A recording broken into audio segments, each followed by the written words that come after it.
Hello guys, we are back. We are live here with my own Season 4 CKL Seedings. How are we doing today?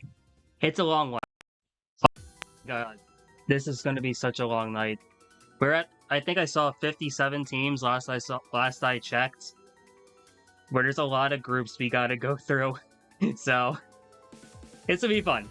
Tradition is we stream from a few hours before the end of the deadline, go all the way up until then, until midnight EST hits. That's when we see all the teams that are officially here. We get to talk about every single College Mario Kart team that's signing up now or has already signed up, and it's gonna be fun.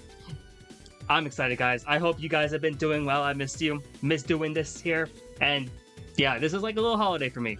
Always doing the seedings right before should be fun. I guess the first question is, what div does a team of Kyles go to? That's a really great question. Do you guys want to be like the one of the teams that actually ends up in D1? Because we'll talk about it over the course of the night. But there's a lot of teams that do not want to be D1, so hey, Kyle University, Kyle College, the State University of Kyle, you are welcome to be in D1. You know what? That's what we're doing. That's what we said. That's what exactly. We have Kyle University, whatever. Nah, that's not right. Bang. Kyle. Might just RAT talk as NRC. It's okay. I won't lie to you, Gabe. I don't know when you play, but you are the 19th team to be talked about, so it might be a bit. It might be a long... You might be a bit. Like, I'm sorry, guys, but if you are one of those teams that are... I dropped something. I don't know what it was. If you are, like, EKU, I'm sorry if you're in chat, you're waiting for you guys specifically, because it's going to be long. We're going to be here for a long time, but it'll be fun. For those who are tuning in for the very first time, I'm Spicy. I'm one of the founders of Collegiate Mario Kart. Created the first team ever at Moravian University, and now really here now, one of the staff. Really happy to just do my seedings. Been doing this since the first season. This is a really great way to just talk about all the teams we have and really get insight from everyone here, because the reality is now the community is a lot bigger than it was just a year and a half ago, so we're gonna be here. Shout out to everyone already jumping in. It's gonna be fun. We have a long way to go, but let's give a quick tour of what's going around. On the bottom here, you see all of the teams that are going to be seeded. This also has access to MKC and I guess Carmex. Yo, what up, Andro? I was going to say, I remember in the past, we were talking about having you potentially sign up for a Texas team, like a Texas community college. There's a bunch of Texas teams all of a sudden. Where the heck were they? I don't know, but we have a bunch of Texas teams, but now that you're in Virginia, you want to take a class at Virginia Tech? I can hook you up with the people over there, like legit. So hope you're doing well, man. Though. So yeah, we have MKC here and all of the tables. There's a lot of tables we gotta talk about as well. So it all comes up. We'll go through all of this here. Should be fun. But let's get started. In the top right corner, this lists all the teams that will be seeded. If you ever need to know where you stand, you can likely look up here. Remind me to update this because I have to actually scroll, and it's gonna be a bit. Yeah, Pepperjack. Yeah, you're on there. You're on there. Base song choice. Oh yeah. Also, we finally. I'm sorry. I'm sorry, Ghost. I won't lie to you. That wasn't intended. That was legitimately the first table to show up on my screen, and I actually had no idea that was gonna be the case. So we have where your seeds are. We have a little slideshow, which is very fun. Here if you haven't noticed, don't worry, I'm not gonna count most of the tables that I look at are not gonna revolve around anything related to, unless it's another college team. So in the middle, also you have the little presentation here, little info on every single team here, which is going to be very necessary. What up, Ted Bear? How you doing, my man? FIU Panthers are the first team to sign up, and they're the first team to be talked about. For those who don't know, I always go in order of sign-up, so this is going to be fun. Oh my god, I need to get all the way back here. Oh god, don't say hi, Dad, to me. I was very thankful for people who said happy birthday to me a couple weeks ago. I was not ready for a particular Oklahoma player to say happy birthday, Dad, because I'm not ready for that, guys, for that in my life yet. Please don't. Let's not. Oh god, not that. Yo, shout out to Collegiate KL, Ted Bear, and Fitchy jumping in chat. Shout out to everyone already here. It's gonna be fun. Okay, we'll finally get started on the seedings, guys. And what better way to start than with Florida International University. The Panthers are out of University Park, Florida, basically right outside Miami, or right in Miami. So this is a team, meteoric rise. And when we talk about, we'll talk about this. One of the biggest trends going into the fall season was that there were teams actually recruiting. FIU was the one to really kickstart that, with a team that really had all of the players go into the team from outside. They're actually recruiting, and that was awesome. Florida International, as Ted Bear said, is actually also incredibly international. It's like FIU and Arizona have the most countries represented on a team. This is awesome. And FIU, this team as a whole, man, this is one of the top teams in the country. Just straight up. The question is, where do you put FIU in right away?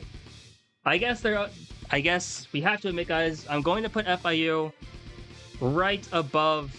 They're going to take the spot of Team Kyle. Very sorry, guys. But Florida International, being the first team here, it's a very fitting first spot. Don't worry, Kyle gets rank 0, so they're just above everyone else. FIU Panthers, great spot here. Great spot.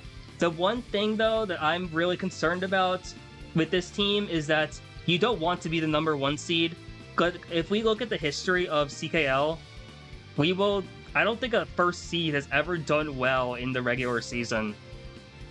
Like, let's take a look. It was Texas Unified who had kind of crumbled.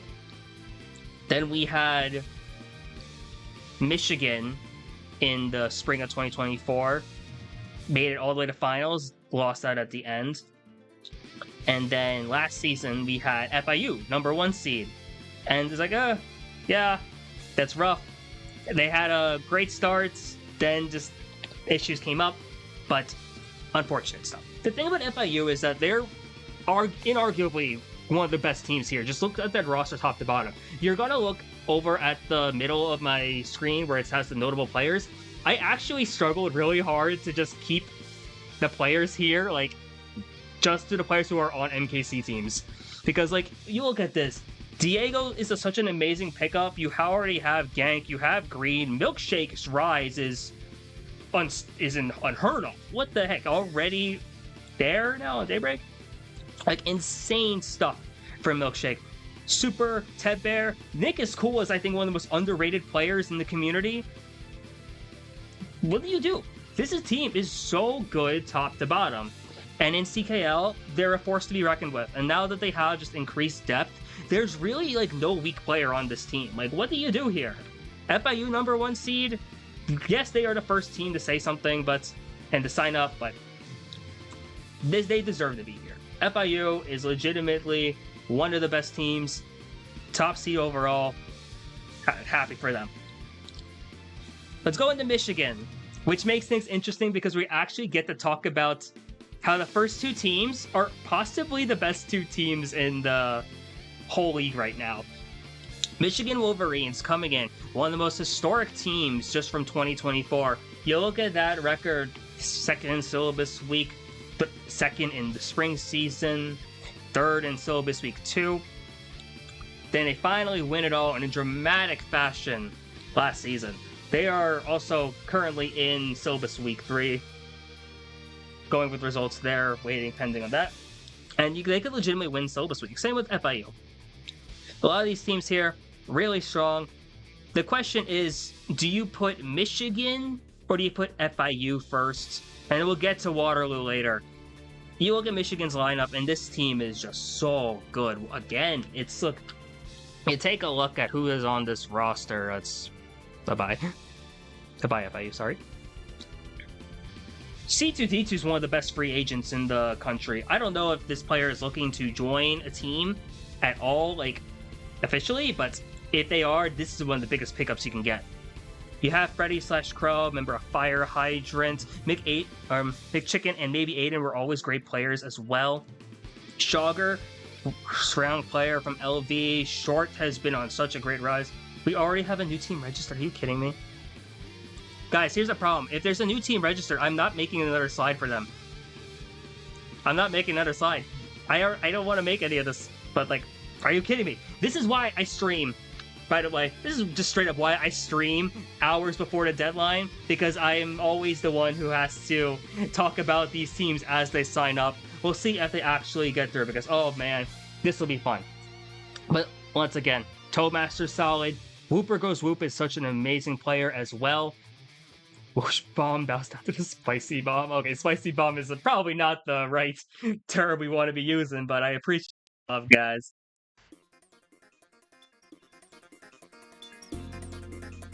Anyways, here, you look at Michigan. This team, inarguably one of the greatest teams of all time. And this team just keeps getting better. Until they lose their core, this is going to be the... Wow. Tamu signed up. Wow, okay. Anyways, until Michigan loses their core, it's hard to put them anywhere outside of top 3. I'm going to put Michigan second for now. Not as a slight against the Wolverines, because I legitimately think they are... You could make the case that they are the best team in the country right now, and I would definitely listen to you. I would definitely believe you. But I also, I guess... The reality is this. This is basically tied, and no one wants to be the first seed. Remember, first seed is cursed in CKL. for some reason. What up, 6? Hope you're doing good, my man. Arizona gets to be talked about soon also, which is fun. We actually get teams to talk about, which is great. I'm very happy that we can talk about all these teams. I'm so hyped. But anyways, Michigan, I would be happy either way if these are the top 2 seeds. And then we'll get to Waterloo soon, but either way, one of the greatest teams of all time. An FIU looking to finally make their mark in the league format as a D1 team, because they won syllabus week in the fall, and then they are doing well in syllabus week right now. So both of these teams are absolutely insane. We'll take a quicker look into tables when we need to, but like, you know what, why not? Because I feel bad for Ghost that the first table we saw on stream was the one with Harvest. Let's look at the Michigan table, because for me to kind of owe it to them. I was like, go into UWO and not UM. Like, what? FIU is okay. So FIU is there. None. Okay, thank you for the update. I need the updates on syllabus week because I haven't been following it as much as I should have been. But thank you for the information, Ted Bear.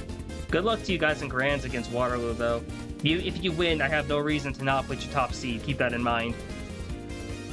If you talk about how close Michigan is with all this, like, legitimately, the top 3 teams are like neck and neck together. You just look at this: CMG, Freddy, C2D2, Whooper, Short, Chicken. All these players, like, insane. And having like Mexican also just being back is just being like back in full swing once again is so fun. You remember what happened to them last spring, and I'm glad that they've been back in full effect now. They're really great. C2D2, what a rise. What a player. Like, C2D2's like insane growth over the past like year is got to be studied. One of the most improved players, I think, who will probably never win the award. But overall, C2D2, legendary growths here. Very proud of the guy. And overall, Michigan's team, so close. -8 on Waterloo. This could go either way. You just remember how close that finals was?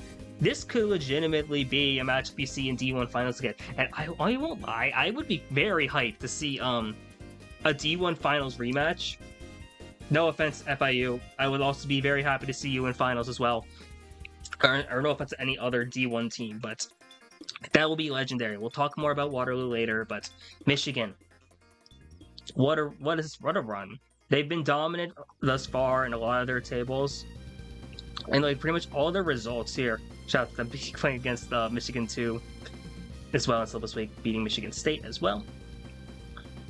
Basically, if your name isn't Waterloo, Michigan feels like they can't be touched, and like FIU also feels like they can't be touched. But you know what? Consider this alphabetical order for now, but I guess I gotta do right by my own. We're gonna switch it up. And this might change. This is probably gonna change over the course of the entire night, because these two teams are so close together. But we'll move on, because we have how many teams to talk about now?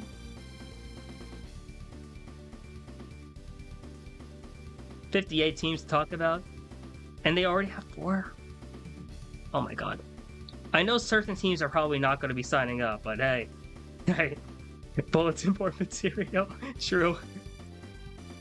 How you doing, by the way? Happy to see you in chat, man. Arizona Esports coming in here as the 3rd team, and straight up, will they have a better grasp of where Arizona goes later on, because I know roughly what division I'm putting Arizona in. And Arizona, this team, very excited for. They had a great season last time. Their goal was to win it all. Didn't end up doing so. Fell short in semis in a bit of an upset. But Arizona now, also talk about another worldwide team. Fantastic players here. They're led by Ralt/Fitchy. 6 is their best player as their ace.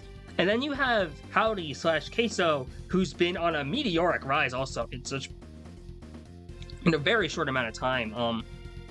I want to say Howdy is at 150 hours in the game now.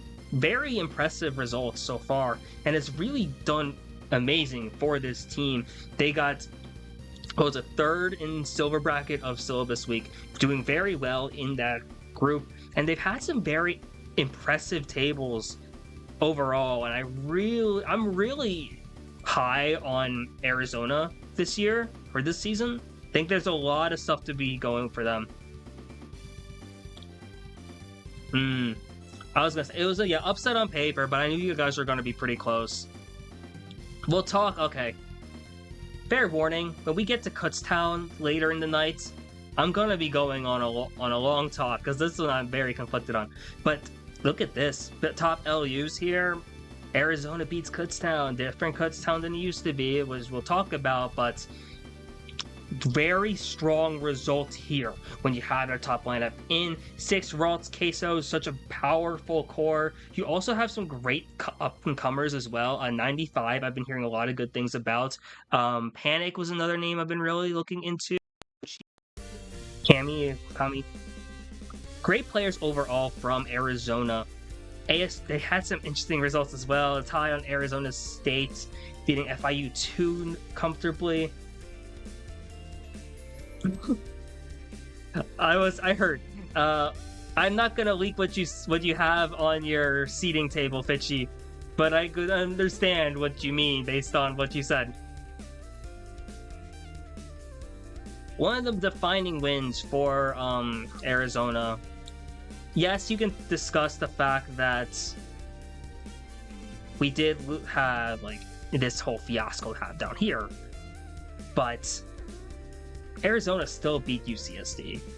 That's like that's such a big notable win for them, and like very happy to see them. And a close result against Ontario is very impressive too.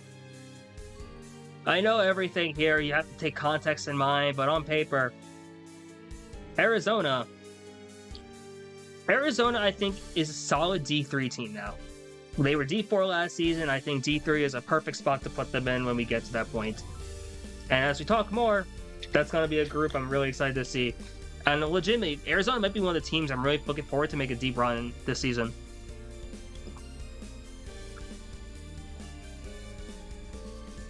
I apologize in advance if you see me eating or drinking on stream today.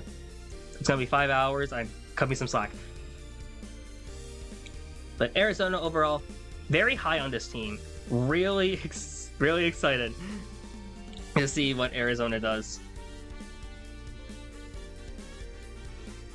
The Vandals from the University of Idaho, apparently Moscow, Idaho. I didn't know that was a thing, but apparently that's what they are here. The Vandals are one of those teams who, low div, yes, but probably one of the more exciting teams here. And Stream UA D1, you're right. Idaho is also going to be D1 currently, as it stands.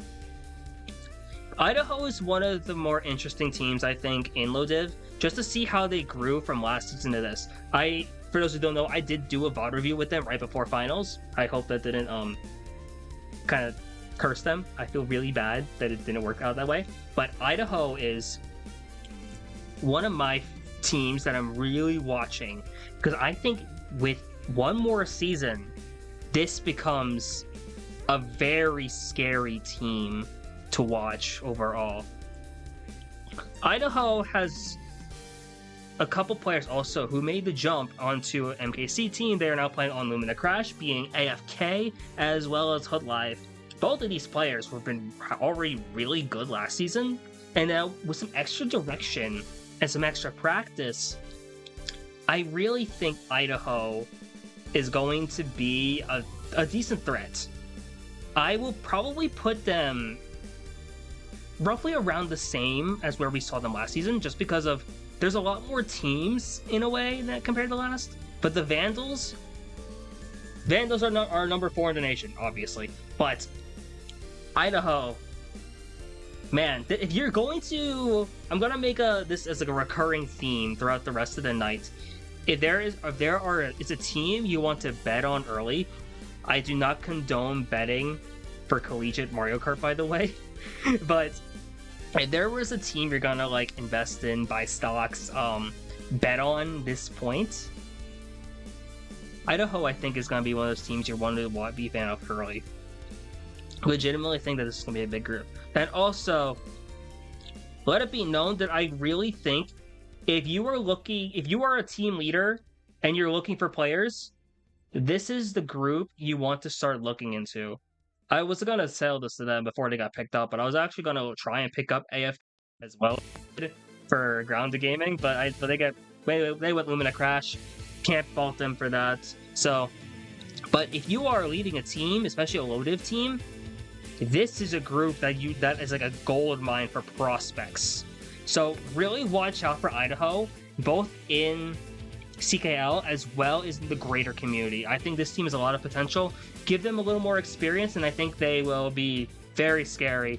We'll probably put them in like low D4 or high D5, but Idaho, I think, is going to be a very great team. Hello, Fate. How are we doing? We won't be talking about Maryland until a bit down here, number 17. But overall, really excited to talk about them later. Overall, though, Idaho's really great. Aside from AFK and Hood Live, Bike Toaster, Dare, Dr. Shasta, Zeltia, Lightning Luster, Lindor, T-Money, DexRM. I'm really sorry. I'm gonna butcher all these names, but you guys are all goated. Idaho's actually like, I tried to be unbiased with my how I talk about these teams, but Idaho's a personal favorite of mine. I really like what this team's doing. Really hoping the best for them going forward. That said, I do hope the best for every team moving forward. Moving on, we are talking about Waterloo Water.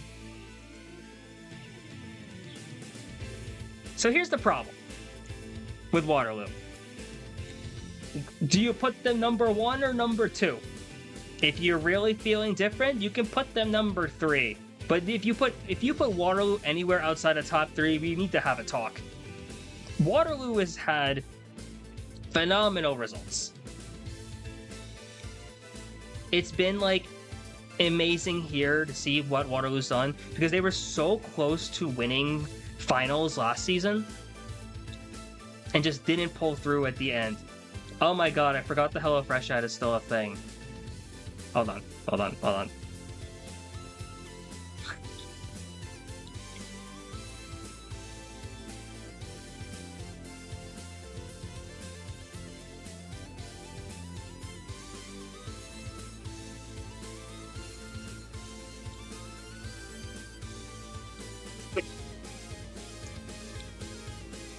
Anyway, where is it? So, problem is this, I will always forget where the tables are. I was looking at Waterloo here last night, so Mr. Beast Uni.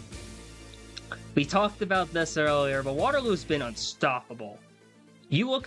Everyone knows this team. You guys, Yoshi, Iona, Big P / Pickley are making that big core 4. But then Spoon, Sandwich, Snowbird, Enor, Jimbits Galore.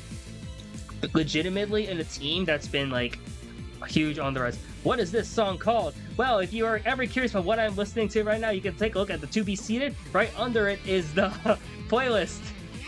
This is actually a thing now. It took me all this time to figure out how to actually do this, but we are praying this doesn't crash. This was crashing earlier. My computer was like absolutely dying. By the way, guys, I needed like 5 hours of music. If you have recommendations, just let me know, please.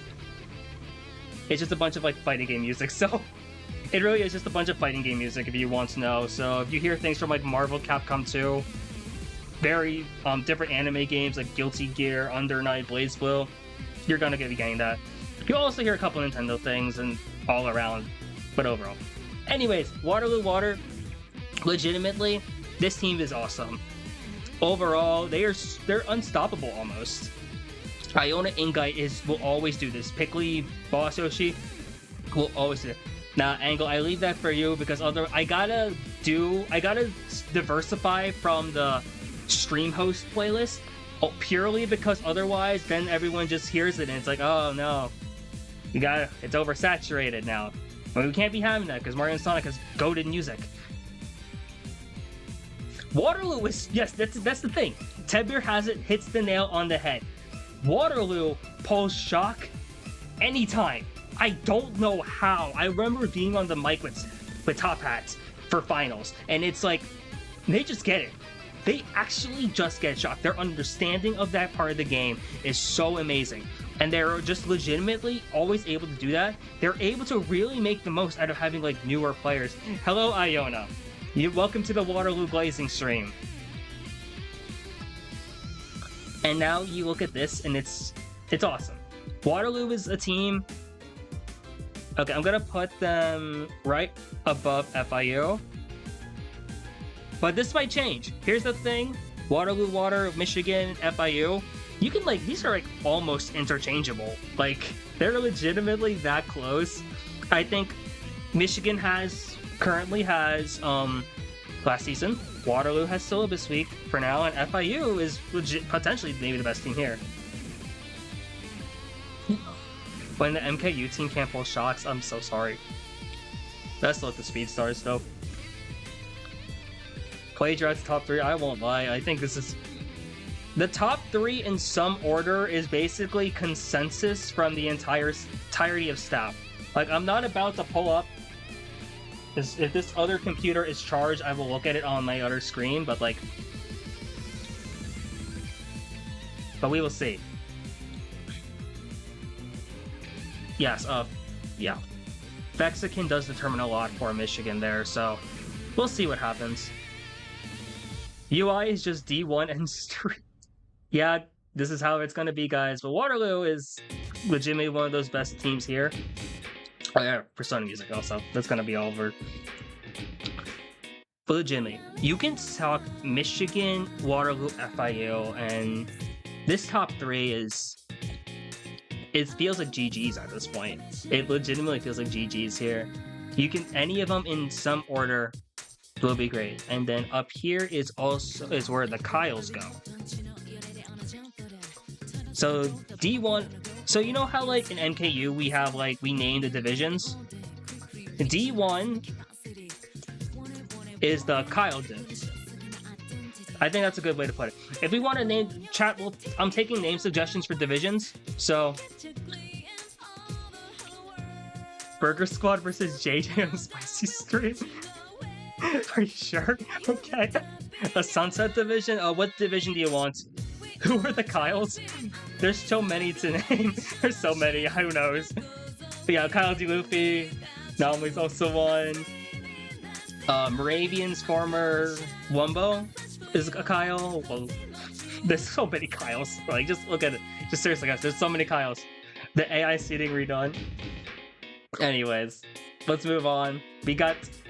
We are barely through 5 teams. And we go from one Canada team to the other. Kyle versus Alex team win.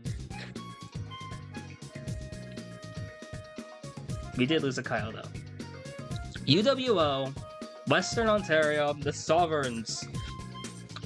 Coming out of London, Ontario. I don't know about you guys, but I didn't realize like all these like teams were there's like so many college teams from like a city that's from another country. It's actually kind of cool. Like London, Ontario? Who would have thought? UWO's been on a tear. They won D4 in the last spring. They had a great run in D2 despite not making playoffs. And then syllabus week, solid result there. So for Eugene, yeah. Eugene's still an FA. D4 is the Muffin division. Remind me of that when we get to a D4 team.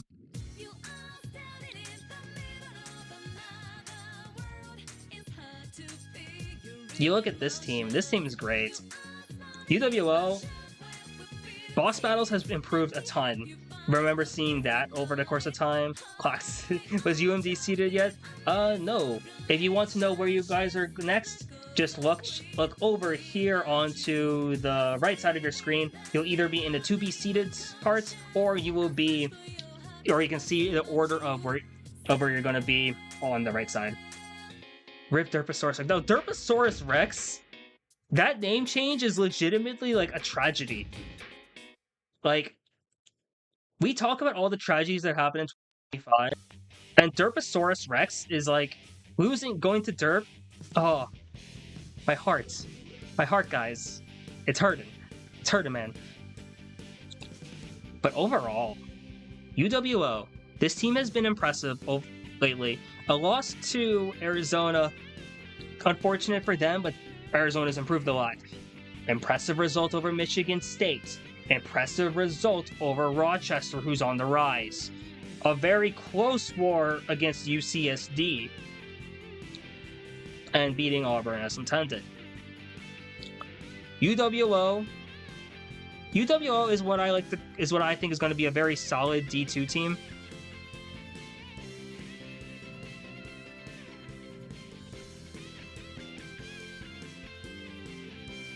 When we talk about the Sovereigns, this is the team that's really great. PlayStation Network is back up? Since when? That's what Sovereigns are. I don't think I did. Oh, sorry. Nope. Cancel Sovereigns. Arizona Glazes insane. Yeah, Arizona is D1. Sorry to hear it, guys. UWO is a sleeper to win D2. I think that's legitimately a valid point. I'm looking at UWO, and you want to point out the difference in what they were compared to their first season in the spring of 2024. It's no longer just the Domi show. You have Ironcraft, who's impressive as hell. Mochi has been really good. Boss Battles has been insane. And then you look at these free agents. Eugene, big name, watch out. Agent CY, I think, is really talented as well. Ninja Cams, Derposaurus Rex. Derposaurus Rex has played with JP Givener. So, there's some clout there. Shout out to UML, by the way. This team's talented. And I would not be surprised to see them win it all again, this time in D2, though. Watch out. I think this is going to be a team that really takes a lot of people by surprise. Oh my god. Yeah, they didn't make playoffs last season, but they were a scary team to go up against. You just watch all those records there. It's insane. Shout out to UWO, though. I'm really excited for them. Like, that's going to be a team on my radar of, like, must-see teams to watch. NC State. The Wolfpack have had a season last time. If you know, you know. We don't need to discuss the details nowadays. You can ask people around. They will tell you. But NC State kind of going in now with some redemption. I can tell you that staff is a bit mixed on where we're putting them. We know roughly they're not the same team they were last season, but that's maybe for the better. I'm really excited for NCSU just to see how they've been doing, because they've had some solid results overall still. Beating Utah 102 by 102. The loss to UAH was expected. UAH is a very talented team as well. We'll talk about them further on. But yeah.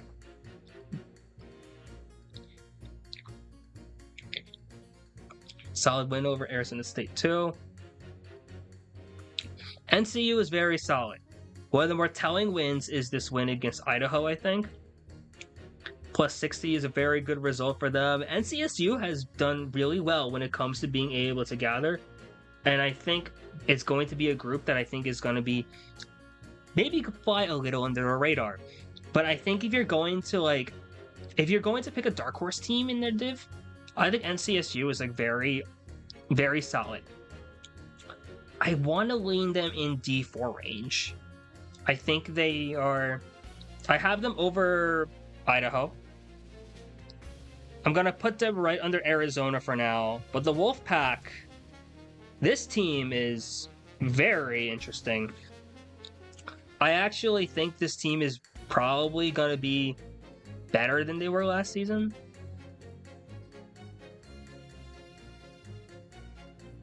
Adelphi and Auburn? What? Hold up, Adelphi? How does Adelphi and Auburn merge together? Hold on. I appreciate okay, shout out to all the insiders who are dropping the breaking news while I talk about it on stream, because Keep in mind, Auburn was a talented team over in D6 last season. Now that they are merging with Adelphi, that is crazy. Adelphi is in Garden City. If you don't know where Garden City is, that's Long Island. Like, this is insane. What? That's also gonna mess up my order, but remind me when we get to them that they are a merged team.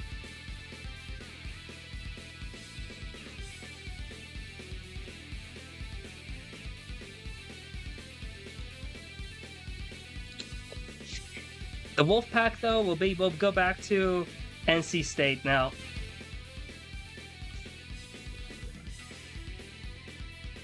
I think NC State is fairly impressive here. I still think they have a great core. You have Greensicle, you have It's a Me, you have Jay, you have Prism, some other great pieces around them as well. And like this team's been solid, like overall. You see that they've grown a lot as players since they first became a team, and it's been really fun to watch. I'm really excited for NC State. I think you've got to go in with a bit of redemption here. I will still put them in like a D4 range, D3 maybe, depending on how the rest of this shakes up, but I'm liking what the Wolfpack is doing. And if I'm them, I'm ready to take some names. NC State's going to be a team to watch out for. Okay, let me adjust a couple things now. Concordia, Wisconsin is next. I have to adjust the parts there. LeBob has also hit the nail on the head. I wasn't going to talk about it until later, but the reality is, I think the general consensus from staff is that we're not going to have consistent division sizes likely this season. You look at D1 especially, and there's like top 3, the ones you see on screen, and it feels like a drop. Then you have like Maryland, Arizona State, spoilers, and then it feels like another drop almost. And then it's a matter of who goes D1, and then everything else it kind of falls into division as well. But we'll see. We'll talk about that more later. Concordia, Wisconsin. Now this is a new team. This is a fun team actually, because this one, if you don't know, hold on.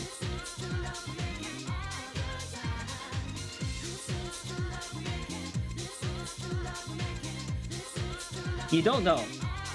Concordia, Wisconsin. Hey, oh wait, this is a banger. No, yeah, Capcom vs SNK 2. True Love. This is True Love, Macon.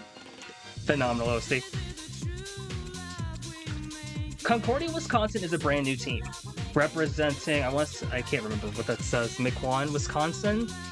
New team overall.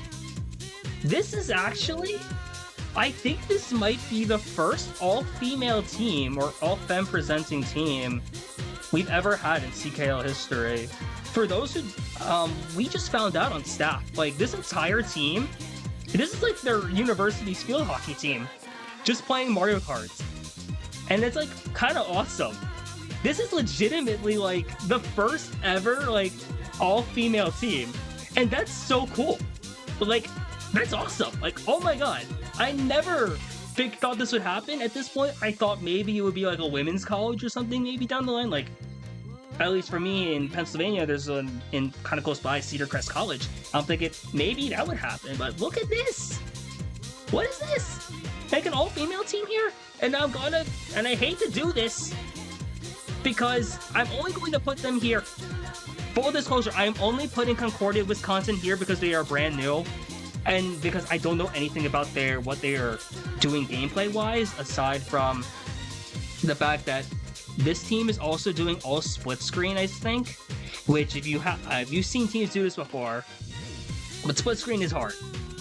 But they're going to be signing up. They have the ticket already in. So I'm excited to see what they got. They have a full roster. Apparently, it's their university's field hockey team. And regardless, they're in. That's awesome. Concordia, Wisconsin will be here for now, purely because we don't know much about this team overall. But overall, this is a W for women. This is so awesome, though. You're right. We did it, guys. There we go. We made the right adjustment. So, Concordia, Wisconsin, we don't know much about this team. But this is actually really exciting to see. And this is going to be something I want to talk to you guys. Now that we have quite a few people in chat, first of all, thank you all for coming in. One thing I really want to start this season is like a little bit of a coaching program.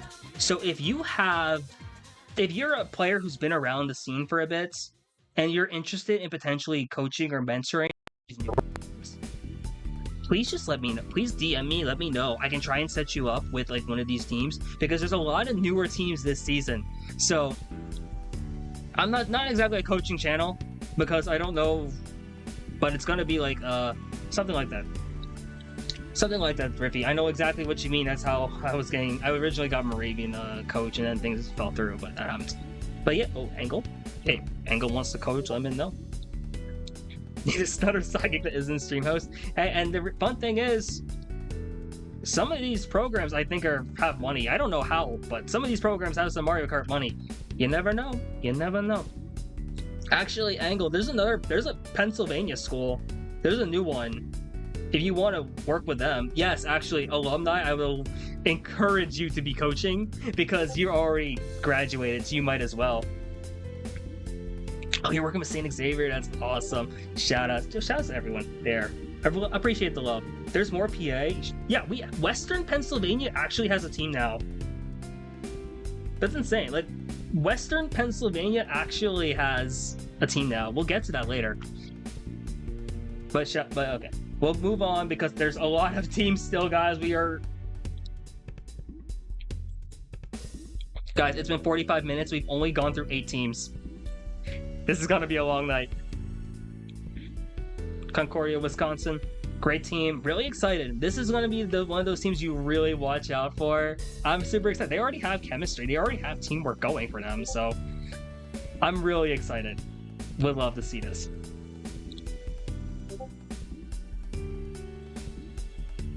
Okay, test sides.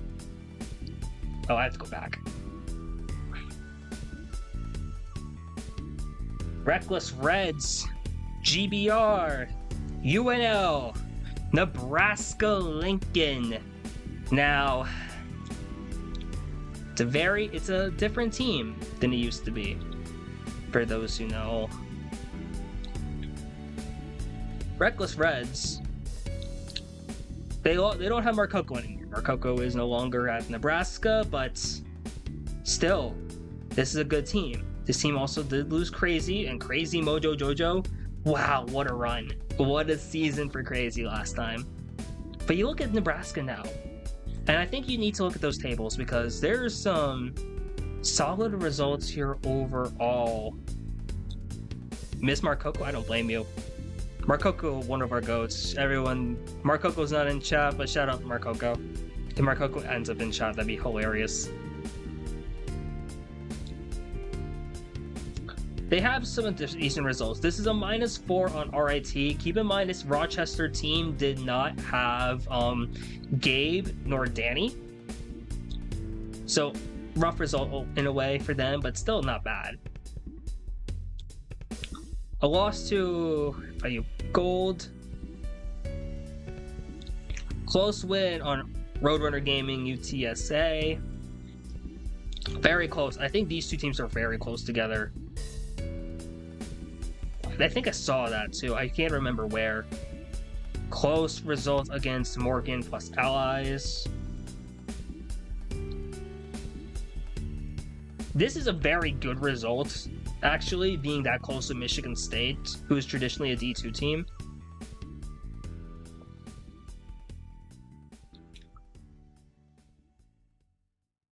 Not a terrible result against UCSD. Close win on NC State. Close result against Michigan State. And then wins there, win and the loss there. It's a new team.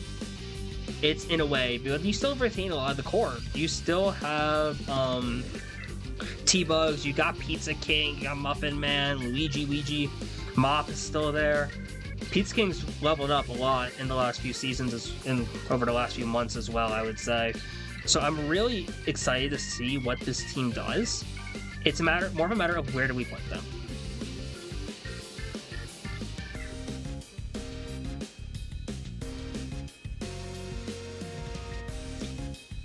I currently have them over NC State. This could change.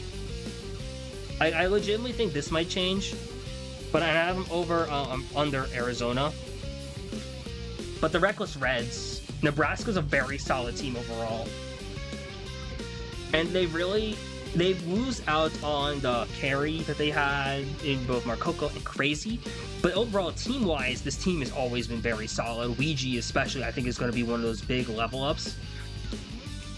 And I really think Nebraska is going to be a very scary team to watch out for. It's kind of hard to predict where they are, but this is a team with a lot of great players and there's a lot of more potential here, because you know that you look over here, quite a few players are playing on the team now. Or at least 2 players are playing actively. You have Mop and you have Ouija.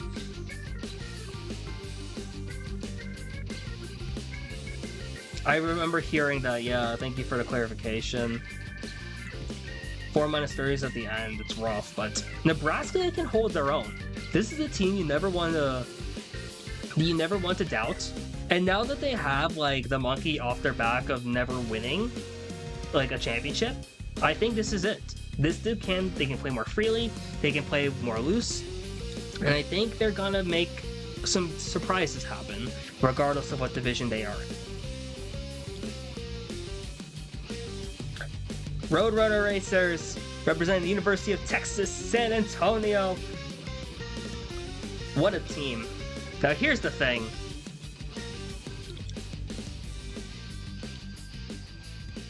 RRG has been a team I think has really surprised people if you've been paying attention. I think, what am I doing? RRG, with this roster, maybe not the most experience on paper, but overall, that was not intentional. It's all in shuffle. I have no idea what's coming on next, to be quite honest with you guys. Well, different flag jump scare. You play on Arizona. Have you seen your guys? FIU also. So like, yeah, Strive Music's awesome. You look at Roadrunner Racers, Minnick is insane. That's one of the players that's like, yeah. Like, Minnick, like, what a name. Minnick, are you trialing anywhere? Like, legitimately. Are you looking to play on a team? Because, like, there's like team leaders in this chat right now. We will pick you up.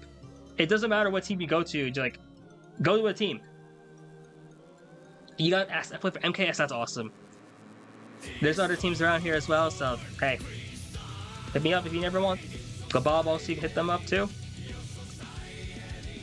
Unlucky Pro, another great player. Ignore the certified bots, but this is a great thing here. You look at this team, there's so much depth. Muffin Man as well, the goats, the muffins, amazing here. The baker baking up some wins with some bread. Great stuff here, Muffin Men. And this team overall, RG, is a very great team to watch. And you look at some of these results, and then it starts to sink in. Granted, Adam/Jet is playing. I forgot that he was an alum here, actually. This is a win. This is a very notable win. Yes, you don't have Howdy playing here. You don't have Queso, my goat. But, yo, Smiley, how you doing, my man? Hope you're doing well. I'm streaming up until midnight EST, talking about College Mario Kart, but I hope things have been well for you, man. I can tell. Look at this. This is a big result. Like, yes, you don't have 95, you don't have Howdy, but this is a big win for RRG. Like, this, yeah, their pack play is very strong. And I will be quite honest with you guys. It might be it might be a bit rash.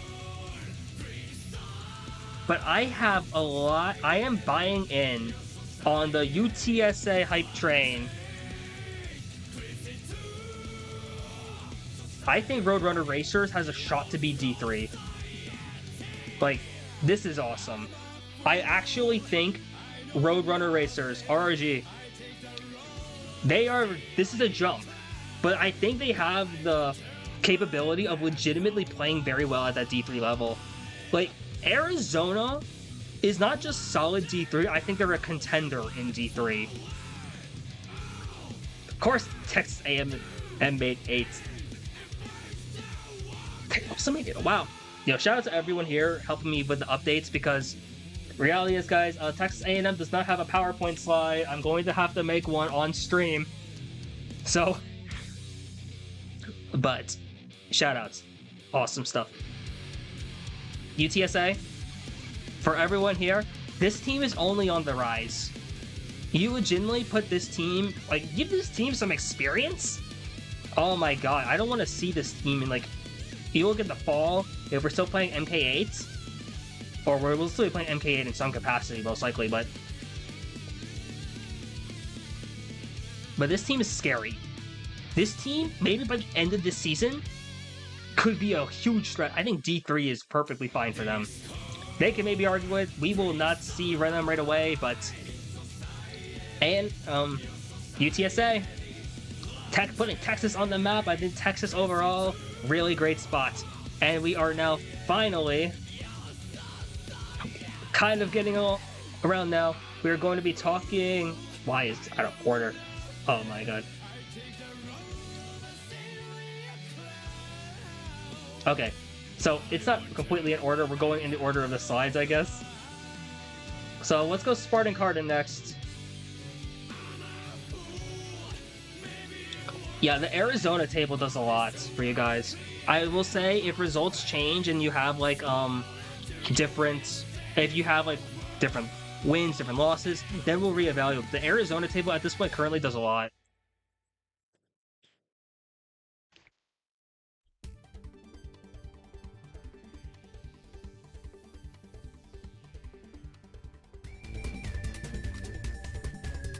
HelloFresh ad is just gonna make me crack up. I'm sorry, guys. But for anyone here who's looking to join a team, there's a lot of options here in chat. Yes, I'm leader of Grounded Gaming, and I will vouch for anyone here to come over here, but Revolt Switch is a great option. Lumina Crash is great. MK Scholars is very solid as well. If you want to go up a little higher, maybe shoot Dark Matter. There's a lot of teams out there I'm probably forgetting. I'm very sorry, but have fun. Oh, you play KW3? Oh yeah, you guys will fine. Aether as well. Great name. Great team. Let's go Michigan State. Spartan Karting, a team that's been historically D2, being D2 even in the first season when they were part of House Divided, then getting second in D2 in the spring, not making it into playoffs in last season, and then going silver bracket here in Silver Week 3. Spartan Karting, I think, is a very solid team overall. Definitely has a lot of upside. Maybe not as strong as like everyone else, as like they used to be. Maybe not prime Michigan State was, but that's not because they've gotten worse. It's just that everyone else has gotten so good in such a short amount of time.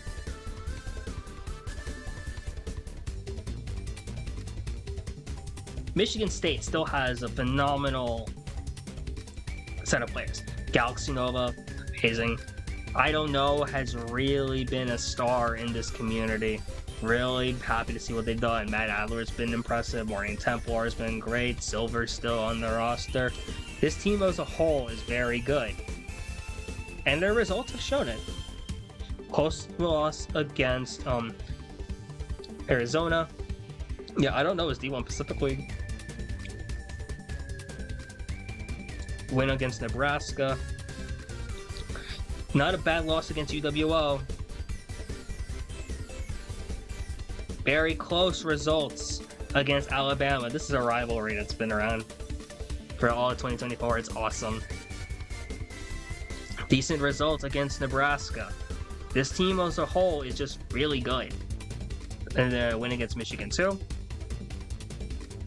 Got a bad loss against Michigan 1, and then another win on Nebraska. Michigan State,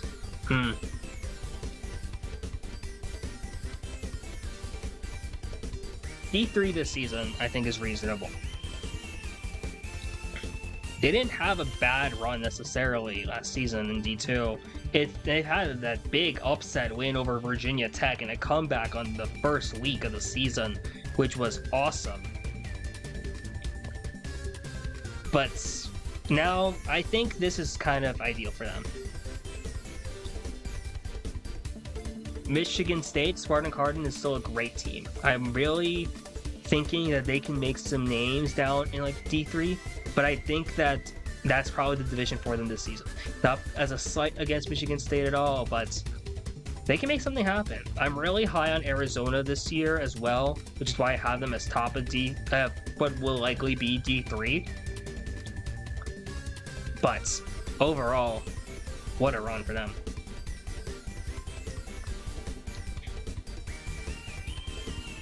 Let's move on. We can talk Concordia. UAH. Alabama, Huntsville, the Chargers. Make sure I didn't miss anyone yet.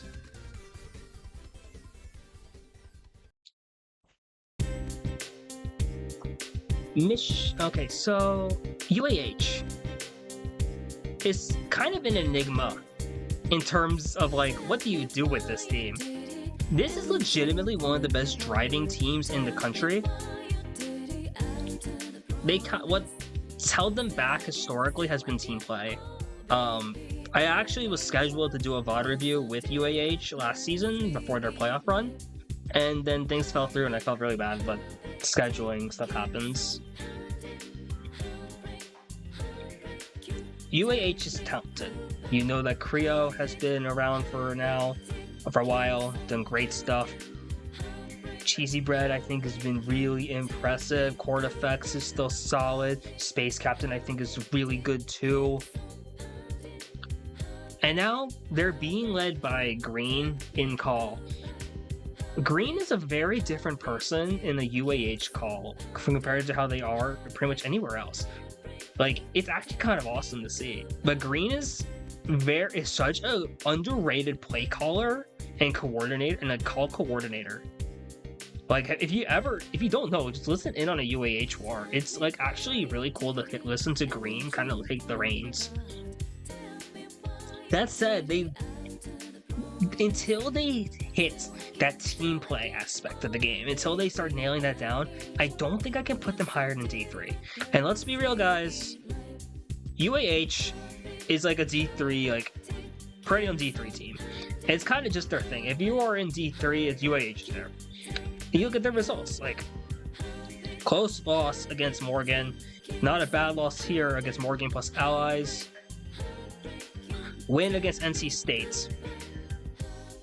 That's a bad bracket from Zay, oh my god. Win on ASU 2. Win over Ashland there.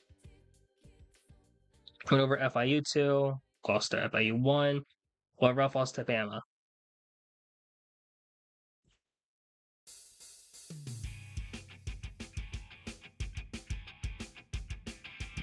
Very high on UAH. I'm still thinking they can do a lot of stuff here. I'm going to put the Chargers right under Michigan State for now. I think I need a table with one of them. Like these three matches here. That's actually would be really helpful. Because I think this UTSA UAH is like, I think that's really interesting. Or Nebraska UAH now has always been interesting. And I really hope that stays. Actually, this is a rivalry I want to stick around. And now that we have the muffins going on here, I think that'd be awesome. I'm running out of teams to put in D3, guys. This is a problem. We'll move on now. Okay, an hour in and we have 12 teams. Okay, time to kind of kick it up a notch. UCLA, oh god. Well, We talk about, oh, maybe I can go things faster. Maybe not. UCLA. This is a great team. I know we've been saying that all day, but UCLA, talented. And they've had... Their record has historically never showed it. Because they've kind of gotten the short end of the stick in a few times. Still this week, the first time, they kind of fell victim as being the first domino in the Oklahoma run. But they still had a great season, great time over there. Going to D1, getting an unfortunate 0-10. And then they break through, get fourth in D2, making semifinals, making playoffs for the first time really ever for them. And that's great. Then gold brackets and syllabus week was big for UCLA. Granted, there are things to consider. There is context to take in point to consider, but still, great stuff here. Not top LU against Arizona State 2. Solid win here against UNI. UNI's logo, amazing by the way. Not a bad loss against Illumina Crash. This is actually a decent result against Maryland plus Ally. And also top at Ally here. Didn't have 6 for the entire time. Still a decent result. Good win against Florida. Solid win against Long Beach. And then not bad. This loss against Oklahoma is very good actually. Minus 46 is solid. And then now they're falling victims to Rochester, who has just been really good this season. Good off season. It's actually impressive. This win against UCSD will do wonders for them. Yes, Top Hat didn't play or wasn't able to play because of sickness, but still great overall for UCLA.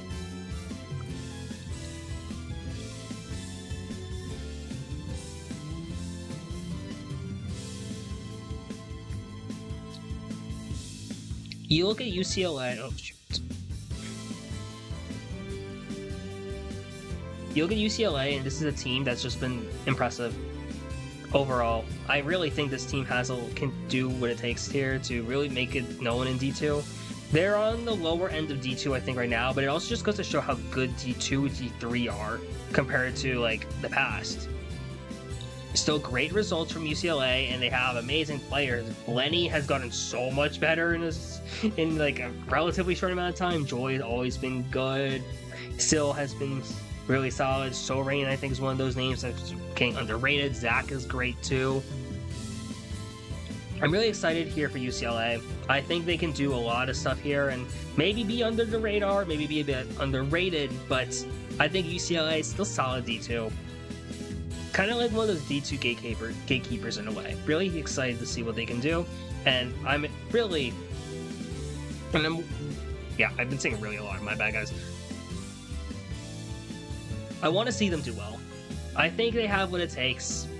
Just a few things go right this time. They get a little lucky as well, and UCLA might make a big run. Don't be surprised to see them do that in D2, but I think there's still a team that's like consistently D2 level. Excited for them. Okay, Baruch. Ugh, Baruch. Okay, let's be real, guys. If this team were to happen, they would be right here. This is a D1 team. I don't think Baruch is happening. With the behind the scenes, the insider info is not promising. They haven't gotten any moves really since for a couple days now. They were close last season, but I just don't think it happens. They would be a D1 team. They would be a top 4 team overall. But Baruch this time around, nah, I don't see it. Nothing. I wish they were there.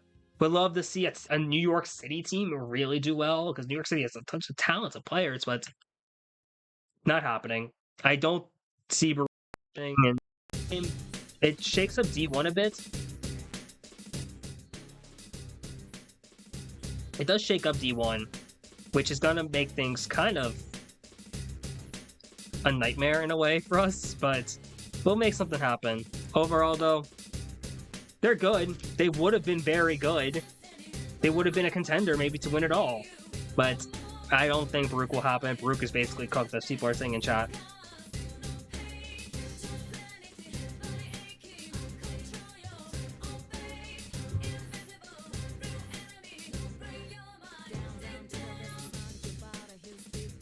The Vols, the Volunteers in Knoxville, Tennessee.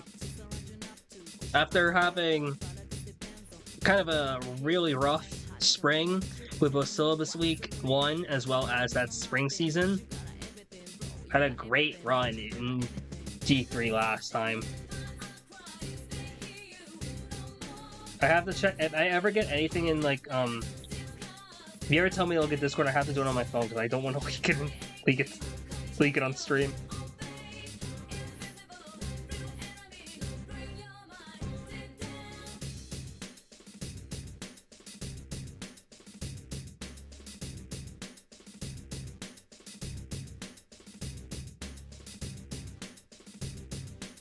It's so over.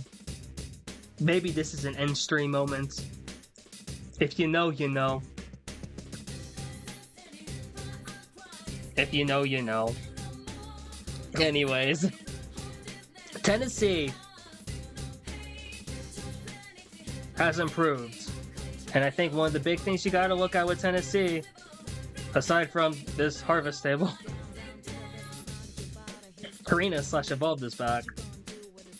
Great player. Really brings that missing piece from Tennessee. And now, D2. This team was slated D2 up until roster changed at the end last season. But overall, great stuff. This is a team. Really, I'm really hyped to see what a Tennessee can do now. Good result. They didn't have Jay. The Bama doesn't have Jay here, but still a great result.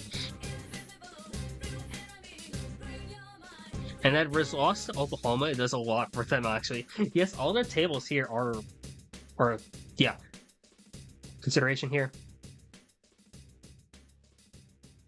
This is whatever the local is for you guys, I guess. I don't know. I don't make these threads.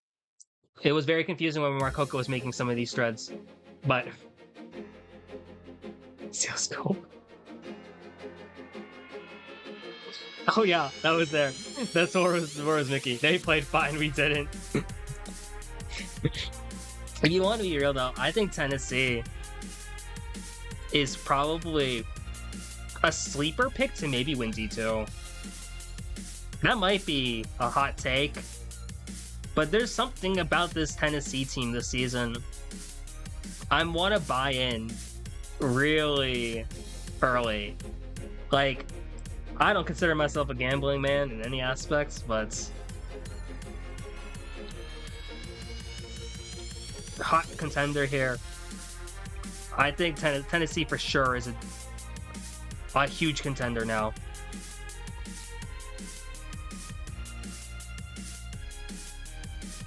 The Vols are different. The Vols are back. And now Tennessee at full power, or at full power at this point. This is really cool now. Your driving skills have improved in Mario Kart.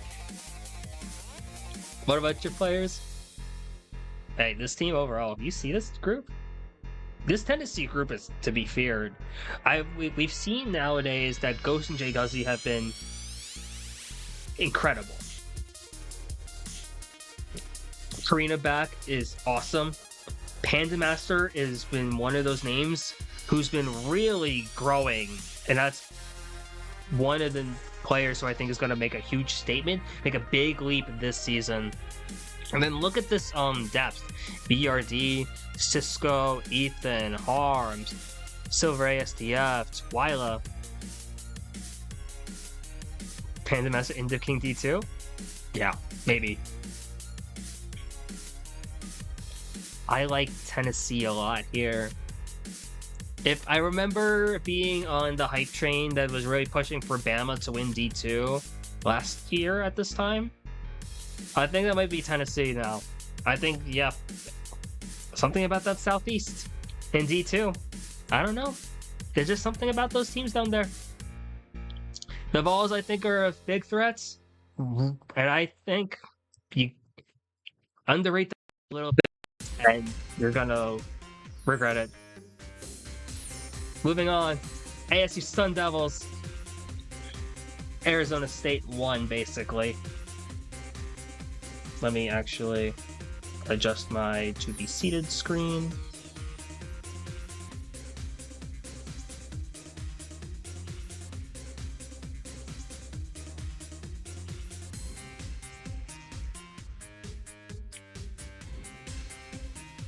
ASU won. I spoiled it a bit earlier on stream, but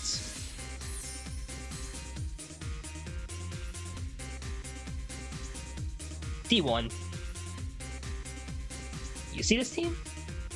This is one of the deepest teams ever. Holy banger OST. Yeah, Mario Striker's OST. Striker's Charged. Oh my god. Picked that up in like too many games this past summer. Awesome. You see this team? You see what's the roster here? The experience? Pirate Hackers, Lumina Crash, MKU, and Cook? Like, what is this?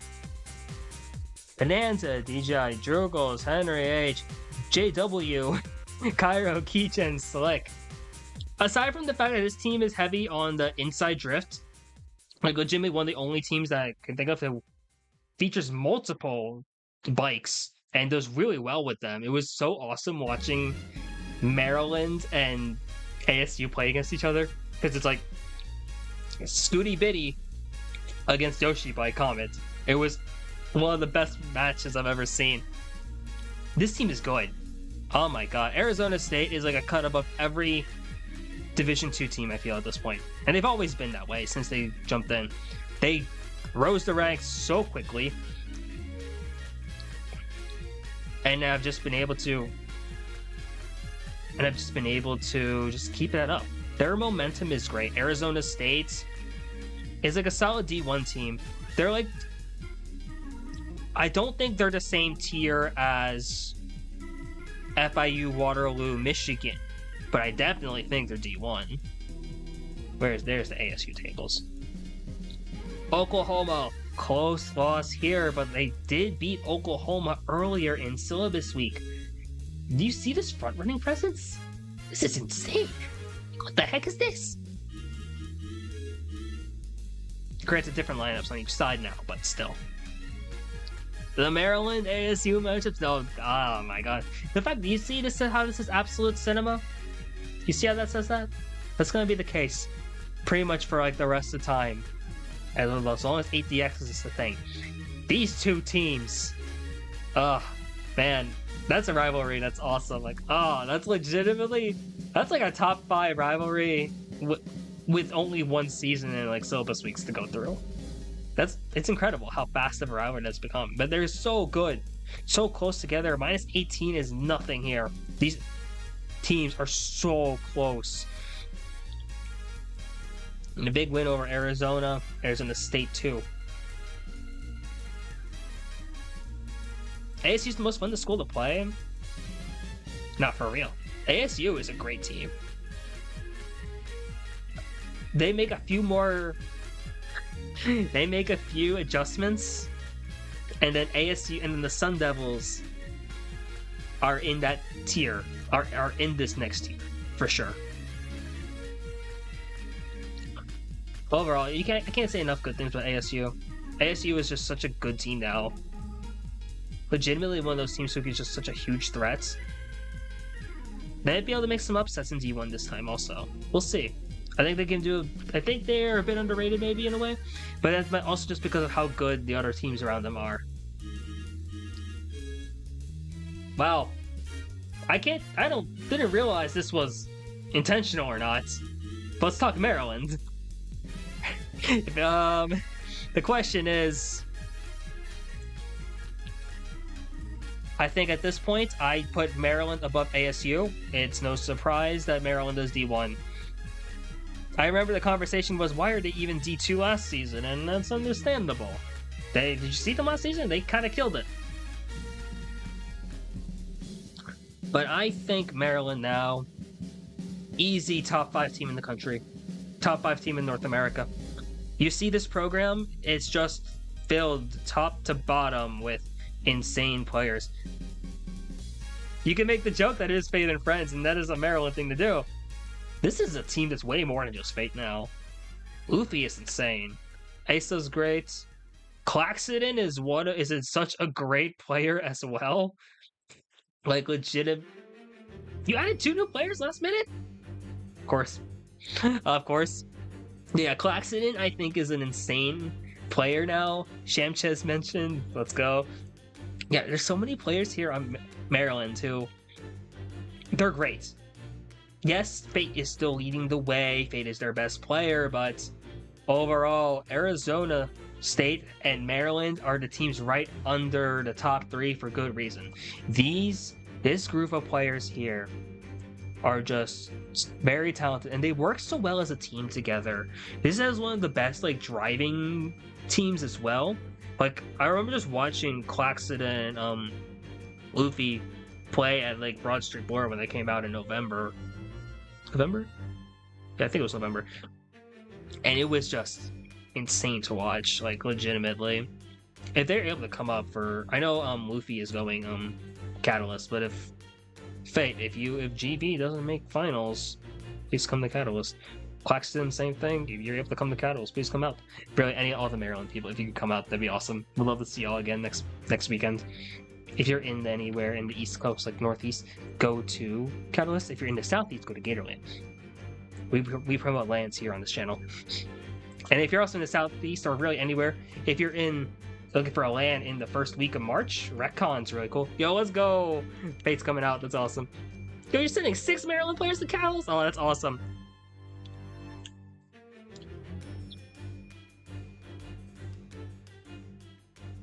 Yeah, of course, Max. I was gonna hit you up actually if you had a graphic that you wanted me to post on here. The only thing was that my stream was kind of dying when I was doing all my prep, so I just had to ditch all the graphics. So I was unfortunate to do so, but would love to see. I really hope that Gatorland has a great turnout. I saw a lot of good names there. It should be fun.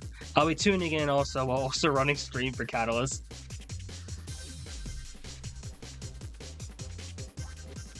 Oh my god. Okay. Anyways, Banana Peel 486 is also an insane name. You'll be hearing this from me later, but if there's a school that has a lot of newer players, the notable players will just have some really awesome tags. Columbus Squad also. Sneaky. 768. I think Maryland is probably one of those teams that can actually really pose a threat to any of these top 3. The scary thing is they haven't done it yet, exactly. They've come close at times, but they haven't sealed the deal, and I think that might change this season, where either Arizona State or Maryland starts knocking on that door, and then things really start to change. Plus 50 on Oklahoma is really good for them. Another 80 win on Oklahoma, who's kind of in that other tier. Right under. This is a big win, beating UCSD by 22. Great win here for Maryland. Zay Ally. This is a great result. You ignore what happened in the other time these two teams played, which I think is posted on the recent results here in the top of my screen. But this is a big result here. Matt is, I don't know who Matt is, but Matt has been insane. That's is Matt, how new is Matt? Straight up. Oh, Matt's playing on Versatile. Yeah, I forgot. Matt might be Rookie of the Year. Okay, are we count? I forgot Matt's the Wii player. Because I remember, yeah, Versatile was like the Mario Kart Wii team. I gotta see if my teammate and friend Bubbles knows who Matt is. If you can tell me what Mario Kart Wii team they play on, I'll ask my MK Wii friends or MK Wii teammates on like only friends who play. Maryland's gonna be fun. Really excited for that team. Loving to see what they do here as one of the top 5 teams in the country. New to this game, yes. I know Bubbles. Bubbles was my MomoCon teammate. We commentate actually kind of often for like MKU. So yeah, I know Bubbles. Bubbles is coming to Catalyst, by the way. If you want to meet Bubbles in person, great guy. Virginia Tech. Hold up, I'm telling him that right now.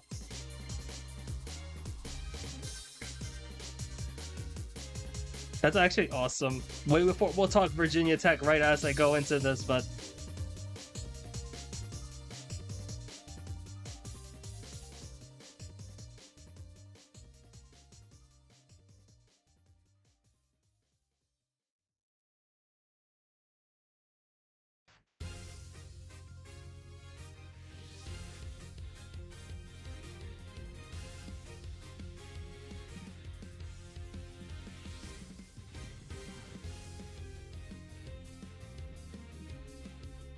that's awesome.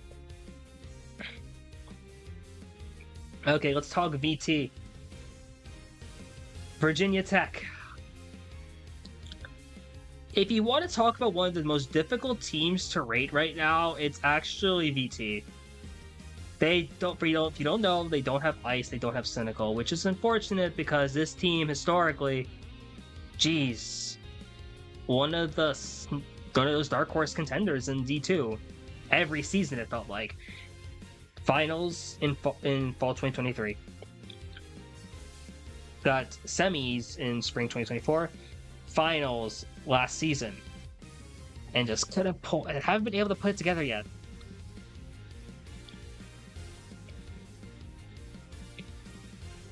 It's insane now.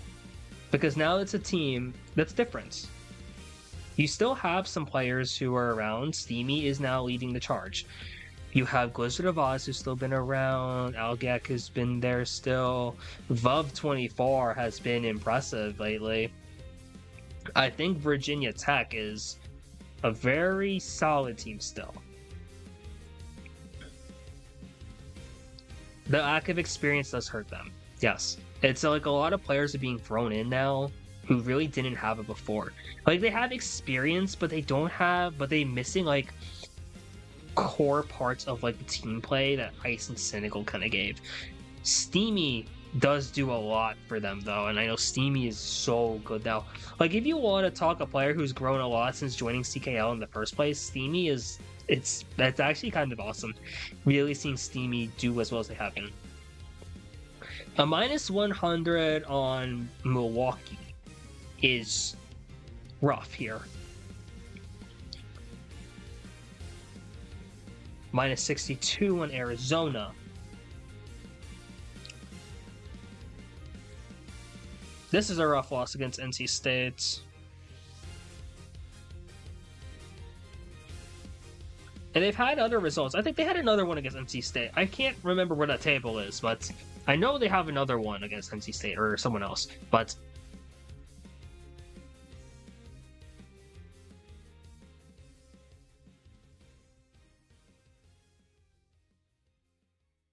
VT is in a really awkward spot because I think they are either high D5 or low D4 at this point. It's one of those teams that's really hard to rate at this time because I think their ceiling is way higher than their floor. Like, right now, there's a lot of new players just getting into the mix here, but you look at Virginia Tech maybe a couple months down the line, And I think they become very different. This become very scary, especially if you put them in like a D4, D5 situation. I'm putting them under NC State for now. I think that's at least solid. And I think they're right around Idaho at this time. I think Steamy is going to have one of the best level ups ever, and we've already been seeing that in spades in the past few seasons, especially if you're following Dark Matter and MKU. Steamy's been great, and Vov24 has also been putting up solid work. Those two are going to be putting up numbers in low div CKL. It's just a matter of what happens now with the rest of them. How fast do those new players learn? It's actually kind of fun, because VT reminds me of like a light version of Season 1 Kutztown. That might seem like a stretch, but Steamy Vub, and then followed by players who are like relatively newer to the game, kind of getting their footing in. It reminds me a lot of like when Kutztown first started in that first season, when you had Tech and Bapu, and then yes, you had the Bo, you had JK8, you had Anomaly MC, you know, Sunset and all the like, but they really came into their own over the course of like that season, over the course of the next. I think VT is going to have a similar story here, just in low div, and it's just a mini version of that one. I'm really interested to see how that plays out, because I think that's a team who might surprise a lot of us down the line. Don't be shocked if Virginia Tech pulls off some crazy runs down in a few months.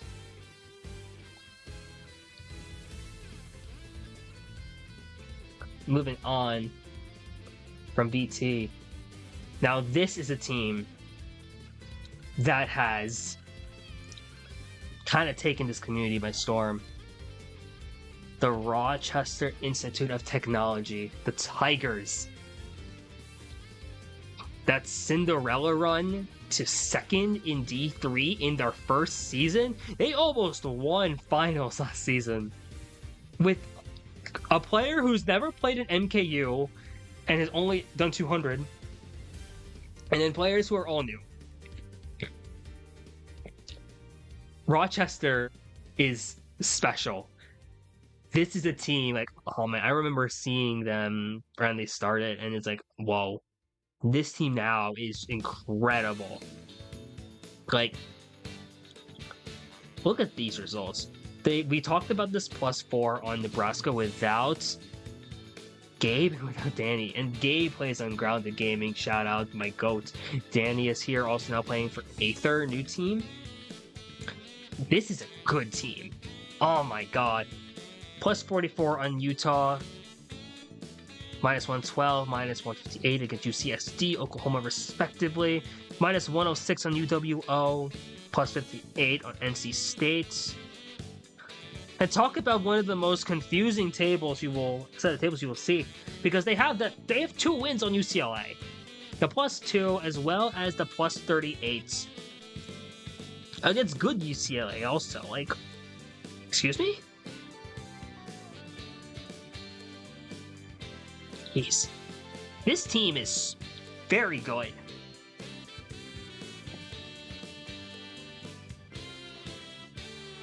And despite their wins on UCLA, I'm going to put them right under, because this is a team who I think is likely top of D3, but also that might shift around based on how we look at divisions. This team is good. If you are in this division with RIT, you are scared, whether or not you're seated above them or seated below them. Because Rochester hasn't even hit their prime yet. They're only in their second season. They did syllabus week as well. Are there 20 teams in D3? It's like, the reality of it 6 is that like we have 3 teams who are top of D1, then there's 2 more teams in D1, and then in D2/3 is a bunch of teams. That's the problem. It's where we at. Like, we're so close between The level between D2 and 3 is like, there's a lot of teams competing in those spots. Don't even get me started on who goes into D4, because that doesn't help make it easier either. RIT. Rochester is a team who I think might win Division 3 if they are put in there. Legitimately one of my picks to make a deep run. If they go D2, I wouldn't be surprised if they make a big name. Take some names. They beat UCLA. Give it some time. I swear, Gabe just gets better. Danny just gets better. Danny's actually putting time into the game now. Like, that's crazy. And then you have players on this team who are also now going to be like collegiate casters, and they're like coming all, and all these players come from different scenes, which is awesome. There's competitive OSU players coming in now into Rochester, or already now on Rochester. We both Frenzy and Amethyst. Like, it's great. I'm so excited for Rochester. Really wondering what this team ends up doing there.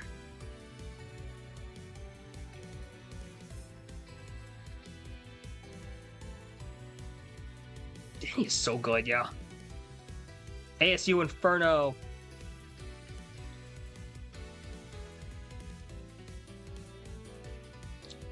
Inferno is interesting as well.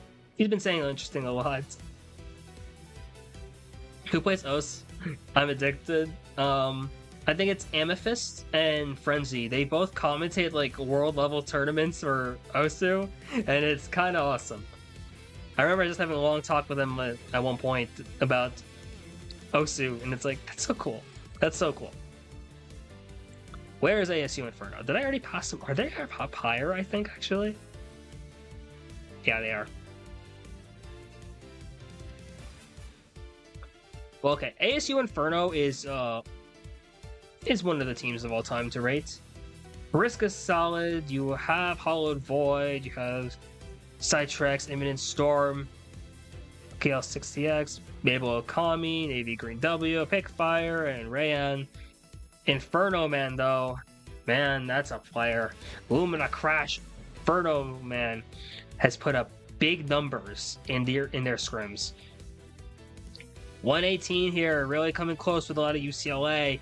This is not UCLA top lineup, but still a great result here from Arizona State too. This is a table. Yes, you don't have 6. Yes, you don't have Howdy/Queso, but still a great result overall for Arizona State too. This loss against Idaho is telling. A rough one for Inferno Man here. They're solid overall. Win against Michigan too.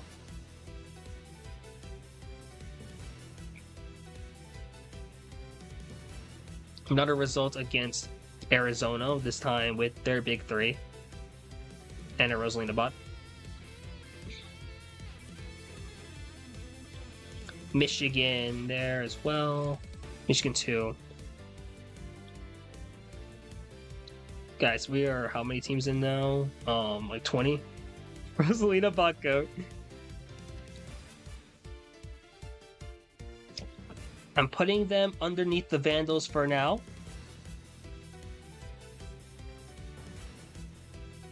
But this is a team I think will have quite a bit of potential. I think maybe their record doesn't show it yet. I think this is a team that will be better in like March compared to in February, basically. If they can last to that point and stay competitive, this is a team you don't want to see in like a playoff situation. Arizona State has a lot of talent, and a great organization overall. I think they have a lot of ways, a lot of avenues to make some big names happen, get some good wins. Would love to see what the Inferno do down the line. Currently, like, tentatively put them in like a D5 spot for now. They should play Regional Rumble. Legitimately, if there's anyone in chat here looking to play for a Regional Rumble team, just reach out and like Collegiate. Like, it feels like almost every state is represented by some Collegiate player. I was accidentally put as the team captain for Pennsylvania on MKC by Hee-Haw until I gave it back to him for his Super Sluggers music. Let's go.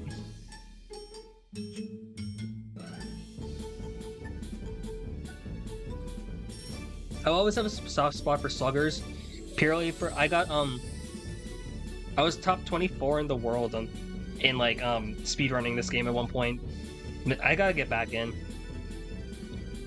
Diet Coke jump scare. As that in the water. Like I'm trying to just go between them now. Gotta stay hydrated. The Diet Coke is mostly for caffeine.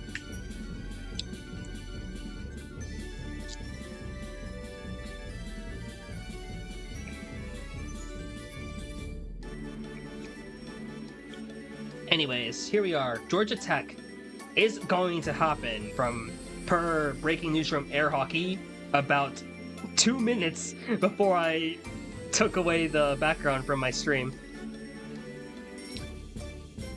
Georgia Tech doesn't have the players on here yet, but they do have a couple of bigger names here. Abriel playing for MKU. I think Coke Zero is the one that might not have caffeine. There's one thing. There's a Coke in particular that didn't have it. Air Hockey, as well, when I play MK College. Georgia GT is a really great, great program here. I'm really interested to see what they do because they don't have tables. Yeah, they don't have tables yet. They didn't even really have a roster until a couple hours ago, from what I've been told. So it's a lot of speculation, and when we get to speculation, this is where things get interesting here. The general thing here is, does Georgia Tech compete with VT?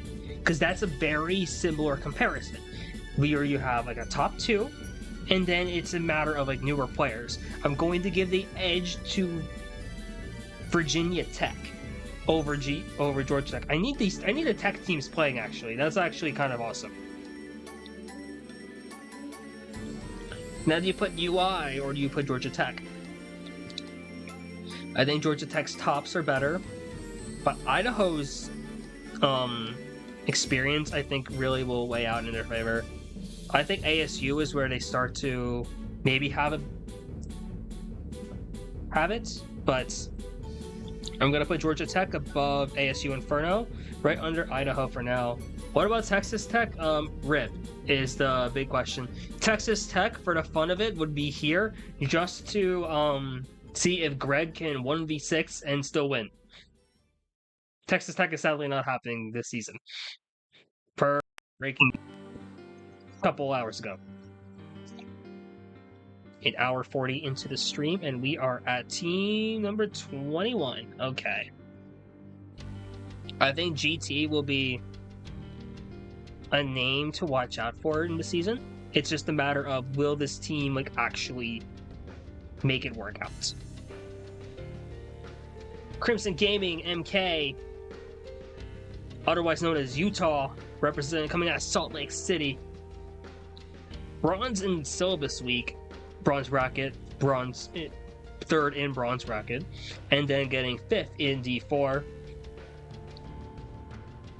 This is a team that has been known to be very top heavy. They have Snowy, who is their ace, as well as captain, I'm pretty sure. Yeah, Snowy Summit. Yeah, Snowy Summit, Cosmic. And this team it's been their thing. They have this great top player, and then everyone else is newer to the game, which has been their downfall in the past. But I think now this might change a little bit. Utah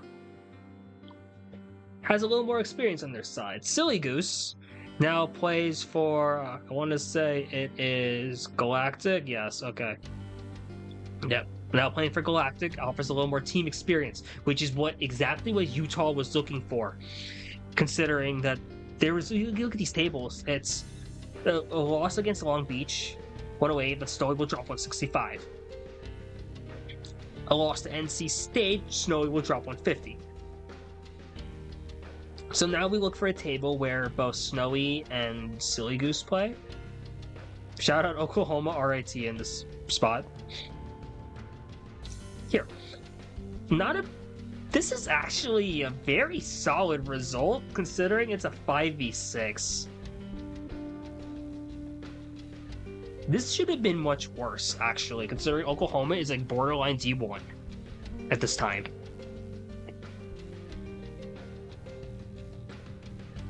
And this now, minus 44 on RIT, who is like top of D3, bottom of D2.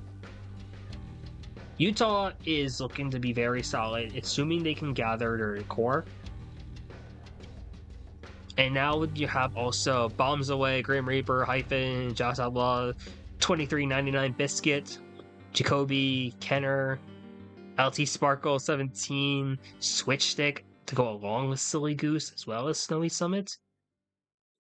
Very putting them. Oh no, this is a problem. I have him over NC State for sure. I want to come back to Utah down the line because I am between like this spot right now. I think UAH still has more depth.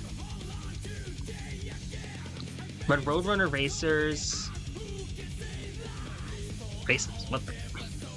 Roadrunner Racers, Reckless Reds, NC State. I'll put them above NC State for now. I like NC State's depth.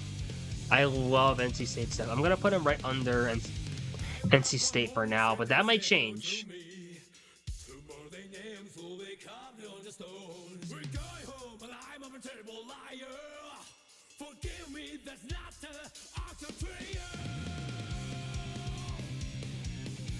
I think this is a team where one more season and then they are like really pushing it.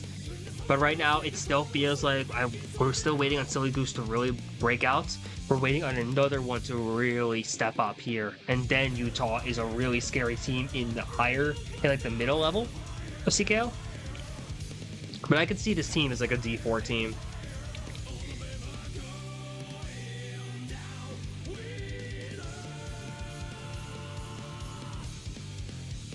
Okay, what's next then? Let's move on to Co-College.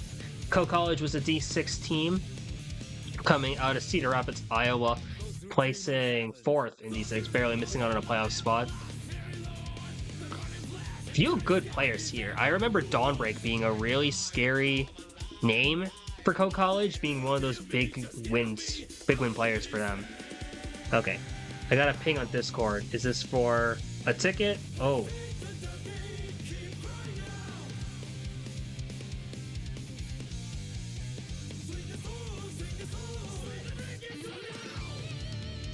Co-College.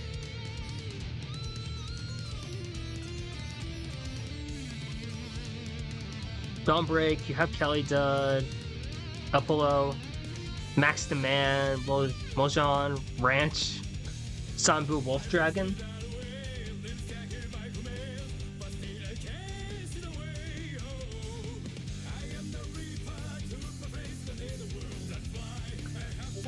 Solid overall from Co. I think they're still like a lower seeded team for sure. They had it rough. They beat the teams they could beat, and then they were noticeably lower than the top 3 teams in D6 last season. And they don't have tables either right now. So we're gonna put Co-College here. I'm waiting for them to prove that they can step up before we really make a move with them.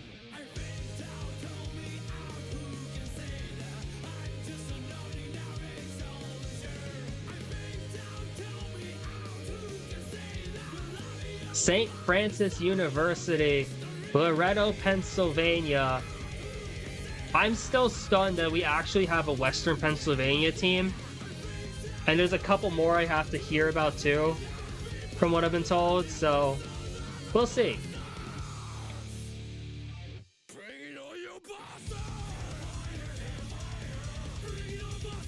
St. Francis, I think, is probably a team that would actually benefit a lot from coaching.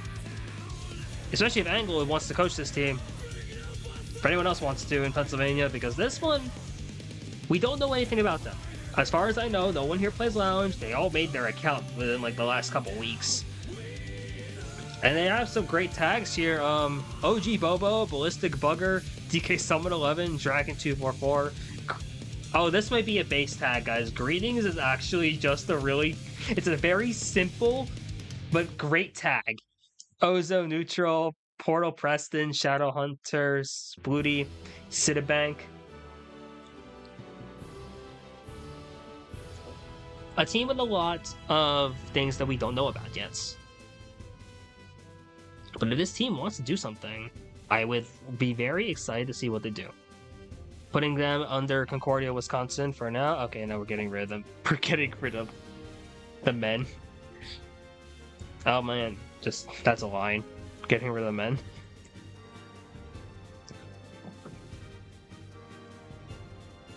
Pro eliminated men W.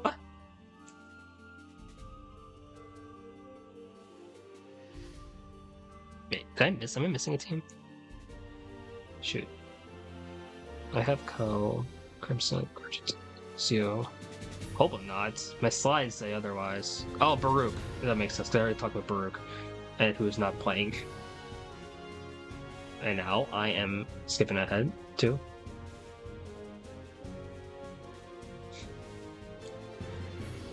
Yeah, over in the Pittsburgh area. Gotcha. Yeah, Loretto. I forget what county Loretto's in, but I think that's a team. Hey. I would laugh if St. Francis ends up being one of those teams that's just somehow like naturally good. Because for some reason, a couple Pennsylvania teams, cough cough Kutztown, just seems to find players and they're just good, like off the bat. Could be interesting to see if SFU is one of those.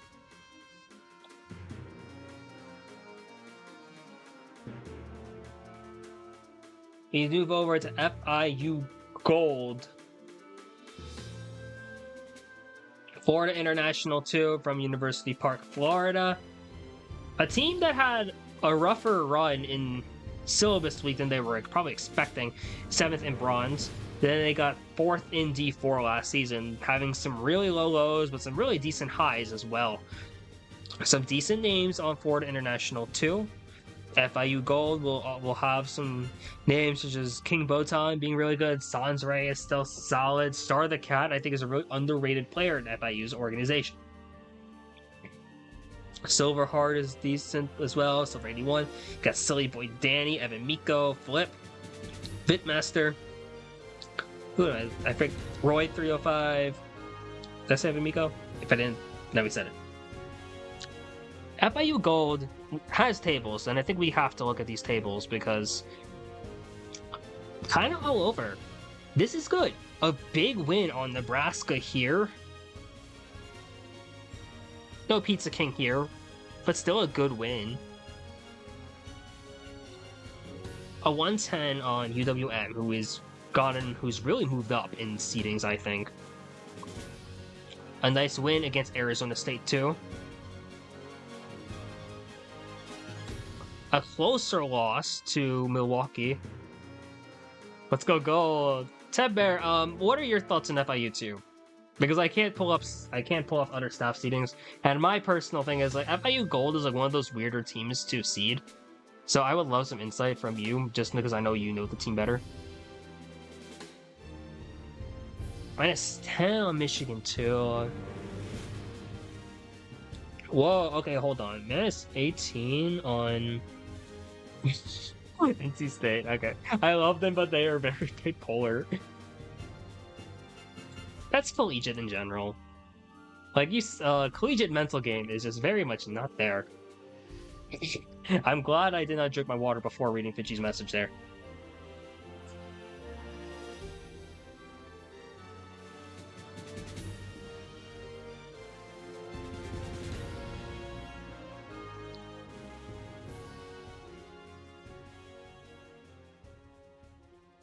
Okay, so consistency is their thing.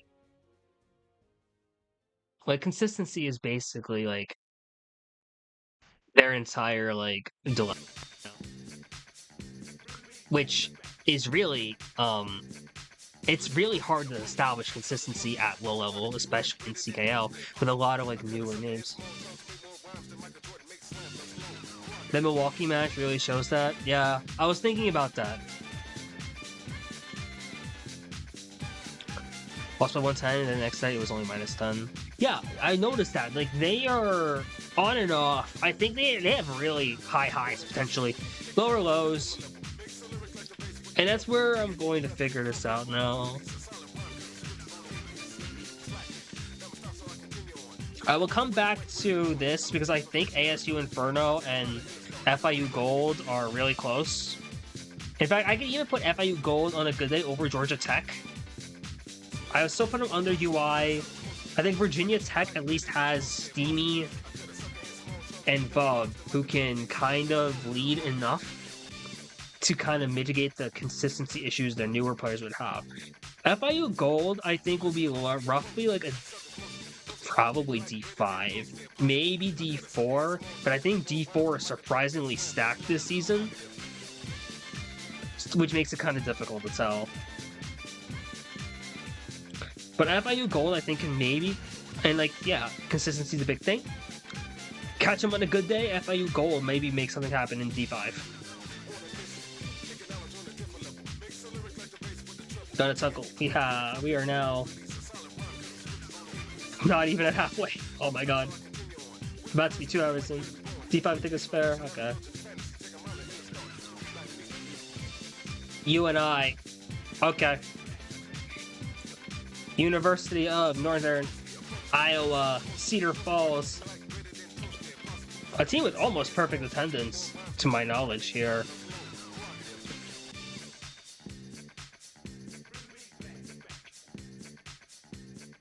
Yeah, almost perfect attendance. They didn't play still this week in the fall, but they would have been otherwise.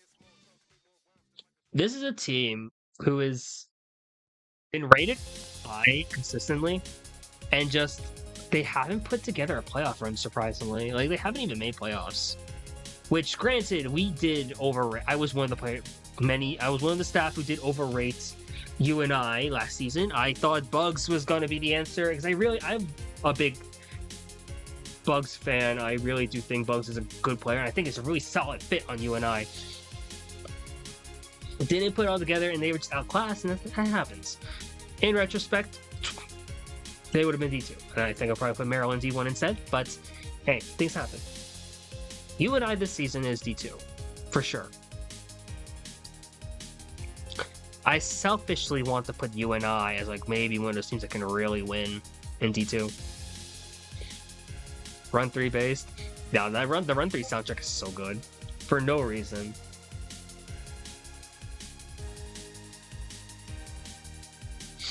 I could like selfishly end the stream in early, take a break so I could play Regional Rumble or scrim for my Regional Rumble team, but I promised it as to be a CKL night, so it'll be a CKL night.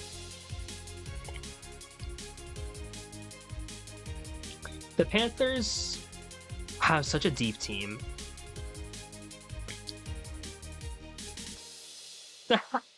Find your way to grant you control of your computer and you'll run it. I would, except I kind of need my also to stream. Because I would also just stream. Imagine I just stream a Mogi or a squad queue, as well as try to talk about seedings in the middle of it. I don't think I'll do that, because that'd be crazy. It'd be crazy talk, but imagine. Maybe in the future I'll try to do that. But nah, it would be a disservice to my Team PA people.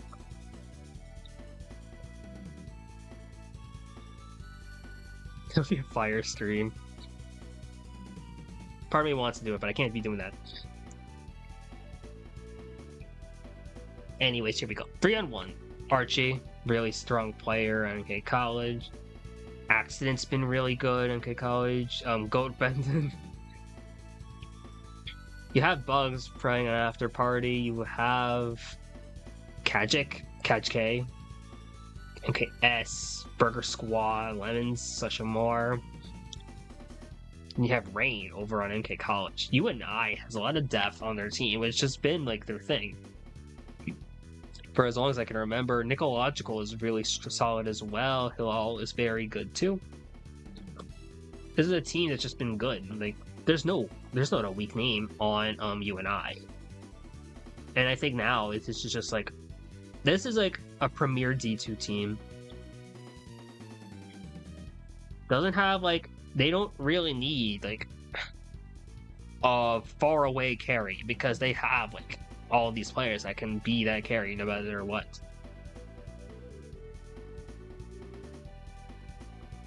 You and I, we are moving you D2, top of D2 for now.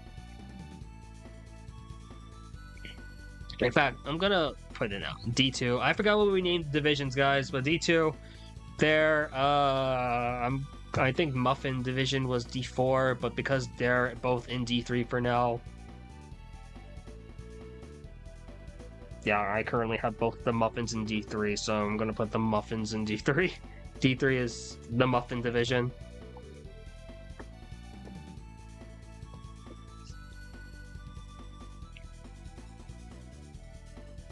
So no Sunset either. We'll do Sunset D4. Sunset D4, D5.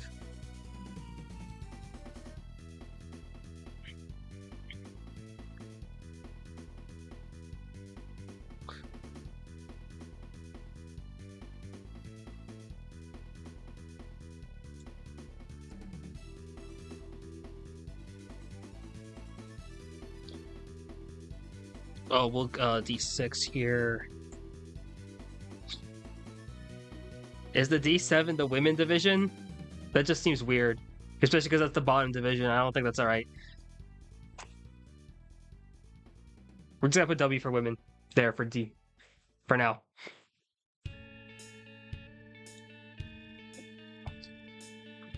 D1 is women's division. They would be, yes.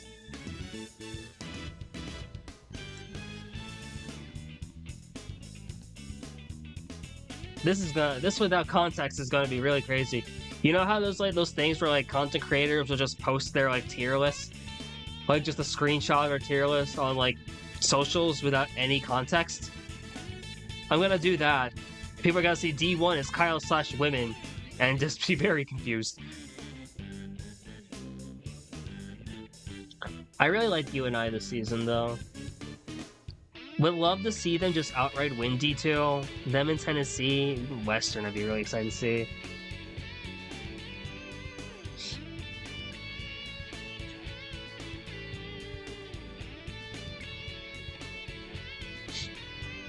Send the tier list? Oh no. Yeah, it's in grounded media somewhere. It was made. Angle and Evan made it. Have fun. I remember leaving like halfway through because I had to go to sleep for work. Moving on, who we got? Ashland University. This is a fun team. Ashland, Ohio?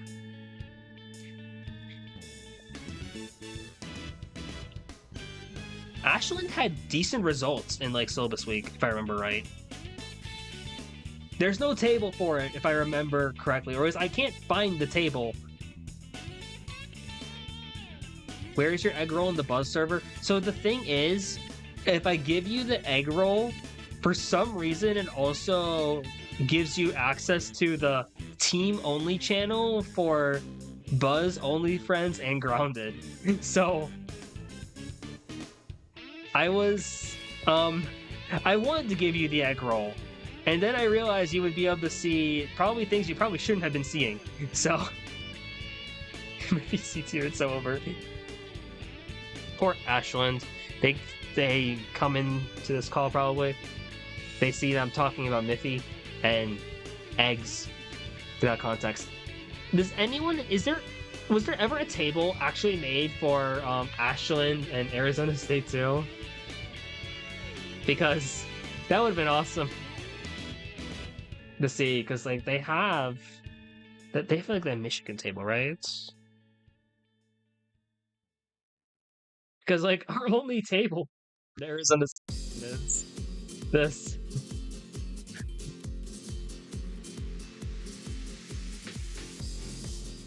This Michigan table is solid, honestly. Hyper Flash, I think, is a big player to really watch for. Like, Fantasy's probably never not happening this season. Like, I'm not running it. I don't know who wants to run Fantasy.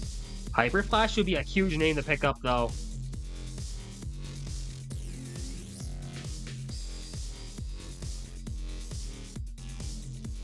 Oh, green too? Maybe green one.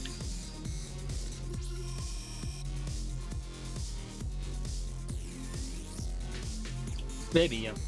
Not a bad idea. Neo is good. Pokemaster? Right? Decent name. Near Driver Ed. Driver Ed is such a base tag. Oh my god. That is a great tag. Wow. Fisky or Fisai. Neapolitan. Ashland they have their first win, which is already big, beating Arizona State. I probably don't put them in that same division. Doesn't help that I don't have a table to really understand what happened. But because they had rough results overall. Lost to UWO. Not a bad loss in UM2. They're like, I have them over College, to be honest with you.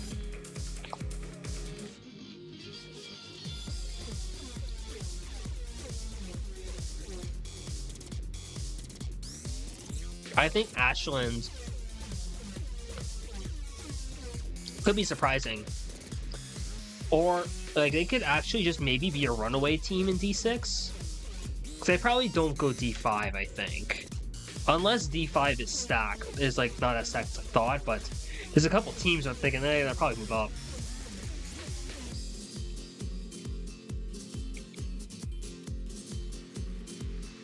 But I'm curious. Ashland, I'm watching this team.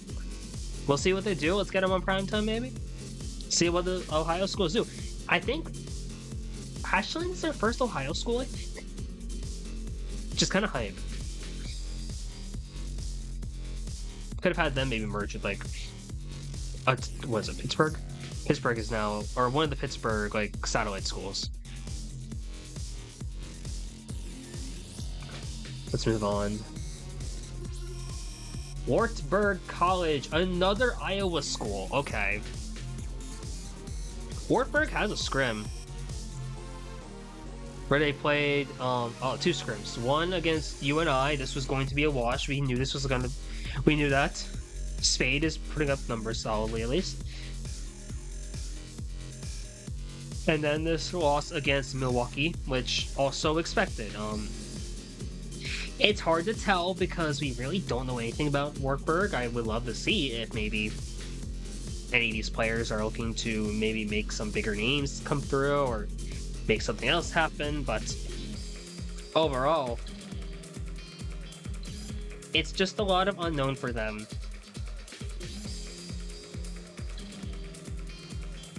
Putting them under Ashland, above. Do I put them above or below Co? Co has experience. Like, they have a scrim, which is nice. They have two scrims, which is great. So they at least have an idea of the game, but the scrims don't really tell much. Because, like, those are both expected losses, and they're both rough losses, too.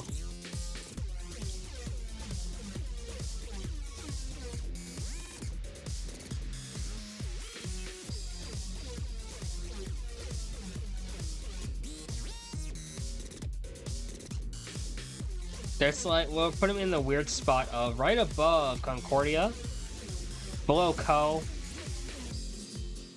Pure because they have they have tables. I at least have something to go off of with them.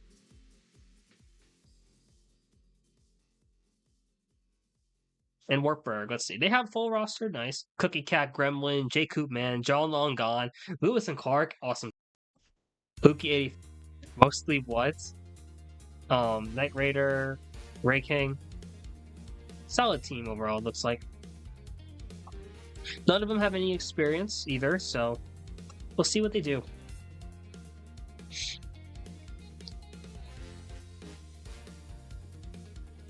Moving on, we got. Oh my god. We're gonna be at this one for a bit. UCSD. Triton Circuit. Before any UCSD player comes at me for the fact that I don't have every single one of you guys on notable players, you'll have a 22-player roster. It was hard. I gotta limit things to one side, but everyone knows UCSD. They had one of the best years ever for a team. Well, like 2024 was their calendar year. You look at that run, syllabus week. Wasn't sure if they could beat Michigan. They beat Michigan twice to win syllabus week. Goes in to the spring season. People are like, okay, maybe they'll fall down the earth a bit. Nope. They win. They beat Michigan in finals. And syllabus week 2 happens. They get 4th. Couple gathering issues there. And then in the fall, still a good result overall. Third for their top team. Another important thing is that UCSD also started having a second team as well, but for both seasons in 2024. What did you miss? We'll show you the overall after when we talk about UCSD. As we talk about UCSD.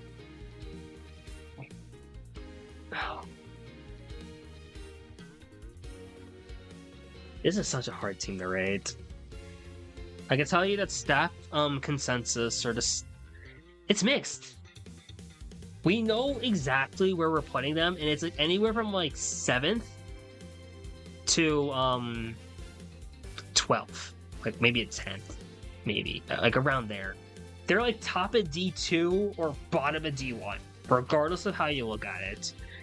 The reasoning is they lost Super FX, and Super FX really does a lot for UCSD, and they're set up nicely. Like UCSD is still very good, but I don't know for this team. I think they're above UNI. Top Hat's been ascending. Top Hat has ascended since midway through that spring season.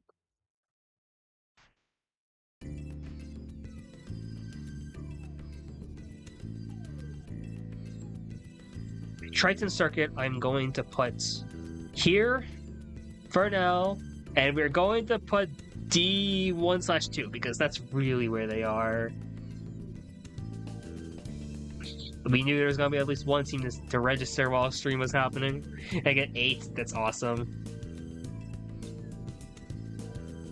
Let's look at these tables because, jeez. Okay, so not top LU for FIU, but what is top? Is their name? Oh my god! Solid result. Competitive at least, not complete top out lineup for FIU. Big win on UAA on Arizona. Oklahoma, Tennessee mix, all-star team here, and most of UCSD tops. No flights. Not bad results. Lost to Maryland, who I think has really leveled up.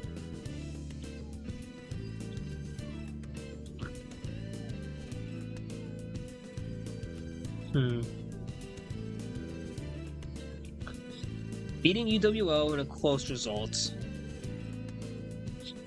Beats Nebraska handedly. That loss to Arizona. Granted, stuff happens. RIT win. 48 teams confirmed already. Yeah, it's crazy. It's so crazy where we are in this season, where we are as a league right now. Shout out to the fact we have an ECAC partnership as well.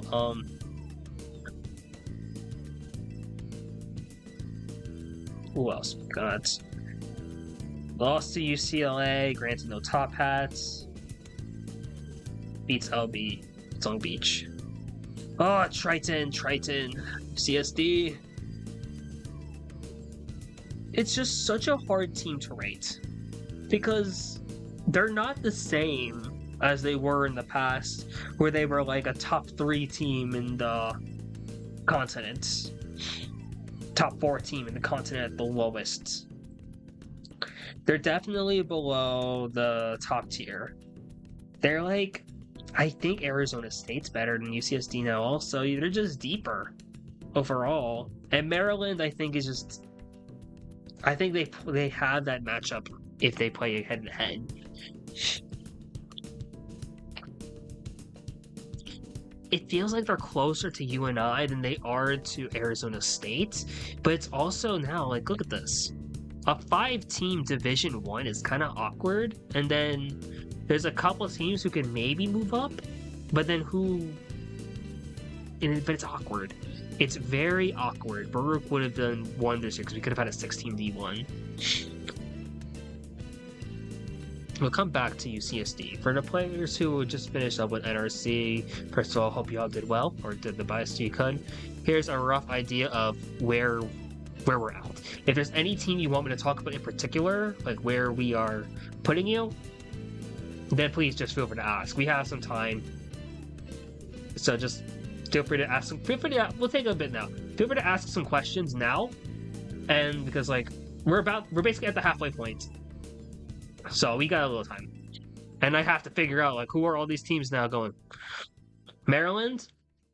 Maryland is, like, easy, like, top 4. No lower than top 5 team in the continent right now in North America. You have a team here with the jokingly labeled as Fate and Friends, but Maryland is way more. Maryland is deep. We'll go back to Maryland because we're talking about them now. The Terrapins have a lot of great players here. Like, yes, you have Fates, but you also have Luffy, you have Claxton, Asa, Asan. Versatile.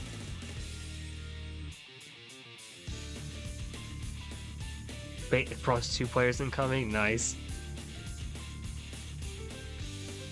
Matt is really good too, like... They really have be as versatile. Wow, I threw. My bad, Matt. Where is Maryland? I know they're higher up here. Yeah, Maryland is a good team. They're way better than any team in D2, I feel. I don't know if they knock on that door of top 3 just yet, but they have a shot. I think give it a month and they are really close to maybe pulling off an upset. But like, they're like a borderline. They're like a team. They're one of those teams that are definitely D1, but probably not there in the top 3 just yet.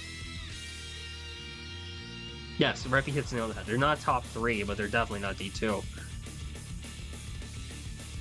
They kind of fill like the slot that UCLA filled in D1 last year in the spring, as well as they could have been one of the teams that filled like that UNI slot, Oklahoma slot last season. Not contending, but definitely better than every team below them. And they're just like they're like noticeably better than any team. Like you can't even consider Maryland D2 right now. They're just that good. Too many players are just that good at the game. Their driving is impeccable, and their team play is only getting better. Hello, Six. We are back. We are taking a quick break to talk about any teams that players missed while they were playing NRC. If you have any questions or teams you want me to recap in more detail, we have gone from FIU all the way until UCSD. Auburn is next.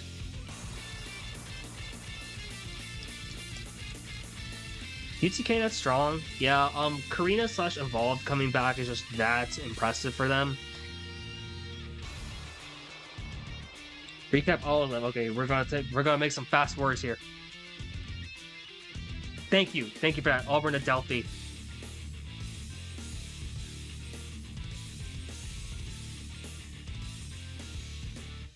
Let me actually make that adjustment real quick so I know.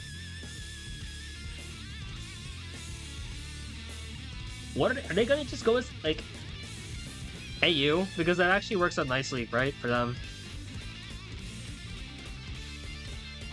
Like Adelphi is AU Wildcats, okay.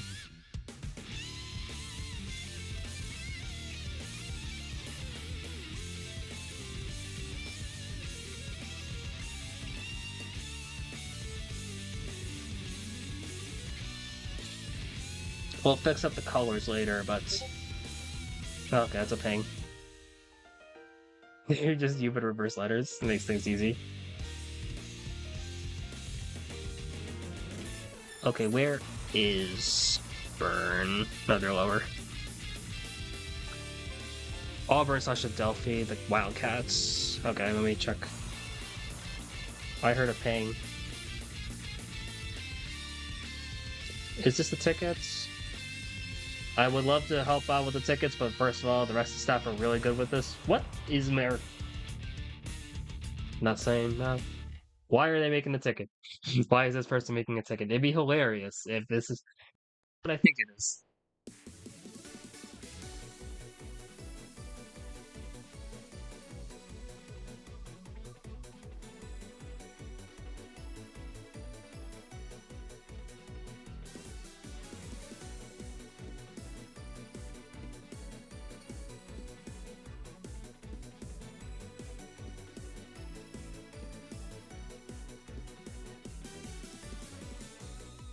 Can't wait for Kennesaw Owls. Oh, we'll talk about them. Yeah, they're coming up.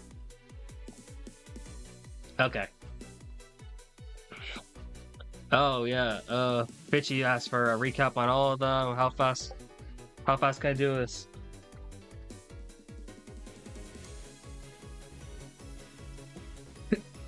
Okay, here we go. Michigan is one of the best teams in the country and the best teams in the continent, no doubt about it. They won D1 last season, definitely still here. Waterloo is on pace to possibly win syllabus week this semester. Almost won D1 last season, definitely at least the top 3 team. FIU is just always there. They're going to be good if they actually hold on with this roster, and it's only getting better. This team could win it all. Maryland is a team that's definitely Division 1, but probably not a top 3 team here, but solidly top 4, top 5. Arizona State's in the exact same boat. These two teams are really close and have very different playstyles, which makes them very fun to watch. UCSD is a really awkward team to rate because it's a combination of either being D1 at the bottom end of it or being too good for D2. But it sucks because we don't know, because they feel better than UNI, but also worse than ASU. UNI is a team that was probably way too highly rated last season and then suffered as a result of it, but now they're here in D2. They probably should have a really great run. Tennessee, now with Evolve / Karina, is going to be a really great group over here, especially now that a lot of the players, Jay Guzzi, Ghost, and Panda Master are also really good now. Western has only gotten better, and I think they're going to be a big dark horse threat in D2. UCLA is a solid perennial D2 team. Just a consistent group overall. If the things go right, they can win it all, maybe. RIT is a team that has been really scary to watch in the offseason because they're just taking names left and right, potentially getting to the point where they might be hired in D3, which is crazy. Arizona has been on the grind, and now that Howdy / Queso has arrived in full force, a team that's been really strong in D3 should be able to be a contender. Michigan State is now looking to go into D3, potentially make a deep run as well. Pitches up and on the grind. As a whole, the team from Arizona has gotten better, though. Michigan State, this team is still consistent. They're still solid. There's no notable weakness on here. It should be a good run. UAH, perennial D3 team. Very good. Still very strong drivers. If they can get their team play up, have it all here. Roadrunner Racers been on a massive come up as well, like RIT, maybe making a big jump with that table against Arizona. A lot of potential here. Reckless Reds, Nebraska lost their 2 best players, but they still have a lot of solid results. Very solid core that I think is going to keep them competitive in D3. NC State, now that the past is behind them, I think there's a lot of solid gameplay here that could be done well, a lot of growth here, and I think there's a chance for them to be very competitive, especially if they go in D4. Utah has improved overall as a group. They still have Snowy to carry them now, so great spot for them. D4 is probably exactly where they go. Virginia Tech is in the borderline D4, D5, losing Cynical on Ice, but they still have Steamy and Vuv. Would love to see how they do, especially with a lot more newer faces. The Vandals have improved a lot from where they were last season, but I think Now, just give them one more run here in this division, and then they'll be ready to make that jump forward. Georgia Tech has 2 solid players in Abriel and Air Hockey, and a bunch of newer names still have to be proven. FIU Gold is a team that's looking to find that consistency, and they can peak really high in D5, or they could have some rough losses. Either way, it's time to tell. ASU Inferno is kind of underrated, and I'm probably underrating them a lot here, but I'll let the results show it themselves. There's a lot of potential here, a lot of upside. Ashland had a good syllabus week, pulling off some names, beating Arizona State, one of the premier teams to watch in the lower divisions, I think.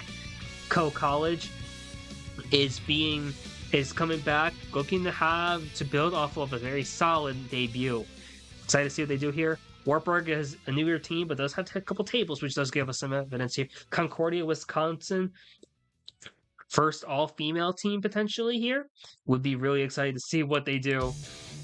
And St. Francis, the first team from Western Pennsylvania. Should be excited to see what a couple of new teams do in their debut.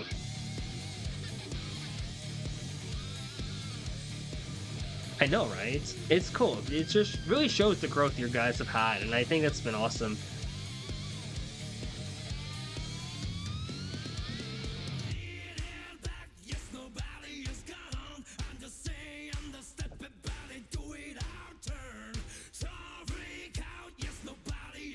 Okay, we're done from our break now. Let's move on.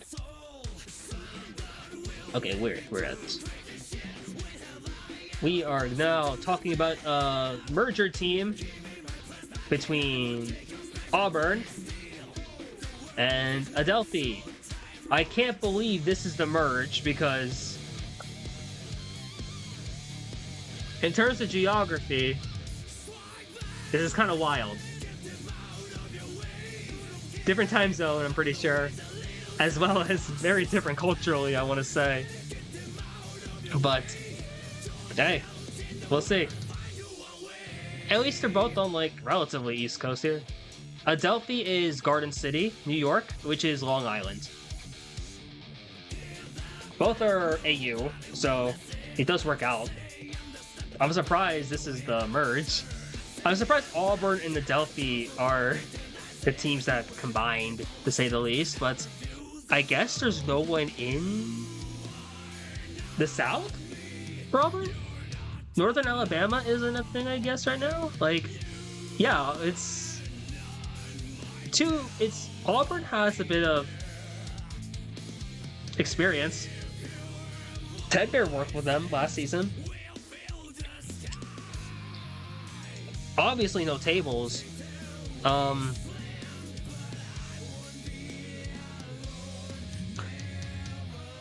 We're going to put them above Co. Probably above Ashland, actually. Yeah, what we're gonna do, we're gonna put them right under ASU Inferno. The Wildcats. This is just weird. It's just, we don't know anything about these teams, really. We know a couple things about Auburn. Auburn had some solid names last season. Caliber, I think it was, and Sandwich were really solid.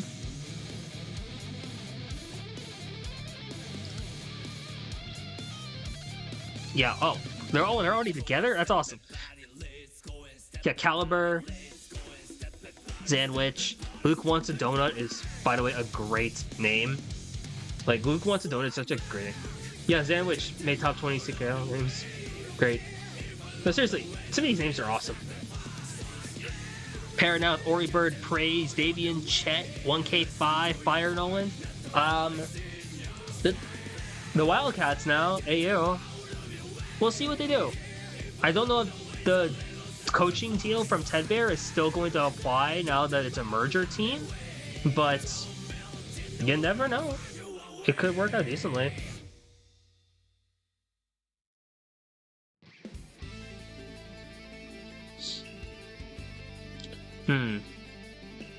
I still play some D6 for now, but I'm interested to see what this team does. Milwaukee is next, I think it is. Oh, okay, Milwaukee Panthers. If you want a team that's really grown, Milwaukee has done a lot in a very short amount of time. Donkus is a runner already for like most improved. Very solid name that we've seen in the course of the past couple months, if you've been following Dark Matter at all. Very good group over here. Iwo is solid. John is very good as well. And Shadow, one of the best bike players we have in the entirety of Collegiate. 50 Mogies this season already? Oh, that's a grind. Oh my god. Yeah, the grind here from Milwaukee has been impressive.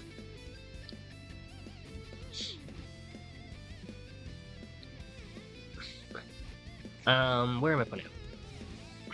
And I think now that Donkus has been really solid, I feel actually very comfortable putting Milwaukee right in D4. If you don't understand, you look at these tables. These tables have been very good. Plus 100 on Virginia Tech. Shadow and Donkus, John, Iwo, that's a good core. Nooper's been solid too. Pesky's a good player too. Good results. They beat Wartburg. Okay, they lost to Roadrunners with 2 allies.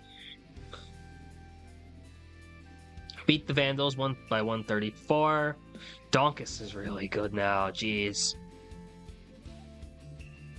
Minus 156 in RIT. RIT is that good also, so.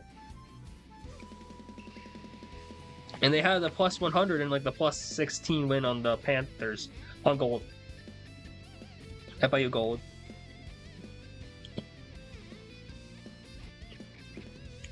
And minus 128 against Morgan with an ally, looks like. Milwaukee solid. Really excited to watch this team. I think this is going to be a very fun team to watch, which is always the fun part here. Loving to see Milwaukee get some representation as well. Wisconsin overall, great stuff here.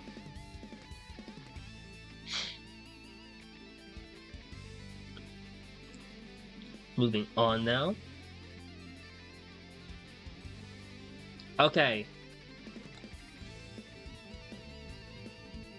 I was gonna say, yeah, I saw that table. I do factor in tables with allies a little more differently, just to be fully transparent with that. More so because I try to really only look at collegiate against collegiate scrims, or teams with like full members. I will look at ally ones just in case, but I have this one noted down, and like this is still solid for both teams here. And I think it does well for both of you guys. Good result for RG. Also decent for UWM. But we'll move on.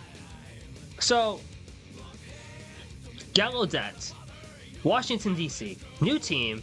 I don't think this team is happening. If anyone on staff is able to confirm that this team has made a ticket and is looking to play, please let me know. But Gallaudet, we were talking about this earlier. Oh, shoot, my camera. We were talking about how Concordia, Wisconsin is like the first team to be likely completely female or femme presenting. If you don't know, Gallaudet, I realize I don't use UNM, like, yeah, okay. UNM is before them and everything, but okay, we're talking Gallaudet now. Gallaudet is a school that's primarily for those who are deaf and or hard hearing. I don't know exactly what the situation for this team would be, but there's a chance the team is like primarily deaf, and that would be really cool because there's precedent for this over in like MK in the Mario Kart Central community. You look at Silent Lightning, Silent Bolt. Those teams have predominantly been made up of players who are deaf. Like I've played multiple like times with them, not like allied, but it's like I've been a fan of Silent Lightning for a long time. They will play Death. Sometimes they will Zoom and like actually sign to each other, like things like Shock and all that, which is crazy. Or they'll just play like a Mogi, like a 66 squad queue, but without call.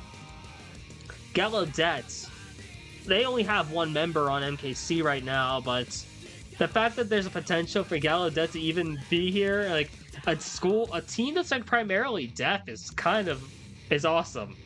We would have like two like breakthroughs here, a team that's like mostly female and a team that is primarily deaf. I don't know if this will happen. Like, I can't guarantee it. I really don't foresee it. I don't have the info personally of if they have made a ticket. Haven't been following that as well as I should have.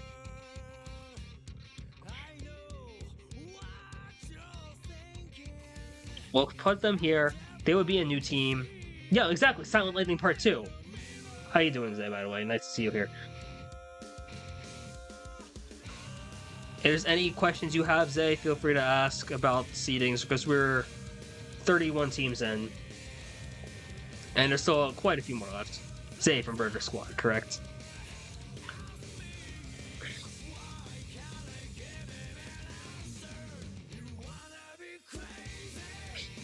How's it going so far? Man, I'm tired. 2.5 hours of this, but we're over halfway. We're on a better pace than I was expecting with this. Yeah, okay, Zay. We'll recap the big things for you. Concordia, Wisconsin is a team that is potentially all female or all femme presenting. This might just be Concordia, Wisconsin's field hockey team playing competitive Mario Kart, which is kind of cool. Gallaudet is, as you notice, primarily deaf. I don't know if they're gonna actually have a team, but they're there.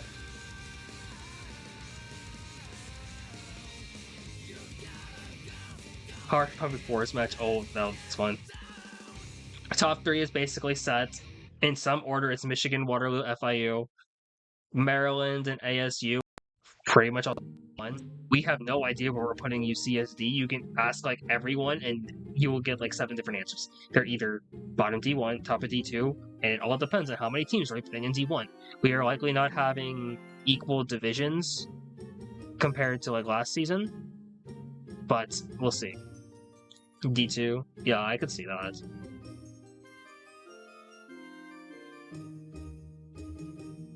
RIT is in a really weird spot where they can be kind of like D3 or D2, depending on who you ask.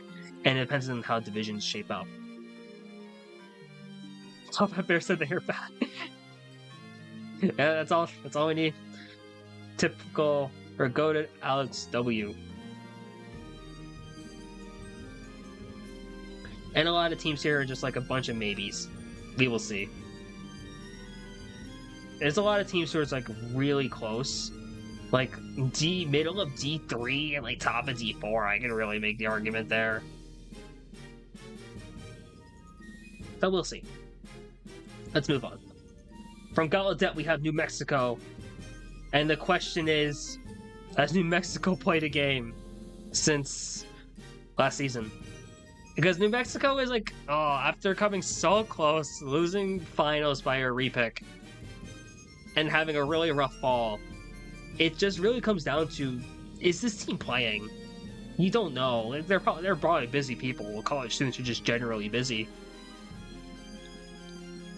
But it's just so hard to tell with this team, because we just don't know what is happening half the time with them.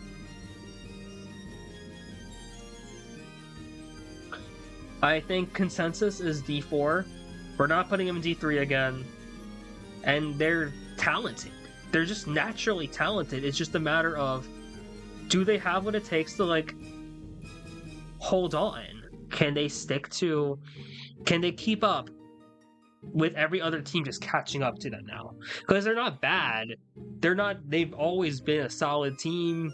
I think they could have done well in D3 if they were able to play more often beforehand. Because it took them a few weeks to really get the rust off. But now it's a matter of, can they keep up? And or is every other team at their level catching up to them and maybe surpassing? Because there's a reason why UW always so high now compared to like where UNM is. It could have been very different if those two teams still grinded the same. You, for all we know, UNM could be a D2 team right now. But life happens. School happens. Not every team, not every player plays the game with the same goals. So New Mexico is in this spot here because of that's what they play for. If they're content with this, then that's fine. All the better for them. They're having a good time down there in Albuquerque. That's all that matters. And they're still good players. You have G72, you have Bean Senpai.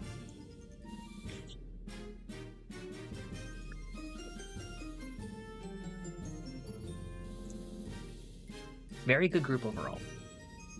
It's just, can we see if they can keep up? The question is, Milwaukee, a team that's really gotten better. Crimson Gaming, Utah, a team that started out better, most likely, with at least they're having their ace be a great carry. It's interesting. We'll see what happens in New Mexico. I think they're likely D4, but I can see movements. I want to see something from them. I would love a table. If New Mexico gets a table, that would be awesome.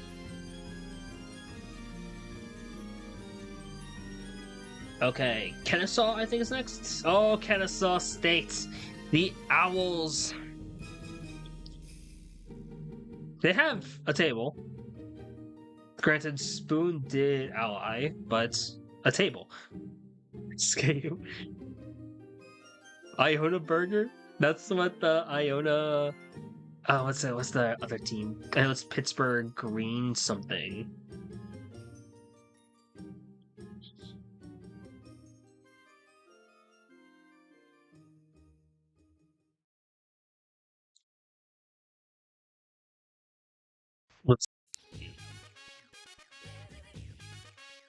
Kennesaw. Kennesaw is being led by Wisp, former member of the Peach State Patriots, former member of UWG, current member of Vespertine, so great player here. Also, typical Alex W. The question really here is, does the team, how does the rest of the team stack up? They have one table, and I would love to see Kennesaw do really good. It's just, I don't know with this, because all we have is one table, and Spoon is outlying here. Because reality is, no AFK for the Vandals, and realistically, I don't think that Kennesaw has a player at Spoon's level aside from like Wisp. So there isn't like a clear number two. You have Dylan, you have Inari, Bird, Pebble, who are solid. But unless Bowser Tim Rage 6 is actually just Spoon, or you have Says, Claria, Odysseus, Pro Koopa, Zodiac Crusher. Joe had Bucky sees Spoons and Libs. Unless one of these players are able to do this, or this at least, I don't see them winning like this normally against Idaho. I think they'll be competitive, but I do think Kennesaw State's probably D5. I think them against Idaho is actually a really good litmus test for them. And I'd love to see them go up against like Virginia Tech, who I think is kind of similar, but Wisp I think is better than Steamy and then Involved. But those two combined are really good too. Them against Georgia Tech is also interesting. I feel like I've been crapping on ASU by always putting teams below them, or teams above them. I'm going to put Kennesaw here for now. I could be very wrong. I think I'm underrating Kennesaw a bit. But I think D5 is probably solid for them. It's a matter of seeing what does the rest of the depth look like, because we know Wisp is going to do very good numbers down there in D5. But where does the rest of the group fit? How quickly does this team learn? and how fast are they going to evolve into solid players. Because you are playing up against a team like ASU Inferno, FIU Gold, who are able to do more aspects of the game than just drive. You're going up against teams like Georgia Tech, who have some great drivers and solid team players on there as well. In Idaho, who are just kind of all around. VT is similar in that aspect too. So where does Kennesaw fit here? I think they're better than D6, and I think such a great issue. And I think, yeah, Wisp is so much for this team already, because I don't see them going lower. But we'll see what happens. Moving on from Kennesaw to... Okay, we talked about the Delphi. Oh, other Georgia team, Bulldog Bulldozers, known as UGA here. Let's adjust a couple things. Oh.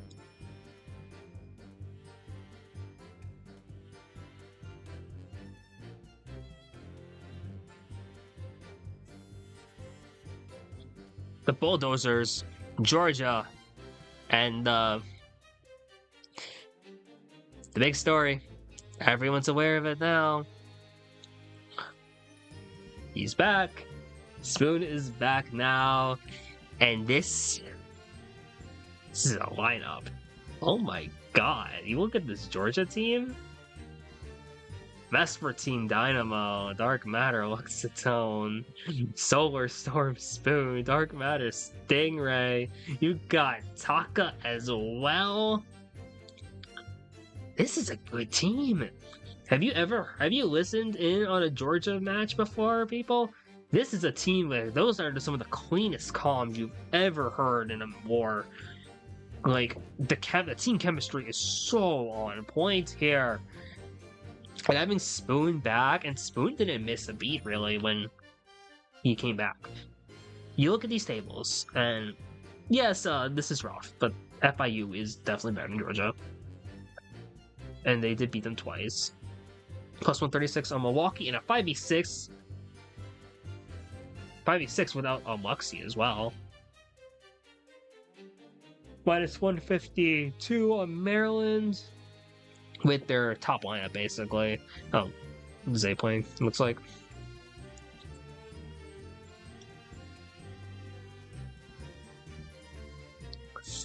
Okay, so I won't lie. I am very high on Georgia as a whole. On paper, before I looked at tables, I was like, oh, Georgia might actually be D1. Yeah, until I looked at tables, that was. And then realized, yeah, probably not. FIU is going to kill them, but FIU kills like majority of teams anyway. That being said, I think it's very strong and would likely do well at like D2, to the point where I actually think you could see them as top of D2. I'm not complaining. I have them over UNI. I just think that team, the chemistry is just too good. The team play is just so strong. That's not exactly something you talk about, we get to talk about very often in CKL. But the Bulldozers, Georgia, formerly known as Peach State Patriots, formerly...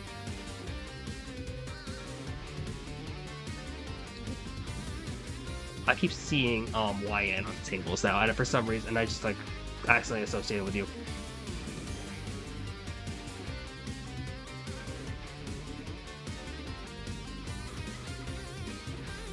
Yeah, because of the one like Beast of the East table. It's like, oh, okay.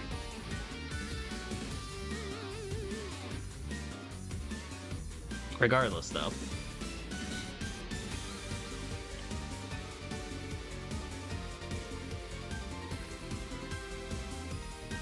Attack YN.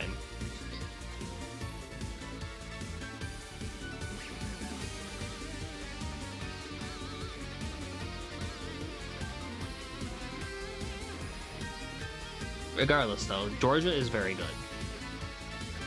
Moving this D2 label up here because I think this is a premier D2 team. Legitimately, like, you would make the argument for 8. You really want to make the argument for 8 teams in D1? You could put Georgia up there now that Baruch and Texas Tech aren't going to be a thing. I do know what YN means, I just know I'm not allowed to say it on stream. Nor would I say it on stream.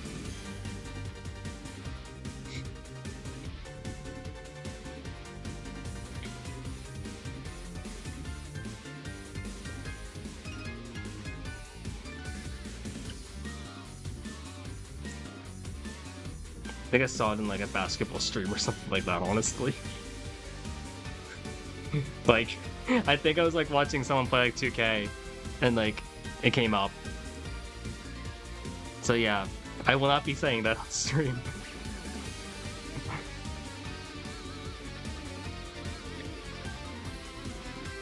Nor will I be looking it up on stream because hey, we're trying to maintain good rep here. Yeah, those who know. Those who know.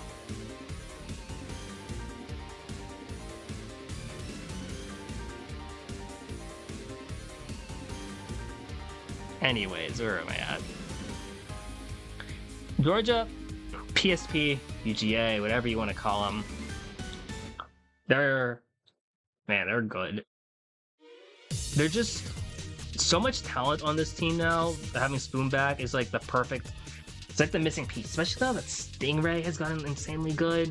Luxatone Dynamo, dude, have also been like really great in their role, and Taka's been that great fill for Spoon as well. But now, put all of them together, and top lineup UGA. Give it a few weeks, give it like weeks until like week 2 or 3 of the regular season, and then they're gonna reach a point where they're just, it feels unstoppable. They're just that good. And that chemistry and that team play really wins it out. I would love a table against like any of these, UCSD and ASU, just to see if they can stack up as well as I think. Because I think their ceiling is really high. I think they have a D1 ceiling, not this level of D1, but could maybe break into like this range. Maybe even surpass Triton, UCSD. Well, legitimately, oh, they might. They might actually be over UCSD now. It's close. We'll come back to that one. We'll have like 2 hours-ish.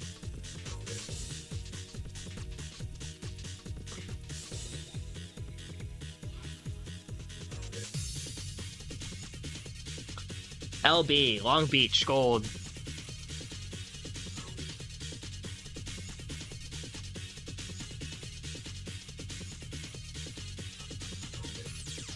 Long Beach. This is a team that's been really impressive as of late. Doing very well in bronze bracket syllabus week in finals at this point. I don't know of results. I don't know when they play UAH. Actually, off the top of my head, but...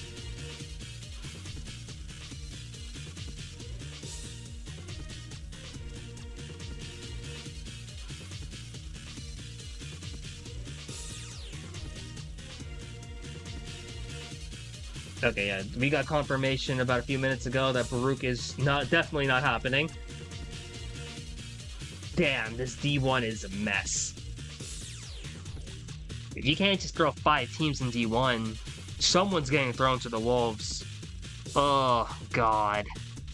That actually does mess up a lot. We'll talk about that near the end, because I think we're gonna have like a solid like 45 minutes to like an hour and a half to just talk about what do we do with D1 until the deadline hits. Anyways, let's go. LB Gold, Long Beach.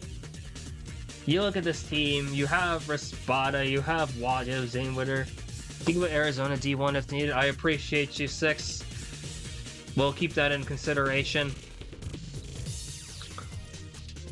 3-team D4. Cairo might be on to something here.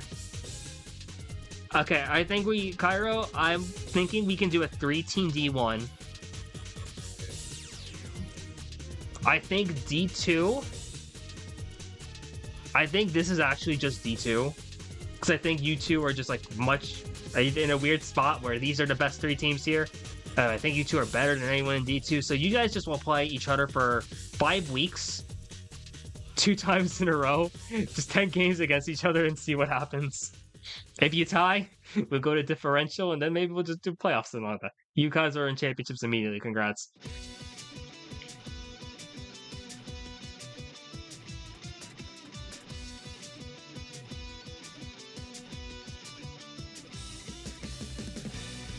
Farouk is dead, so we will take that out. A first to 10? Oh my god, no. No. You could. You could. Anyways, let's talk about Long Beach. A team that's been really impressive. You have Watt and Zane Witter, who have been really solid overall. You have Raspada, who has been insanely good and has done wonders for this new program. Only 2 tournaments and they potentially might have 2 championships already, being bronze champions maybe in Syllabus Week, and already winning D4 in last season. Where is LB?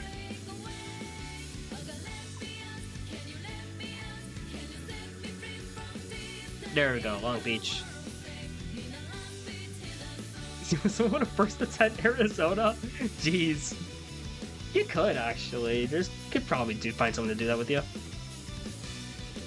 Just do like one of those like 24-hour war things. Anyways, Long Beach has a plus 108 on Utah. That's Ashland, I want to say. Plus 62 expected. St. Xavier expected. Minus 100 on...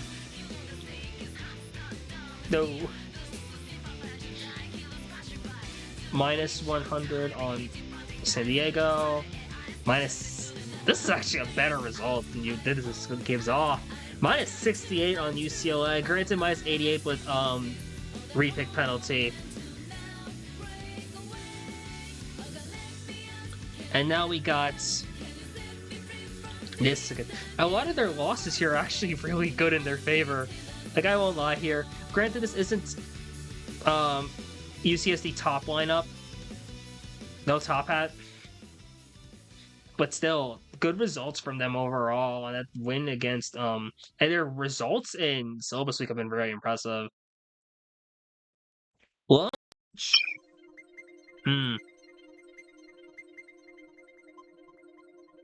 With the run they've had, I'm currently putting them D3. Maybe over UAH, actually. I think Long Beach has a lot of upside here. Going to be a very scary team for certain teams to play. Oh, this might not work out perfectly. Considering who I have in mind for my 8th team in D3, I think this might be perfect.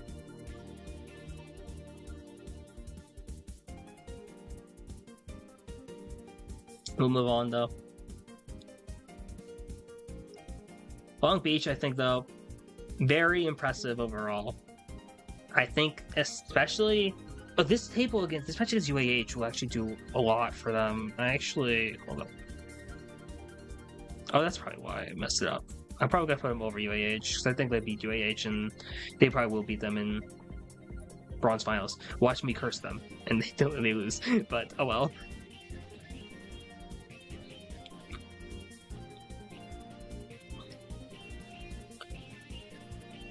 On John Brown Drifters, they don't have any tables. They were 5th in D6 it was last season. I had to look back at my own notes. Solid group overall, though. Have some names that I think might be interesting here. Dot Pokemon, I want to say that is. Decenari. You have Moonman, Oscar the Taco Cat 17. I forgot that's what their full tag was.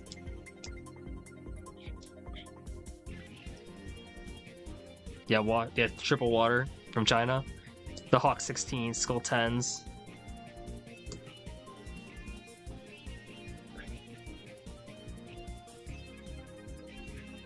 And now we will put them realistically under Co. Maybe probably over Wartburg. Co did beat John Brown last season. And There's no tables to suggest otherwise yet, but quick results for now. John Brown, we'll see how they do. Arkansas School, happy to see what they do. AAA Wolverines, Michigan 2. Also coming out from Ann Arbor, our second representative here today.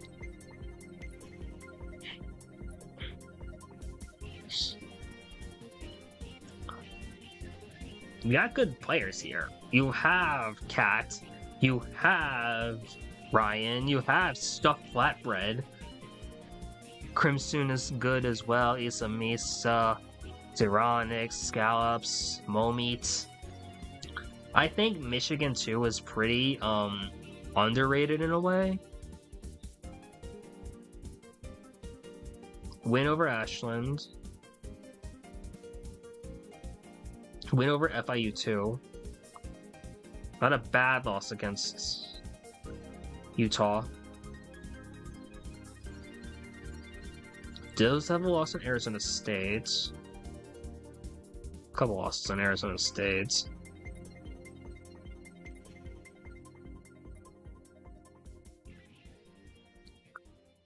They're like right all together. Legitimately, they're all together pretty much between FIU Gold. The second teams are pretty much all together, weirdly enough. We're gonna put AAA Wolverines.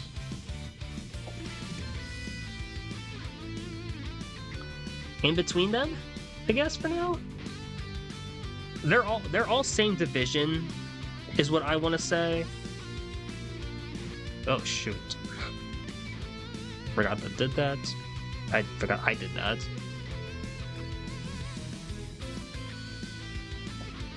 Oh, this is gonna be interesting then. Okay, a couple teams are gonna be moving down. It looks like. I think the 3 second teams are probably gonna be really close together anyway. Excited for them because I think the Wolverines were D4 last season. Rough finish, but I think that their record doesn't really show that they were actually pretty competitive. I think Arizona State might be a bad matchup for the consistency. I'll go Arizona State over FIU. Just gotta change a bit. Yeah. All right, yeah, Caps. But yeah, Michigan was like, they were decent, and they just had a lot of their losses were close. It felt like, and just things didn't go their way. But they could have been a playoff team, I feel like, had cards turned differently. They're a sleeper pick, I think, down here. Legitimately. They're kind of... In a way, I actually might put them... I might change the order of this a lot. We'll move that. We'll come back. Yeah, matchup probably they didn't stack up that well, but we'll see how they do now. Okay, Oklahoma.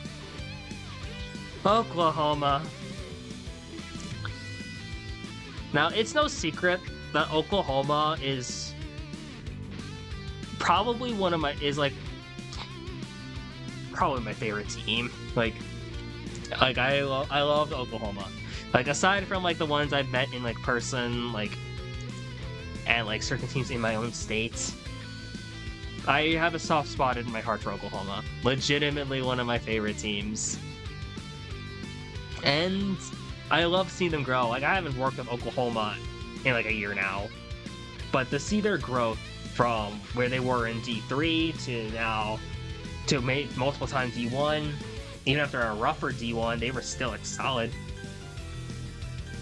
No, that's true. The Oklahoma Interstellars and then me Subway Hangout. That was awesome. I forgot that. That was such a great way to put it. I don't think I've had Subway since then. Admittingly. Maybe not a bad thing, but... Hey, I'm very thankful for that.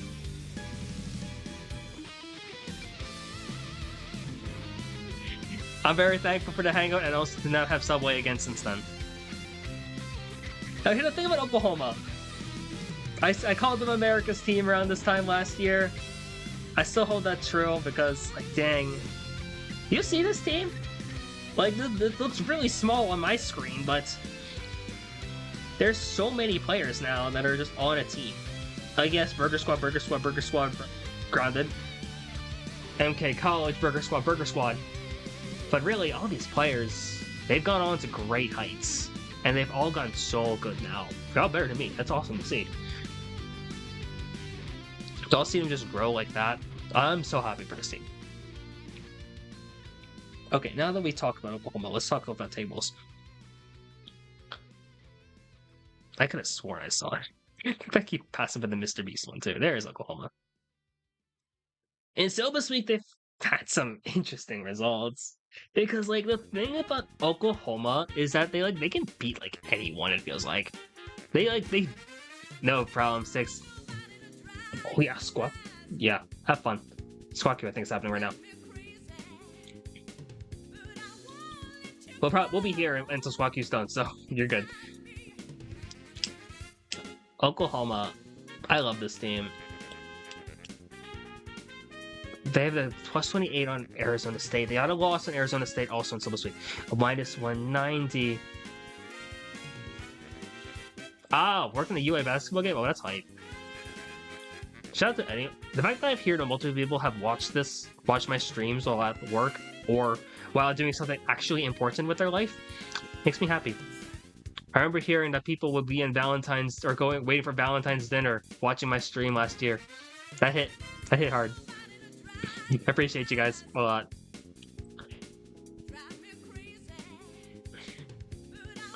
UCLA, they have a win on UCLA as expected. RIT win, Arizona State loss. Well, beat Utah. Man, this is a tough team to rate. Yeah, Rivals is very important. What do we do about Oklahoma? Because matchup-wise, they have a good matchup on like a lot of teams. I think right now they're better than Georgia. I probably put them right under Arizona State, and weirdly enough, they're like the weird gatekeeper right now. They are still the D1 gatekeeper, but I don't know if they're D1.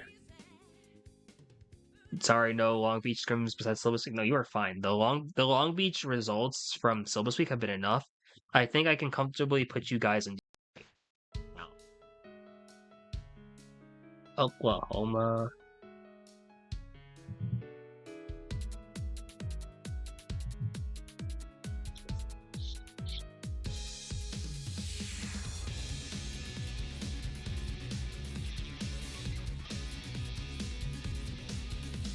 They have the depth. Like, Oklahoma depth is just really good.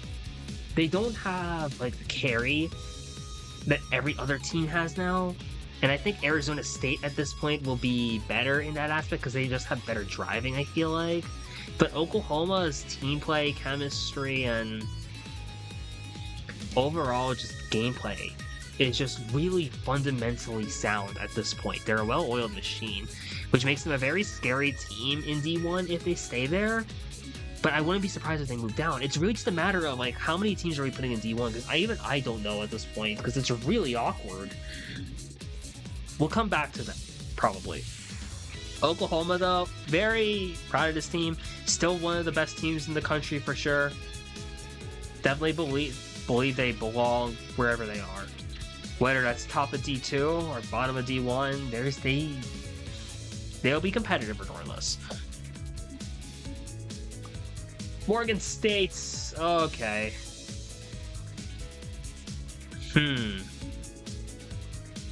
Morgan State.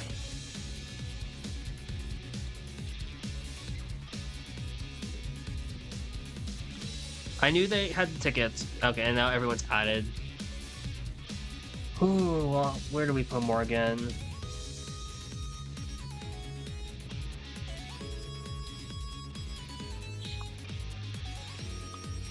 Zay and Nitro are so great, and Mega has done really well lately. Oh, oops. Mega has been very good. I've noticed that Ronin has been improving. I got Sissy doing well as too. Morgan is solid. I wonder, it's just a matter of, I think the thing about Morgan is I think they end up falling in different divisions just purely based on how we split this up. So I don't exactly know where I'm putting them, because Zay is still way better than most players in like any of these divisions. You put Zay in like D3 and like, oh god, it's better than everyone here pretty much, with the exception of like 6, and that's like close. 6 for Spada.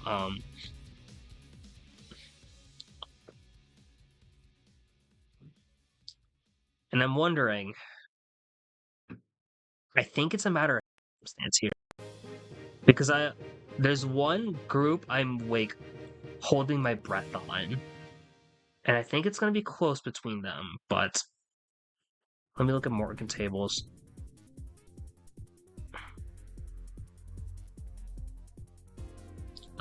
This Beast of the East table is interesting. They don't have Nitro here, they still win. Granted, this is also the first war for both for Avenger and Fang that Ash hasn't played a war in a long time. 66 at least. UAH, this is a good table. They beat UAH twice. Granted, that's a J's plus bot plus cheese. They beat RRG. They beat okay. A loss against Arizona State mixed. They beat Florida. Beat Milwaukee. Okay. I will put them here for now. I was like trying to rationalize putting Morgan in D4 actually. But Morgan State Bears and whatnot.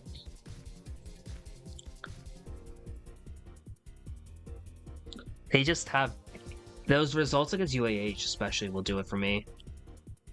I think there's a lot of depth there. They're better still. Their team play is really solid, and they have Zay, who's the X factor here. I think they'll be fine in D3 here. I think that's a comfortable spot for them for now. And that puts me at 8 teams here. Someone's moving down. One of these 2 teams might move. I'll come back. I'll have to look at that again. Morgan State might be another team to come back to. We'll see. You are back, 6. Welcome back. We are now talking about FHU.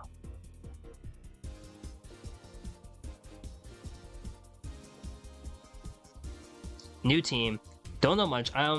As FHU made a ticket to get everyone in, I actually don't remember. You love watching. You know, that makes me happy. This is like one of my favorite things to do. I look forward to this like stream like every season, every semester now for you guys. Just like, hey, I will set aside anywhere from 2 to 5 hours of my life just to talk about this, especially for all the players here. I think it's cool to give them a little bit of growth. Shout out all the new teams too. Like, this is really fun for me. I'm happy that you guys like watching it. It doesn't matter if we have 50, 60 viewers, or if we have like 5 to 10. It's always fun doing this. So I'm really happy that you guys are tuning in. Especially for the fact that it's a Saturday night. There's probably way better things for you guys to be doing right now. Especially with a lot of you having MKU playoffs to be worrying about. Or like actual important stuff you could be doing on a Saturday night. But I appreciate you guys for doing this. Always doing it for the community, so. FHU being new doesn't leave us with a lot of room to like make speculation, because there's no tables. We don't really know anything aside from the fact that they're from Tennessee, like Henderson, Tennessee. We have Curse Domino, J1L23, Mega X Dude, Mr. Comedy, Shimboy, W Baker. Solid, maybe a solid team here. I'm wondering if they get connections with Tennessee, with the Volunteers. Does this team become better? this will be a good like experience coaching wise for them. Maybe we'll have to see what they do because there really isn't a lot of. There's no easy answer for them. FHU. For now, we'll go here. That's a lie. I'm putting them here because I don't think Gallaudet is happening.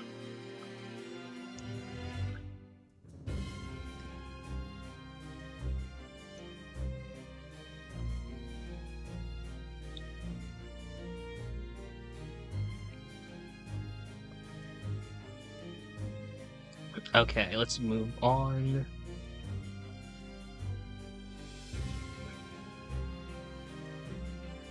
Alabama, roll time. Shout out to all the Alabama players. You really want to shout out Bradshaw, Jay, Jetpack, Sales. I always forget how to say that name, that tag. I feel so bad.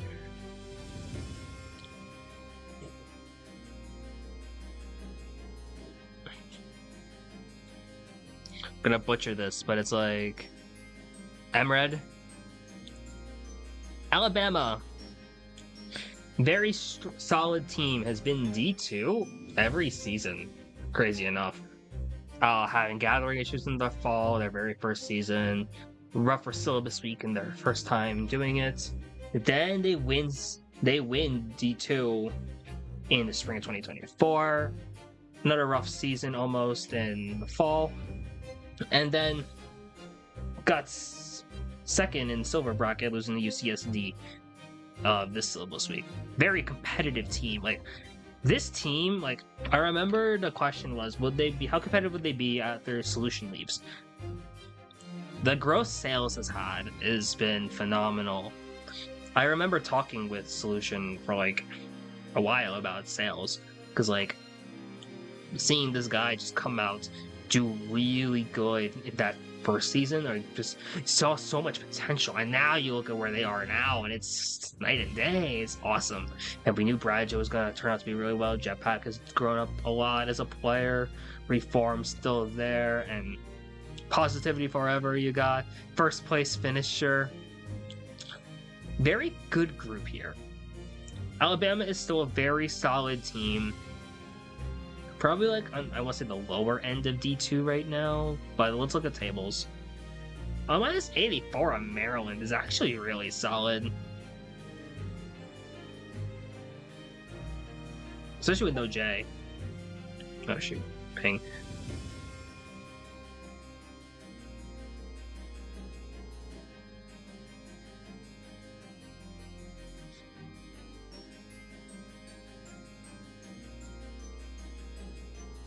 I had a quick request. Marcoco asked to show up on stream. So, there is Marcoco. Gonna TT TikTok to the stream? Oh, that's so base. There you go, Marcoco. Let's go back to Alabama now. Alabama has results against teams that are actual teams. Plus 26 on MKC. After party mix, a plus 16. Arizona, 226. Jesus. Yeah, Alabama's good. That was expected. Yeah. Plus 16 on Michigan State in that rivalry game. Plus 304 on NC State. These results are really telling. Alabama is still really solid. Like, I'm like, oh, maybe underrate them now. Maybe they're not as good. Nope. I was wrong. Alabama proving me wrong. Roll Tide. They're solid D2. I'm gonna put them over UCLA. I'm gonna keep Western over them. I might adjust that though. I might adjust a lot of this hypothetical D2. But I really like where Alabama is. And there's a lot of growth, a lot of potential here, and how many teams are like this hypothetical D2? 6, huh? 8, maybe. It is finally time I'm going to laugh if this isn't... Okay, it is Kutztown. It is Kutztown. Okay, if the slide was not Kutztown, I was going to be very upset at myself. Okay, let's down move here.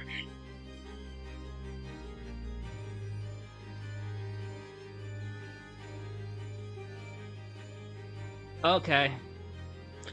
If you want to know a little bit, so first of all, this spreadsheet is actually separate from the spreadsheet we actually use for seedings as staff. My seedings are currently, well, first of all, the ones on the staff sheet are outdated now because I've had new opinions. This is separate. That staff sheet though. If you see ESD ends up in D2, am I the only player who's been in D1 all seasons? Hold on, Kutztown. I'll wait on you guys a little long. I need to figure out if this is true.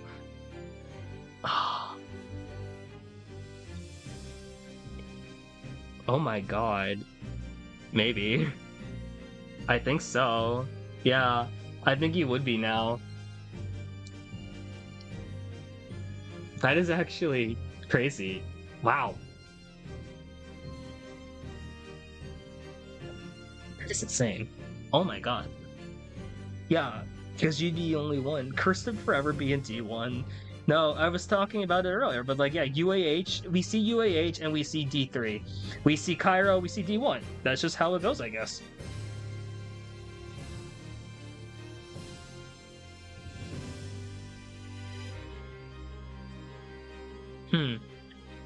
Okay, that's crazy. Cairo with that crazy statistic. Insane. Insanity. Okay, cuts down. You waited 3 hours and 19 minutes. And here we are. And this might be one of the hardest conversations for me to talk about because it's like, jeez, what do we do with Kutztown? For those who don't know, Kutztown did lose Technical and Babu for this season. No longer playing on there, so it's a different Kutztown team. And the reality is, no one knew what to expect with Kutztown going in to this. We'll come back to those tables. Kutztown is a difficult team to rate. Purely because it feels like we haven't seen them be without Technical and be without Babu. But the Bob is on ads, I have to wait. Oh my god. Sorry, Kutztown, you're waiting a little bit longer. That is wild. That is wild. This weird. Kutztown is cursed.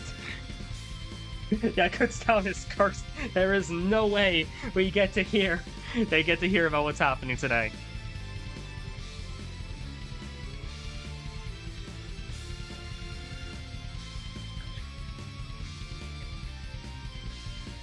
But Bob is free. Okay, is everyone out from ads now? That's a nightmare.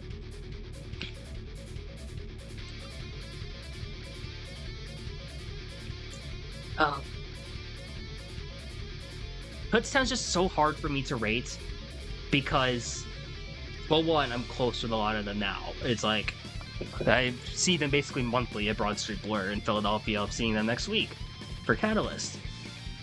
I had dinner with a few of the Kutztown players like last month. Like, it's hard. I drove with Anomaly to Road Rage like 3.5 hours. I commentated Riptide with Sunset. Commentated MKU with Sunset.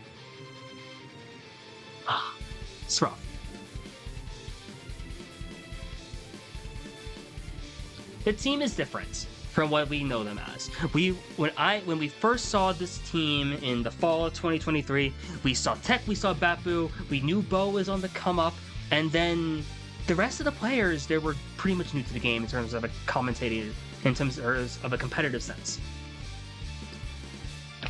Since then, they've grown a lot overall as players. We look at Anomaly. Anomaly has really grown compared to where they were just like 6 months ago, or really pretty much when they 6-8 months ago. Bo has really evolved as a player since starting now on Speedstars. Ocean, I think, is one of the most underrated players in the entire community.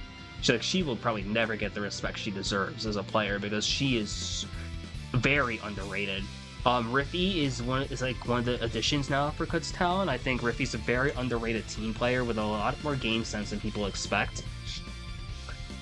Stepien is very underrated as a runner as well. She is a very strong player in terms of driving, so I think she fills in nicely as well, and been that quiet fourth option for KU1.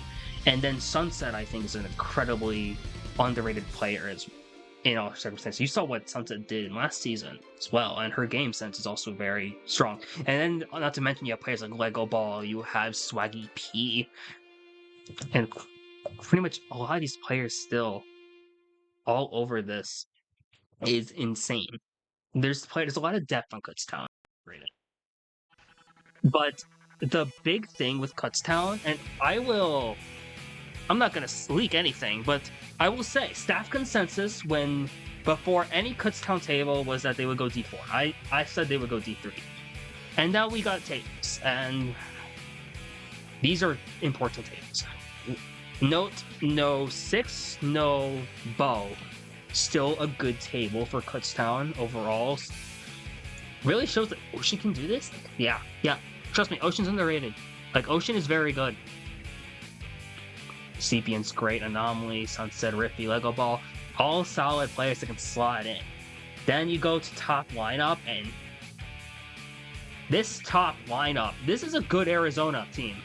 Arizona top lineup is very strong. But the thing is, Kutztown depth is just so frustrating to deal with. They have they have they have 8 players who can do well. 8, 9, 10 players who can just slot in and they can fill spots. And it's what? That depth is unheard of in CKL, which is why Kutztown's just so scary. Yes, they have never won, whether that be in the fall or whether that be in whether it be their top team or their second team, but I won't. Yeah, I know 6. I looked at what this was said in the seeding chat, and I'm like, yeah, I saw. Kutztown is a rough matchup for quite a few teams.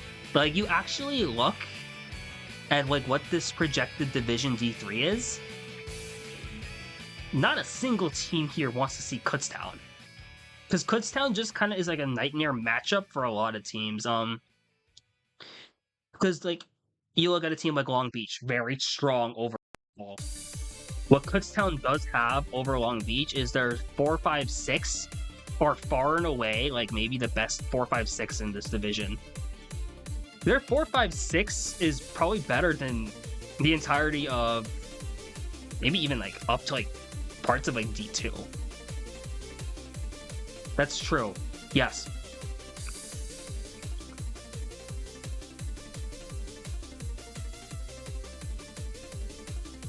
Michigan State would also is kind of rough here. Arizona does not want to see Kutztown, but Kutztown also will have the problem of compared to what they used to have, they don't have the tops presence that was formerly theirs. Bo is great. Bo is such a strong player, but Bo hasn't proven that yet in CKL. When you have players like Raspada, you have players like Six, you have Gabe Cart, who is really on the come up now. Don't and Nova are still really good here. Zay. I think Kutztown's D3. It's really, Kutztown is a matchup nightmare, where in a sense that they just match up so nicely with a lot of teams. They might not be outright better than teams, but it's a matter of, can their depth outweigh maybe the pure talent and front running power of certain teams. It's very interesting because it's the opposite of what we saw Kutztown as when they first started. Kutztown originally they have the hard carries, but their depth has kind of been hit or miss. You fast forward to 2025, new year, new me, new year, new team. And Kutztown depth is now what's going to win it for them. I think they're D3. I have them. Oh, talk about rough. I'm gonna put them right over Morgan for now, right under Long Beach. But that's like, but whoa. I think D3 is scary close.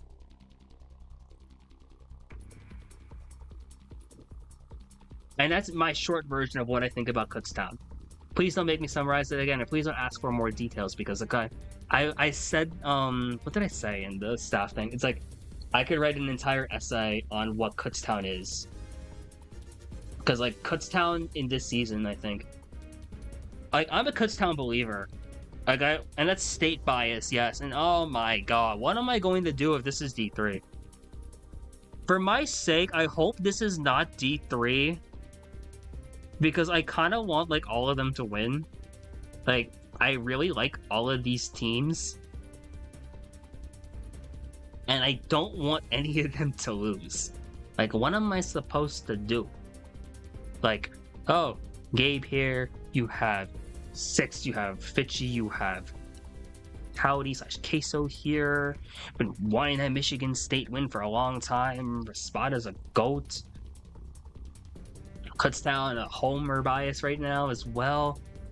Morgan State, Zay, Nitro, the gang. Green's my GOAT. And then like, oh god. Oh my gosh. D3 is, if that's D3, that's a nightmare.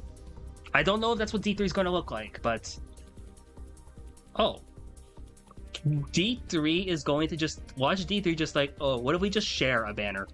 We're just gonna agree to just split everything. Fitchy will okay that as like head of CKL. We'll just oh boom. That's true.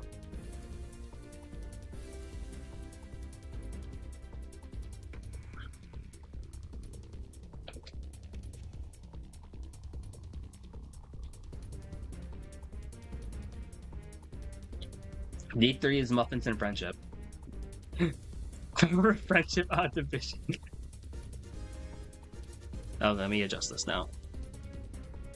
You know what? There is a way we can do there is a thing for 9 teams in a league. So hey, power of muffins and friendship. D3 is 9 teams. Oh gosh. Friends gather around.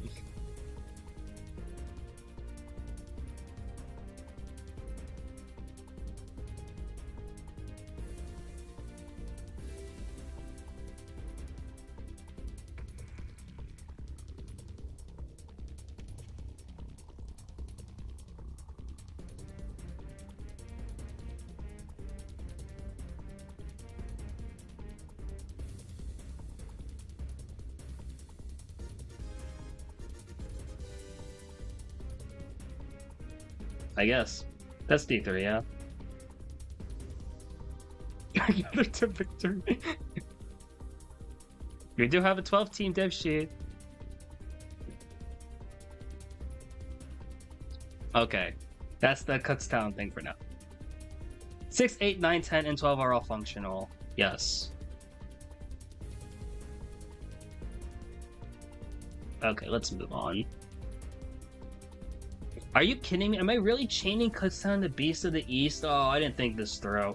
Oh no, I'm chaining Kutztown the Beast into DePaul? Oh no, what am I doing?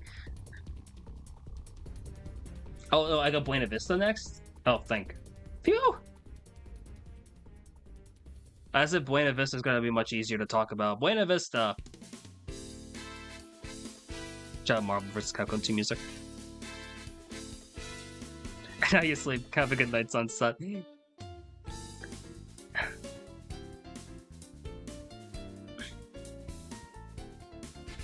Okay, so Buena Vista was a very competitive team in D6 last season.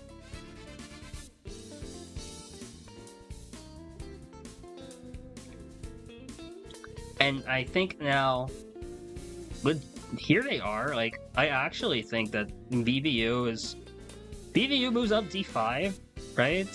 Can they move up D5? Oh, if they're not D5, they're like right under. I have them like right around where Kennesaw is, I think.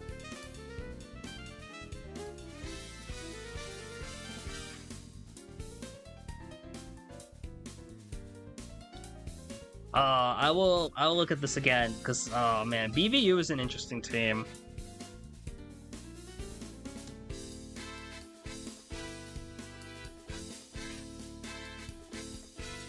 Where's Buena Vista? Where's Buena Vista?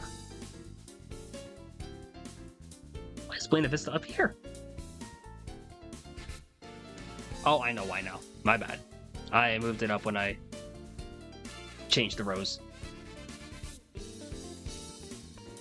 Buena Vista. With NC there, Dead Zone, Parker, those were some amazing players last season in D6. Some extra experience, and maybe they are really threatening. Could see them being a threat in D5, legitimately. Or I could see them staying in D6, and then they're still a really competitive team, especially now with how that division's looking. It's like, oh, run it back. I think they could win it all, legitimately. BVU is a fun team to talk about here.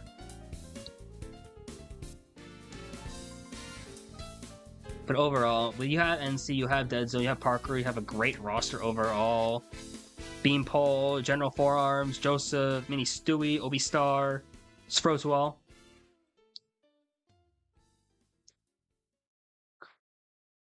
I think that a solid team here, regardless.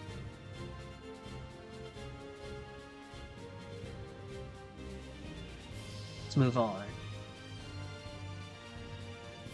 Okay, now we go Beast of the East. So, Beast of the East. I think they're the only team I have actually a slideshow that is a merger.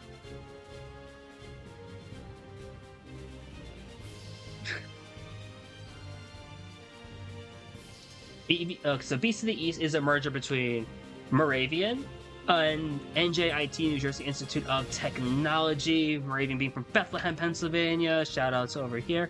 And NJIT from Newark, New Jersey. I have a lot of connections there. Oh, hello, Short.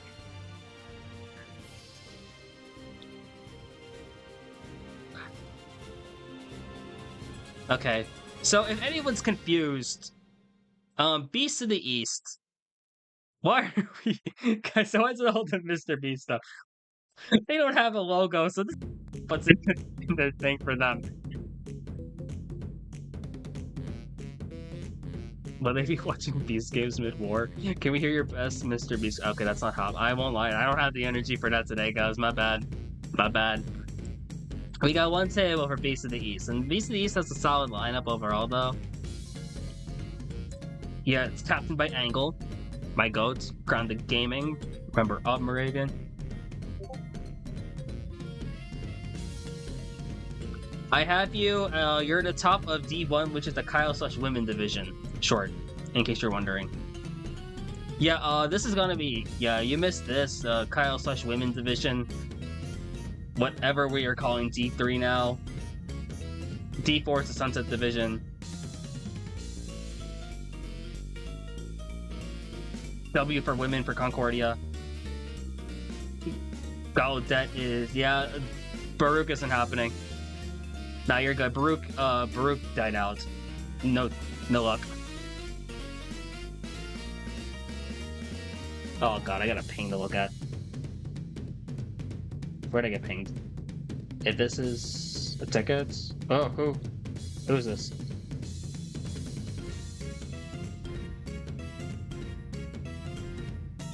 Okay. Anyways, Beast of the East. You have...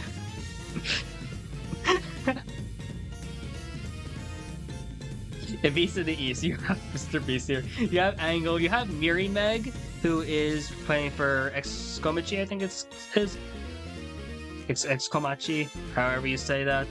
You have Baja, member of Moravian. as well as a member of Grounded Gaming. And then a lot of players here are relatively new. You have Ash, you have Mighty, who do have a couple seasons of CKL under their belt, but they haven't really played since, aside from CKL. And everyone from NJIT is new. Well, you have one table. This is a table against Morgan State, considering that they don't have Nitro on here, and everyone from Beast of the East is new. I am working with them to see if we can get something going, or at least teach them a bit. The whole PowerPoint presentation already went their way. But regardless, Beast of the East is very new, very top-heavy. So with that in mind, and to save my throat from talking so much, I am putting them right under... I'm gonna put them right under Utah. Or maybe like right in between Utah and Milwaukee. I think the top two is really strong from Beasts of the East. And I think Baja as a third option is like perfect.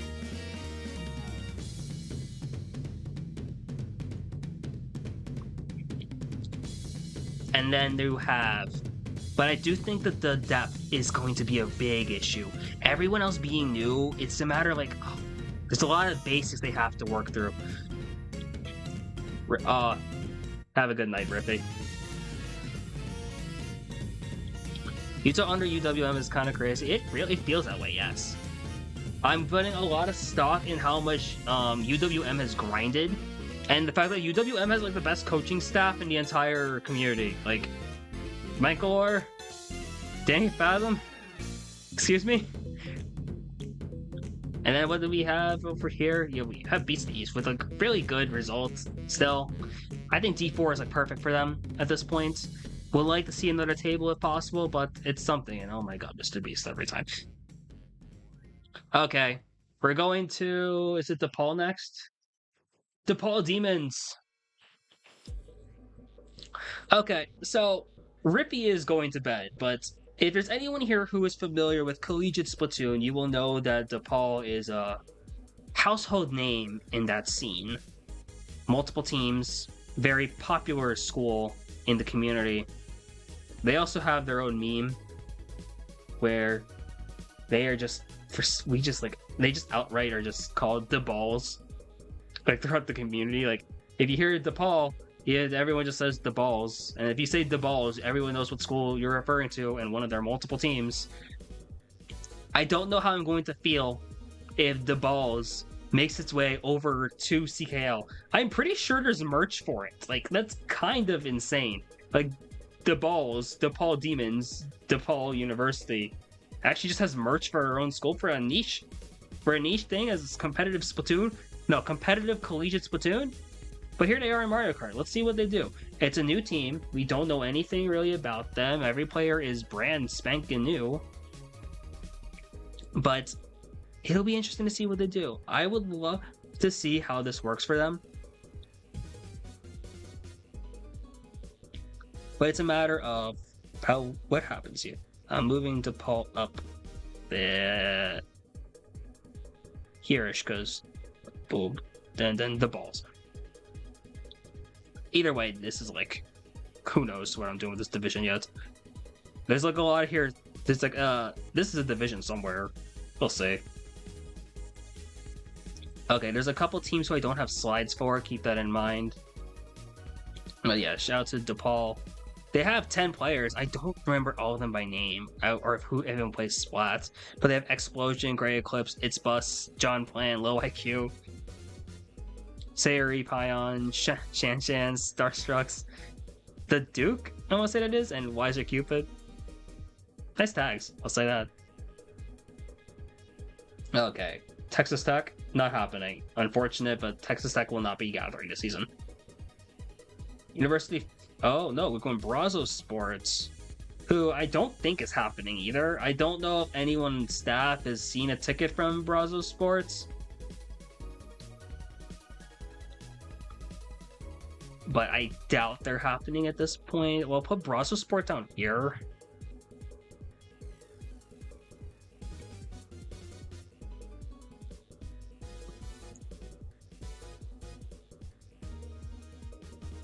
And Texas Tech won't happen, so. But if Browser Sport happens, I'd be happy to see it. Or if either of them, because there are two Texas teams. Could you imagine if we got Texas Tech and Browser Sport to merge together? Oh man, that could have been a thing. We have a couple Texas schools to come up though. We have a lot of Texas schools actually coming up. I think there's like at least two. Oh, there's two, yeah, right? No, A&M also. A&M just has a team now. Okay, let's move on. I'm running out of slides. This is going to be fun. St. Xavier, not brand new in that sense because they do have syllabus week results. Mr. Beast again, oh my god.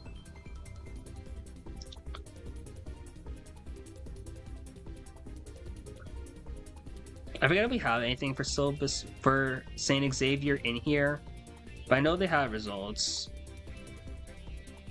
Regardless,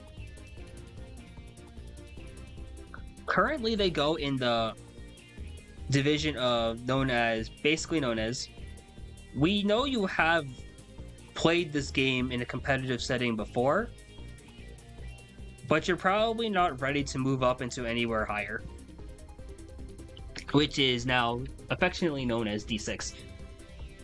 This might change, especially with how some of these divisions are looking. Yeah, this will change. But St. Xavier, there's some promise here. Let's go. Got Bebop, Low Kids, and Sen 71 P, Centipede basically. Tai 17, K-Bay, Soda.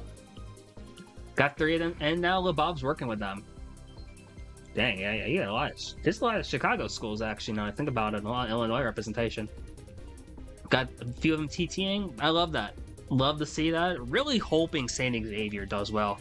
I kind of selfishly want to see St. Xavier and St. Francis in the same division because I think that'd be really funny. But we'll see what happens. I wouldn't be opposed. It would really just depend on like needs a table, needs a table, needs a table, needs a table, and then the rest of them. If we get a table, that'd be awesome.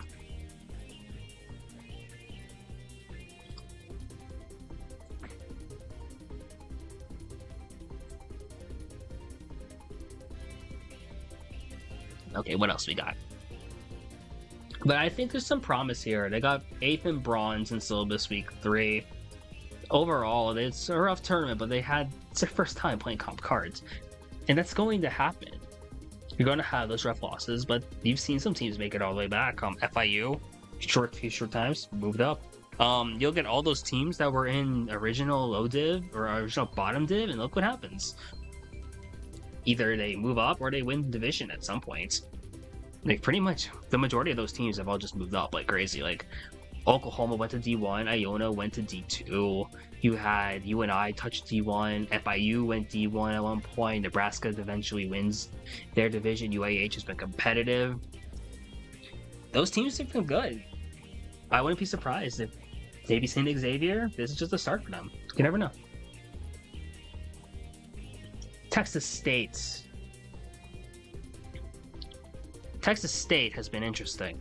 This is another team where we don't have any tables for, but there is some promise here.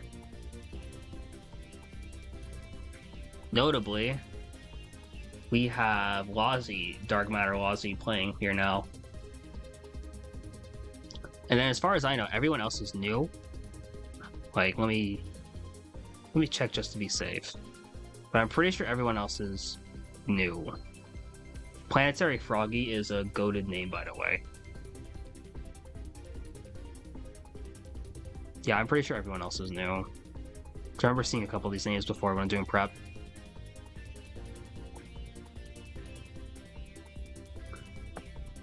So, in a way, Texas State is very similar to Kennesaw in that aspect of like, oh, we know there's one player here, and then everyone else is brand new. We know that having an extra player, or having that one player, does help a lot.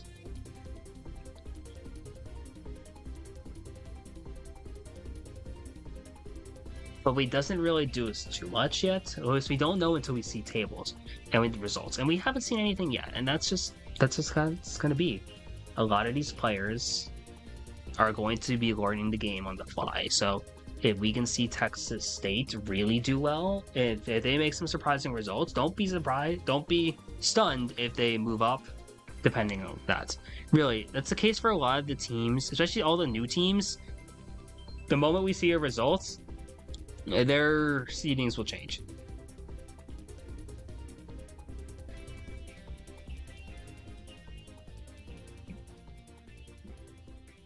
What do we got going? We're almost done with the first part of seeding, and I figure we're doing divisions.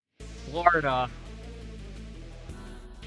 University of Florida, very interesting group now. They don't have Hobby, but you have a lot of solid stuff still. You still have Max, who has done really well now playing on Burger Squad. You have Woofle, who's very good. You have other names here who are very good overall. Bowser Castle, DC270, Drizzy, Monkey Ninja, Motion, Steampunk, Xander Twig. And Florida, they came close to winning last season. I think, really, with them. You scrimmed Texas State? Oh my god, when did you scrim Texas State? I haven't checked like actual like scrim results, so that will change a lot then. Oh my god, if Texas State beat you in a scrim.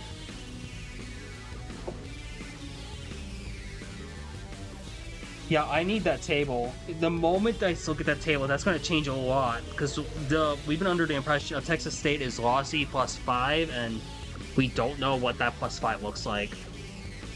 70? Hold on, let me look at that. Let me look at the RG tables again. Because that's news. Like, the tables we have are Morgan, Arizona. Oh, yeah, at least in here, that's all we have. If the moment that table gets sent, send it to us immediately. And then we'll look at it. Yeah, I was gonna say, I only looked at those tables. We'll talk Florida now, but where is Florida? Florida's got one table. They had a couple others around here, though. They had a -70 on Morgan. I remember seeing that. And then they have this -118 on UCLA. No Hobby, but you still have Max. You still have Woofle. DC. Monkey Ninja. Motion, Steampunk, Xander Twig. Drizzy. I'm looking at this. I think they are solid D4 still. I think, really, there's at least some experience now on them. They might not do as well, but I feel like they're better than the majority of D5 teams. If I get a result against them, against like Virginia Tech, I think that changes things. But currently, I want to believe in Florida, and I'll put them in like hypothetical D4-ish. Keep in mind, this is going to change because we are at 6 teams for D4, and what are we doing with the rest of this?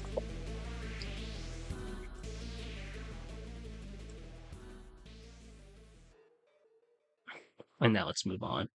Florida's an interesting case, though. Hendrix College. Oh boy. Hendrix had it rough. They also were playing on split screen. I don't know if that's still the case here. But I do know that Hendrix is... Did they lose their best player? They had Facade last season. I don't know if Facade is still playing. Let me check. Jimi Hendrix College.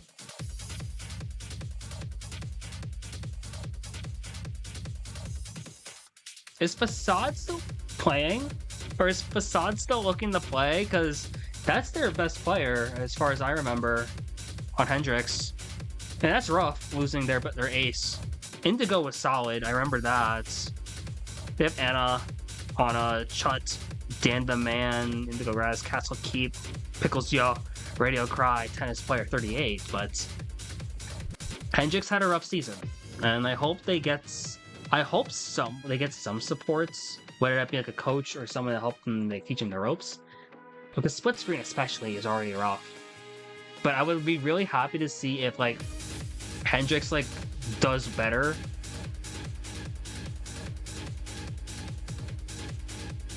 Check tickets, hype.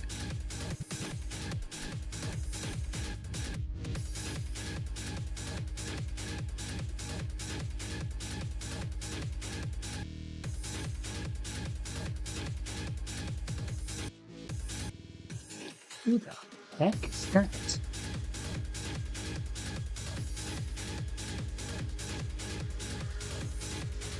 Yeah, someone post if so.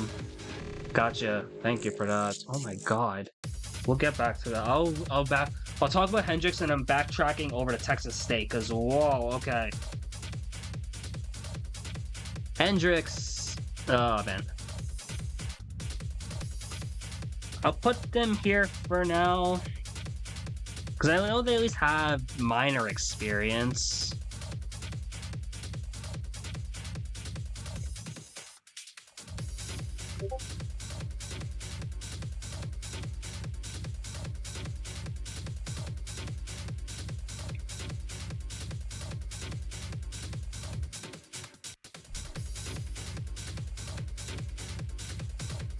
Yeah, they have some experience here, but doesn't do too much, I feel. Okay.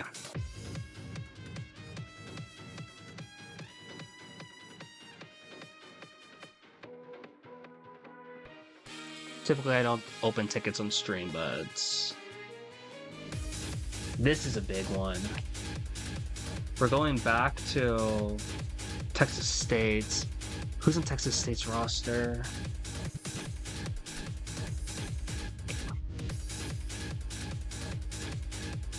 Raymond Lounge? Oh my god.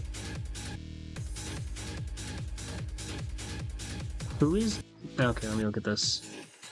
So, Lozzie, yeah, Snow XYZ with a 131. I don't know who Diego is. Ace is Acelia. Jam 2. Okay. Frost.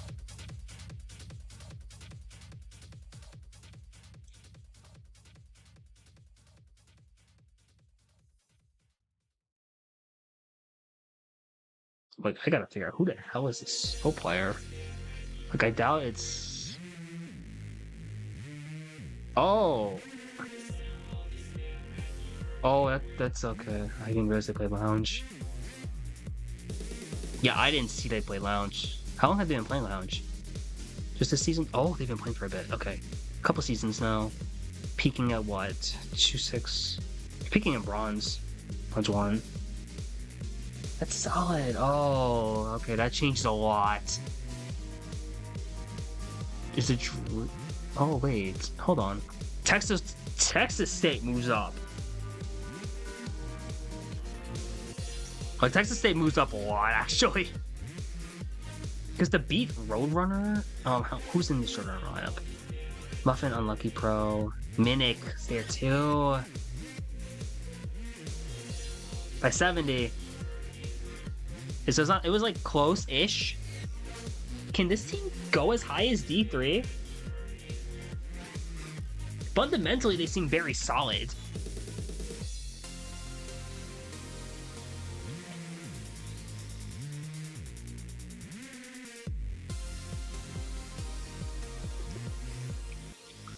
Ooh, oh man. Yeah, if that's the case, oh my god, I'm moving Texas State up. I'm actually going to... This is actually crazy, because now... So D4... Okay, so this is D4 now?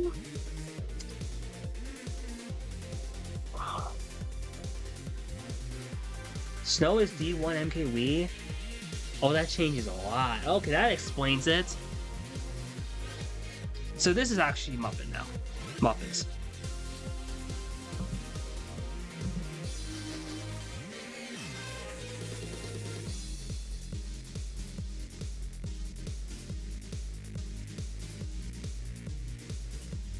That changes a lot. Okay. Okay. Oh, and that actually works out for D4 nicely. For now. For now. And we will see. I don't know. Wow, okay. That changes a lot. Texas State? Since when? Wow. Wow. Okay. Wow. Yeah, great work, guys. Thank you for the info, Minic.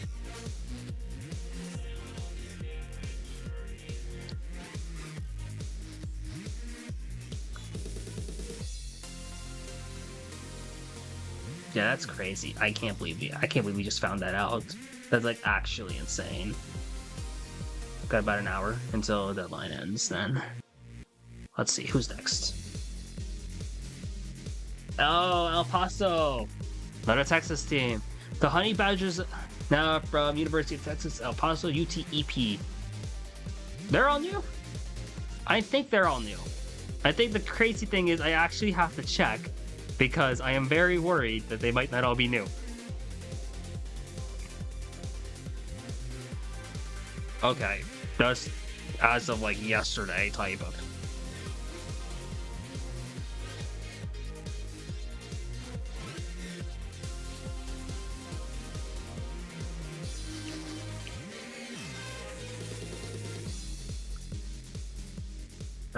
Okay, I have to check now because I'm just so like I'm worried. Am I gonna see like is if El Chino's here? Okay, no El Chino. I'm not gonna check too much then. Flower Rods, Jomi. Both of these players are like holy hell, how do you spell that name?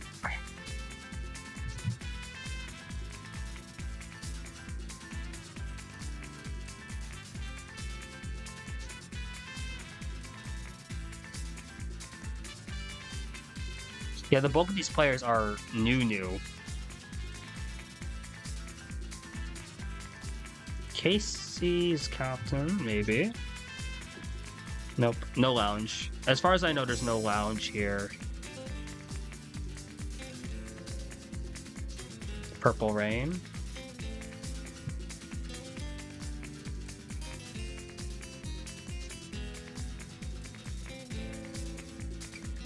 Sir Mistake.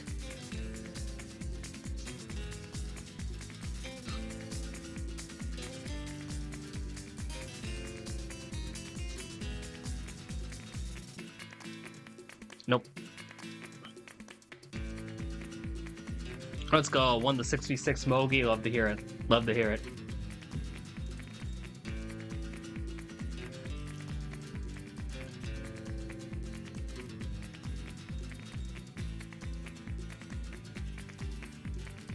Okay, so El Paso is brand new. As far as I know, this team is basically new. No one's saying anything else now? It's like, okay.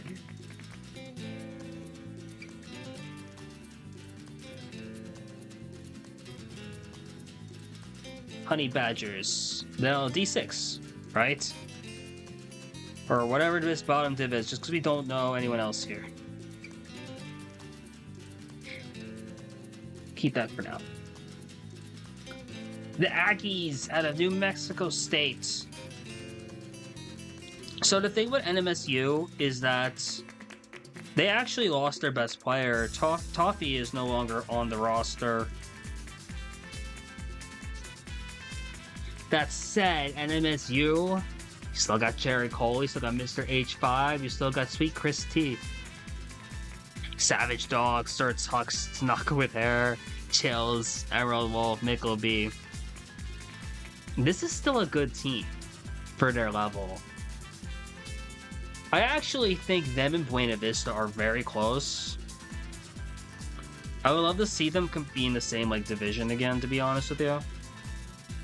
So what we'll do is I'll give the edge to Buena Vista for now because we know NC is a big X factor. But I really want to see these two teams again. The Aggies, I think, are really interesting here. Toffee no longer playing on NMSU does hurt, but the core of NMSU is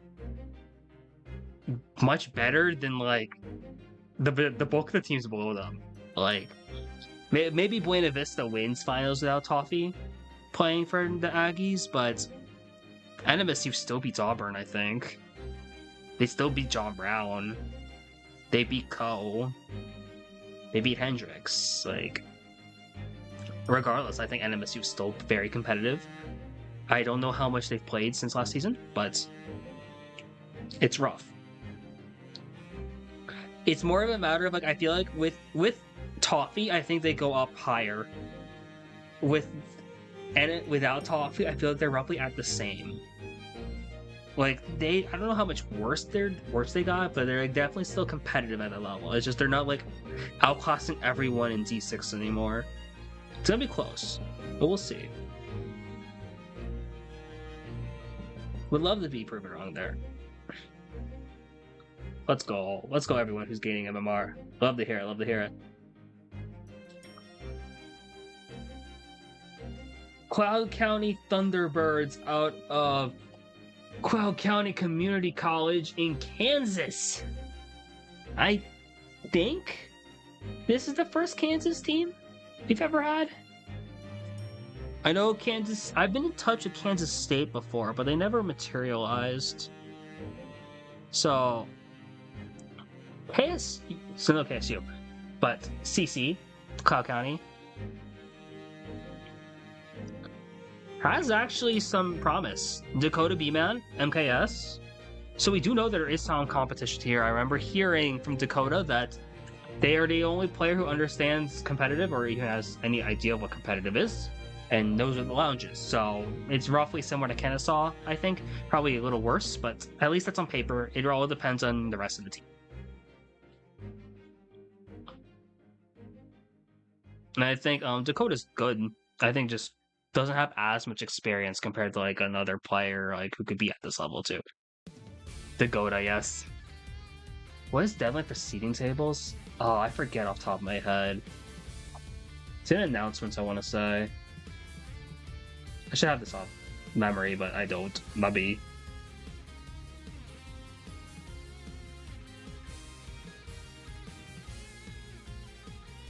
Yeah, we're trying to get pre-seedings out by the 10th.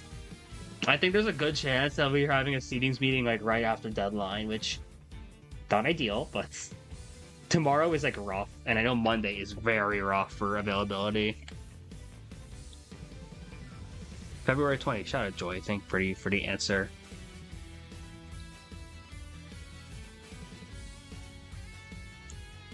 That is crazy.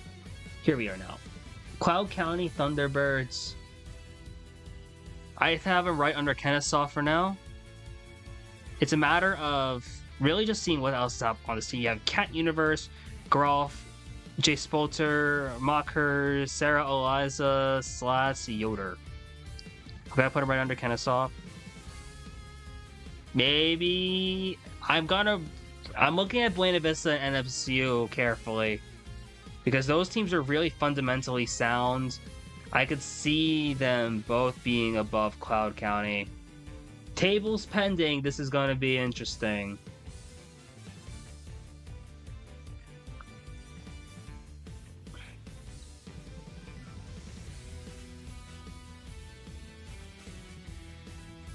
I think that's good for Cloud County for now, though. And okay, this is the last slide I have because there's a couple more teams left that signed up afterwards. After I finish my presentation. Hurts. EKU Mario Kart. I think EKU did get a ticket in, so they will be able to be eligible. They had a solid run last season, though. Being really competitive, honestly, barely missing out on a spot last week of the season. And now here they are, back again. I didn't know if they were going to come back, but there's some potential here. Thank you, Anomaly. Have a good night. EKU, I don't want to say they got better. I don't want to say they got worse. They're probably around the same. I don't know how much they practiced since, and they were solid last season. right around like Arizona State now, but Arizona State's been playing, so I'm gonna move him down. Weirdly enough, I'm gonna put him under Kennesaw.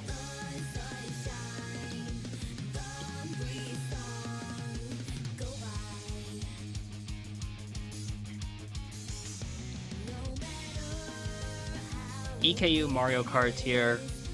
Nothing against them. We just don't know much. I want to check actually if any of them play Lounge now.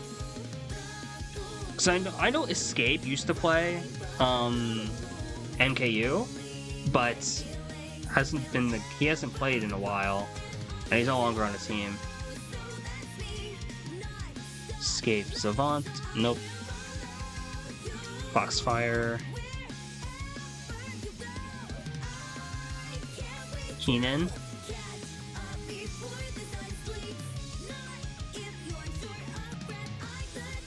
Mel Bell.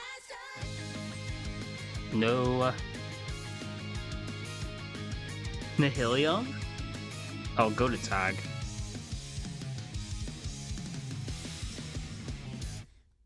There's no way, right? Is there just 2 players named Nihilium? Like, yeah.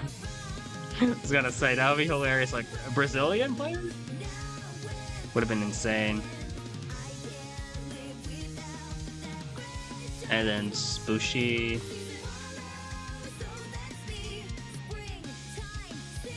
No Spoon. No Spoofy. Where's Taylor Swift with the taper fade rank now? Oh, what did they change their tag to? What is their tag now in Lounge? So actually... Oh, thank you for the Prime. Appreciate ya. Shout I was gonna actually start prepping with like emotes and whatever, but yeah, that hasn't happened. My bad, guys. Anyways, let's go. Hello, Steamy. Thank you for that, Prime. Hope you're doing well, my guy. Currently, if you're curious about where you are, I have these like top of D5, but it's also because a lot of teams are just moving up and are a lot better than I expected all of a sudden. Keep in mind that divisions are very loose. We have no idea what's happening with divisions, but for those who don't, we don't know what's happening with divisions, but we'll see. We're almost done with seedings now, so then we'll try and figure out divisions on stream, and then we have like a meeting soon, or maybe we'll see what's next. Anyways, Texas A&M. Tamu Maroon. And now it's time to see, are any of them in Lounge? Because I really doubt it, but... Are like all of them? Oh, thank you, Luigi Ouija, for the Prime. Really appreciate you for that. D4 is currently the Muffin Division, correct. El Poco. Shout out to the fact that we have just like all these like A&M, that we have so many Texas teams coming out all of a sudden. Oh my god, someone actually recognizes the SMT4 soundtrack. That makes me so happy, you don't understand. Having Tokyo play right now is very soothing, because like I had way too much intense music at one point.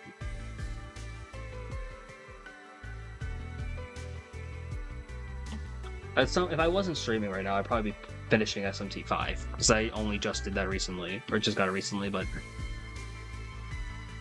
Okay, there's so many Jasons. Who could this? Oh, Team Pen... No, I can maybe get that for Team Philippines. Sorry.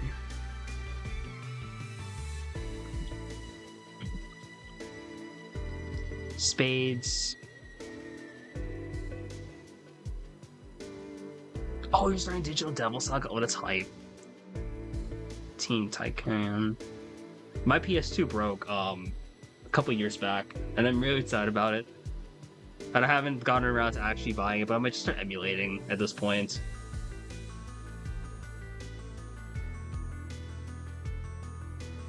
TechWiz64. Facebook Marketplace got your back. Oh yeah, I remember seeing that on the Ice World server. That's hype. That's hype. Hope you enjoy the PS2. Great console. Okay, so as far as we know, Texas A&M has nothing here. The reason why it is still stuck on EKU is because I am out of PowerPoint slides. Because I wasn't expecting this team to sign up. Where are we putting Maroon? Until I hear otherwise, I am putting Texas A&M, Temu Maroon in the lowest division.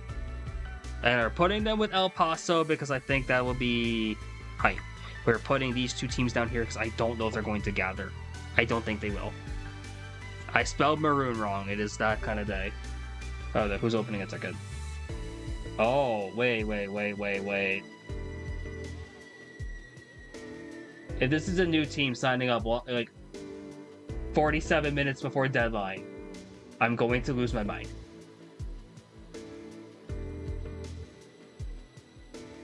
Okay, so there's Texas A&M. And then we have one more team, Iona Burger, who is Iona and a Pittsburgh school. I forget which one. I know it's not Pittsburgh, but where is this ticket?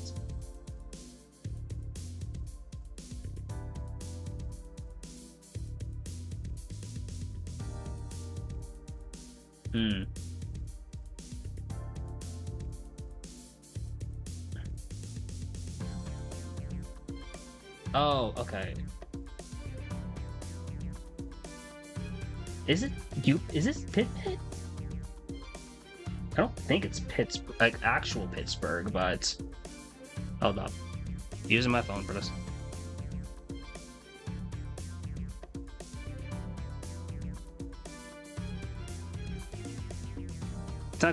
It's like Pitt, Greensburg? It is Pitt Greensburg. Iona Burger Squad. So as far as I know, this is an interesting team. Because you have Goji, which is great. Yoshi 90 is solid as well. Let's see the rest of them. Crenulets.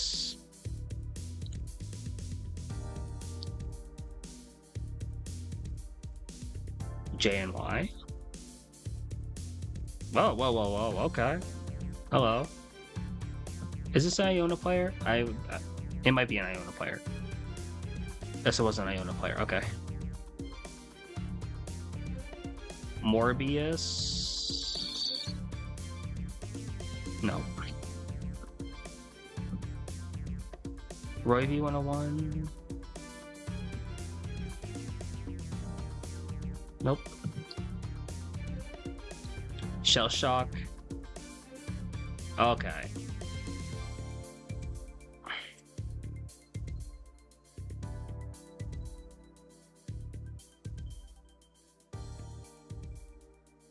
Okay, nothing here. Nothing there for Shell Shock. So, what did it even call it? Iona Burger?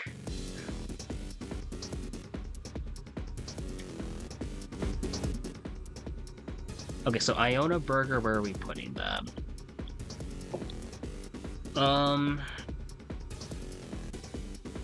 Is D4 too high? I don't mind. I kind of like the idea of them in D4. How many teams do I have here?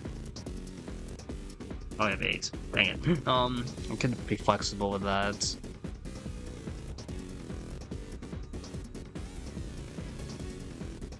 Oh yeah, Goji isn't playing. Duh, nice. Goji was just signing up. Signing them up or whatever. They have Yoshi 90. They're basically new. If Yoshi 90 is your best player, what are we doing then? Where do we put them there? Okay, yeah, to help make the team. So I was gonna say Goji doesn't go there anymore, I think, or something like that. So I was kind of confused. I saw them there. Though Goji's still here.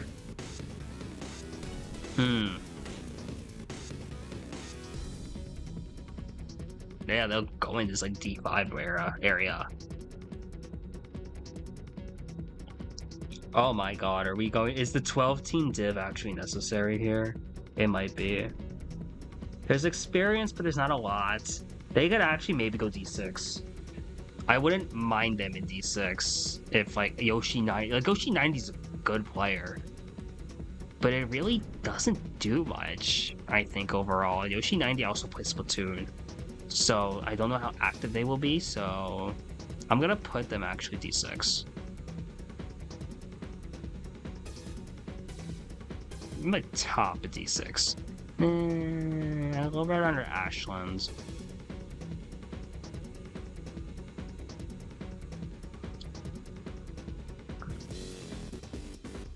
I own a burger. Okay, now the question here is, we did all that seeding. If this is the case, we have 54 teams. Not all of these teams are going to gather. Let me see. I have to see who's... Actually... Wait. Tech is in. Concordia will be in. Oh my god, they're going... We're basically here. We actually might have all these teams just in. I'm assuming EKU has 8. Because they're at 7. There's no way they don't. There's a ticket for EKU, I'm 90% sure I saw.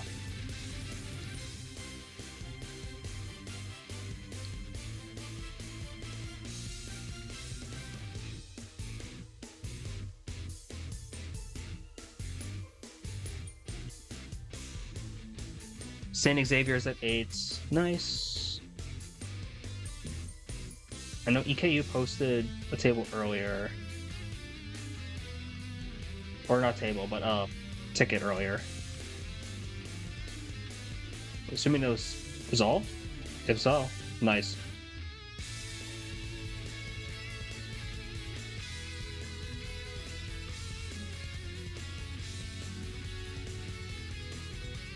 Let's see. 5.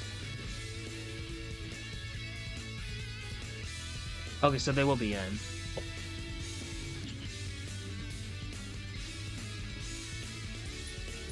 Yo, I look at chat for a quick second, it's like, change said, now you're pondering thighs? Like, what?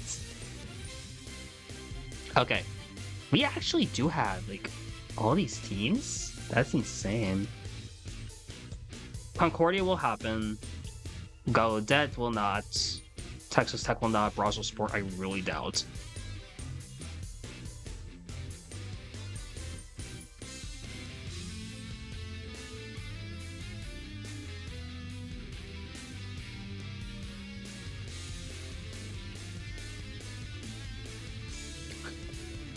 Oh, shout out to the staff, by the way, for working on this with all the ticket stuff.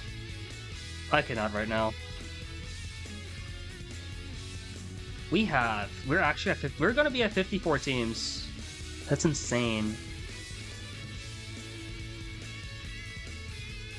Gonna delete these.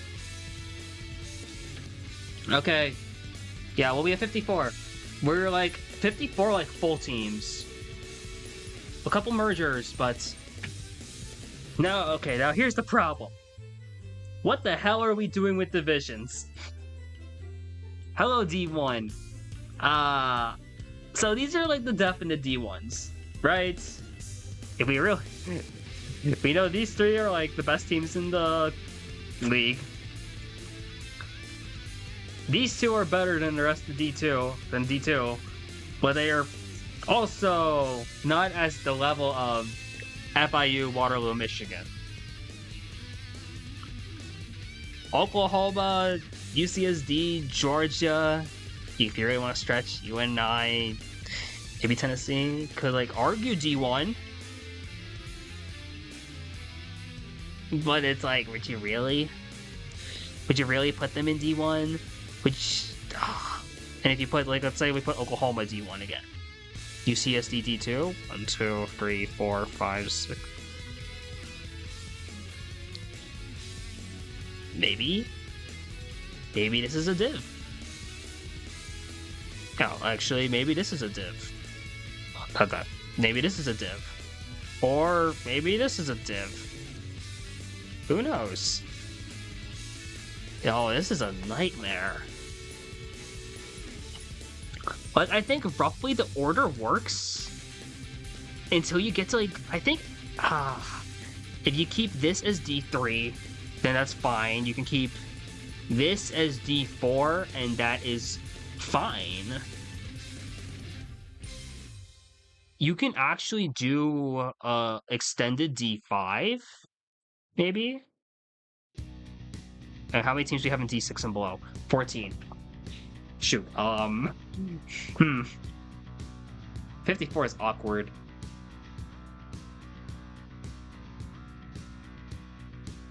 Oh, wait. I think 6 said Arizona can go D1, so we could put Arizona up here.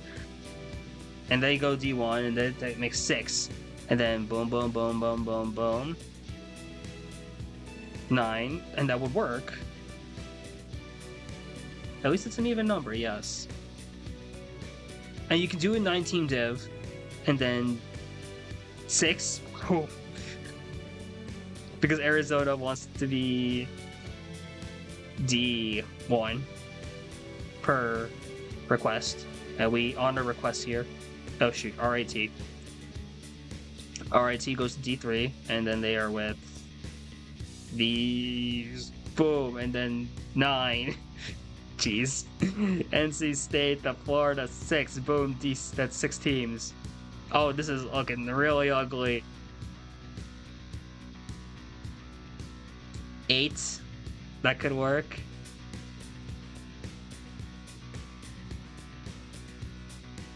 I don't hate this yet. Wartburg on down. Okay. Oh shoot, that's my foot doing that. It can work. It's not pretty, but it could work. Yeah, you're gonna have a mix of divisions here.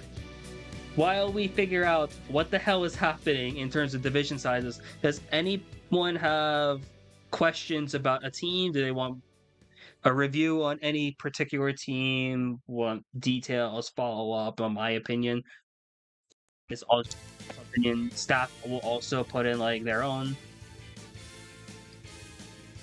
Or if anyone has questions about the league in general, I don't know how many new people we have in chat, but it's been fun. We have 35 minutes until deadline hits. The Fringe. Oh. How confident am I with the Fringe D3/4 teams? I think RIT is weird because they're like borderline D2-3. These are solid D3. You know what? I'm feeling good about D3 now. I like this group as a D3 personally. Hello, Wisp. How you doing, my guy? Stay guided. But yeah, I like this as like a D3, roughly. Maybe move a couple teams around. Definitely not in order, but I like this as D3, and then I will say we'll F around and find out with this. Oh my god, that's rough. We can maybe move a team up, because like I really like UTSA, Nebraska together. I like NC State with them. I think this makes sense. I think this makes sense. I think this D4 also makes sense, at least to me.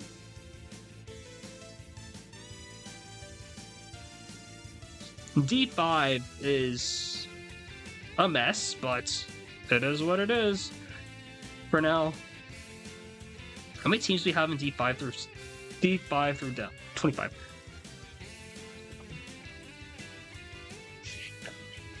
Weirdly enough, I feel like the middle has become a lot more clear. And it's not an order. I can maybe like order this a bit more, like D3. Actually, I like this order pretty much for D3. Maybe Long Beach over State. Maybe 16 D1. I like the idea of that. It's just that it feels like whichever team you throw in is still. It's like you probably shouldn't be there, but you can maybe hang.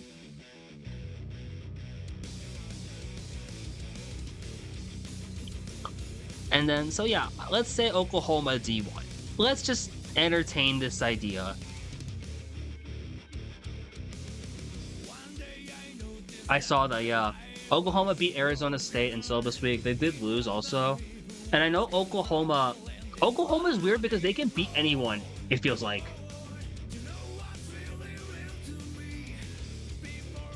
It feels like they're a step below the teams, but it feels like they're beatable. They can win. Like, I don't know. It feels like they have like a 40-60 matchup on like everyone. Where it's like, it's difficult. It's not easy, but they can definitely win.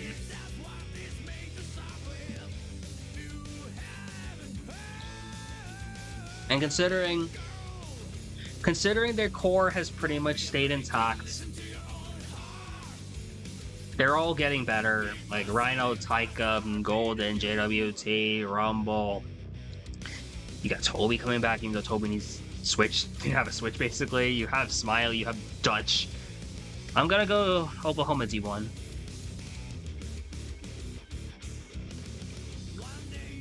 And now this is where things get weird. I think these are definitely D2. Do you move RIT up? Does RIT then move up? Like 7 is really weird. I don't think we have a 7. Do we go 9? And does Arizona take the move into D2? I don't know if Arizona. I think Arizona in D3. Does RIT get the nudge? Let's say potentially for now. I don't feel confident in this yet, but it's there.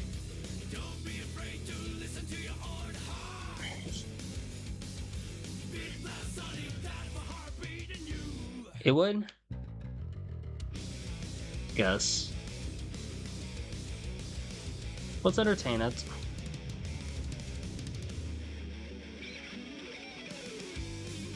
Because I like this as like a D3.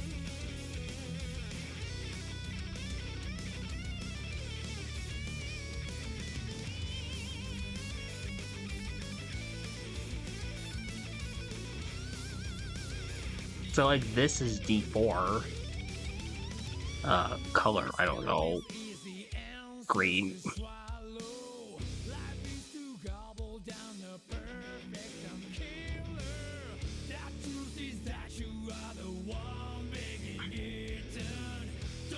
I could see this, maybe.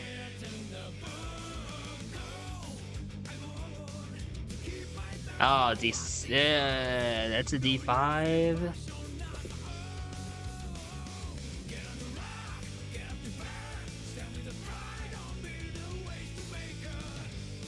Here's the deal. Steamy, I like my D3 and my D4 better than I like my D1 and D2.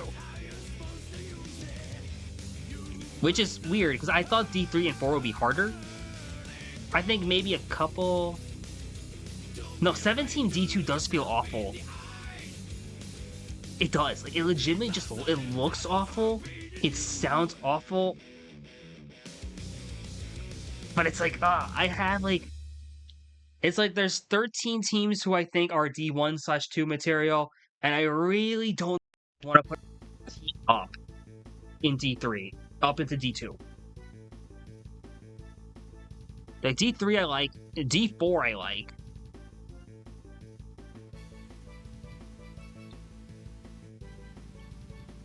Like you can maybe, I don't know, I like Florida over VT for D4 because Florida at least has experience together.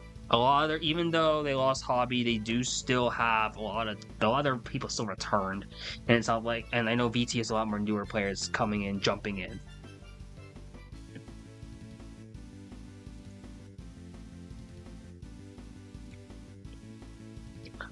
And then, how many teams are low, man? Ping. Oh, nice. Could you imagine? Imagine it's like, oh, who would be a D2 team to come out of nowhere? Let's brainstorm this.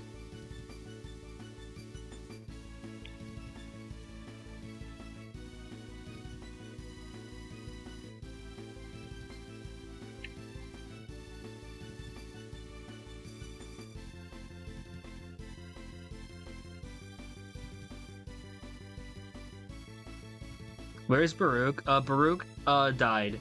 They would have been D1, but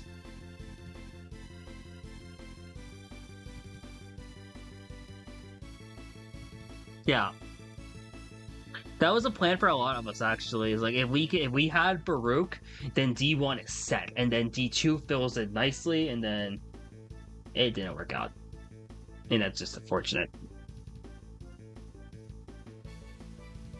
Who goes to school somewhere? That would be really interesting for the heck of it. I'm trying to think of like people I know who go to college right now.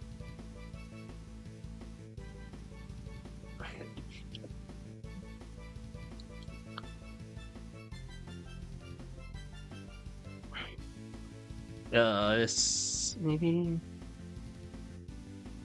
Wait, how many would this be? That's 6. How many is this? 11?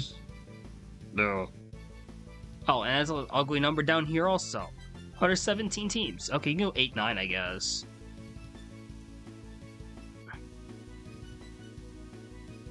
I guess.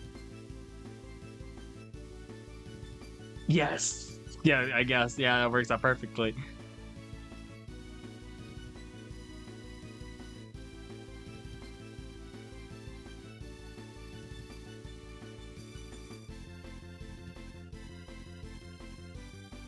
Yeah, this is how it looks. It looks really bad.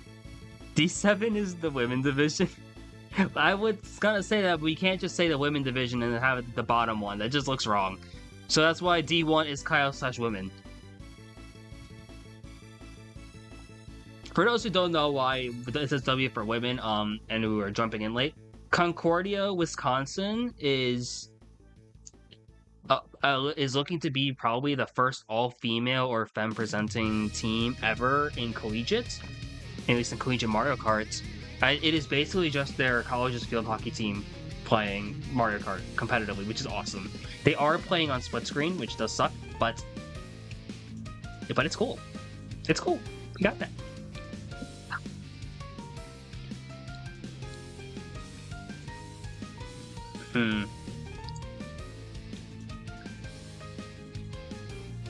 Oh man, it's like 7 just feels so wrong. You can move. I guess someone has to move up.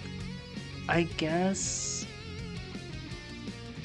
someone just moves up from either. CW10-0. I could see it.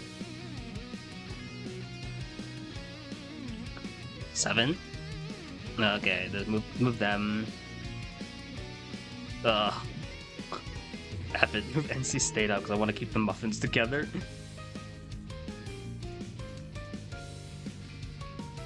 Dang, and VT would move up.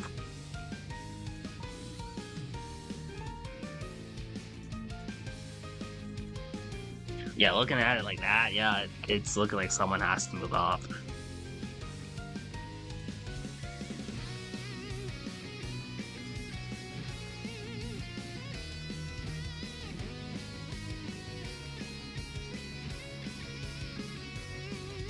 Oops, wrong one. Slightly different shade of gray, maybe?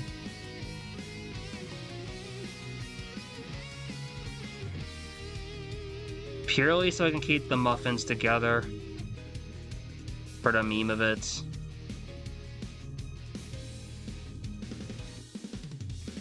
Oh no, wait, I used this? No, I forget what color that is. That one.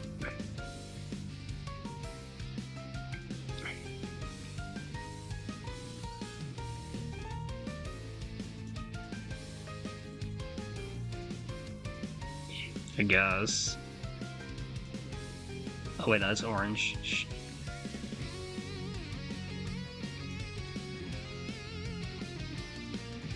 It looks... I don't know how much I feel about it, and it sucks, but I think this is probably the cleanest we'll get. Wartburg, maybe? Wartburg or St. Xavier.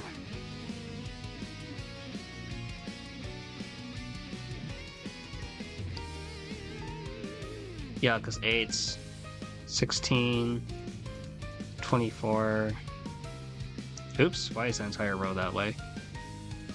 32.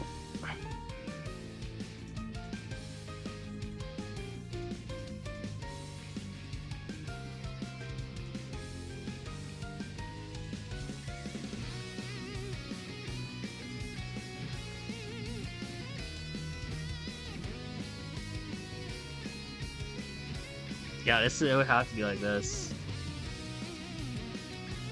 Do we have 53 or 54? Because from what I saw, Concordia made a ticket, so I was assuming that they would count as a 54th. Because I know Concordia is the one who is like Concordia has like on like athletics or something like that for today.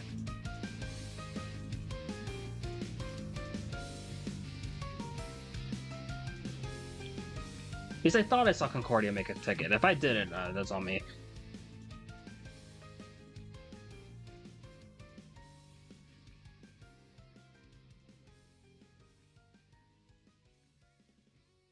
Yeah, ticket 100.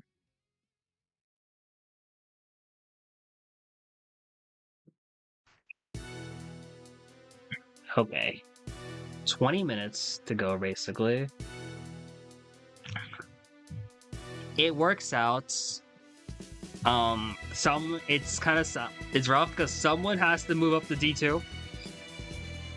If there's anyone who wants to volunteer to go to D2, let me know. I'm looking at you, RIT, Arizona, Michigan State, Long Beach.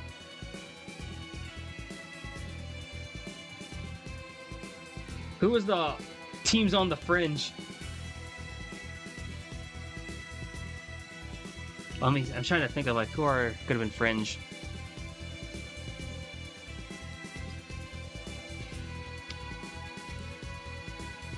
Six, 8.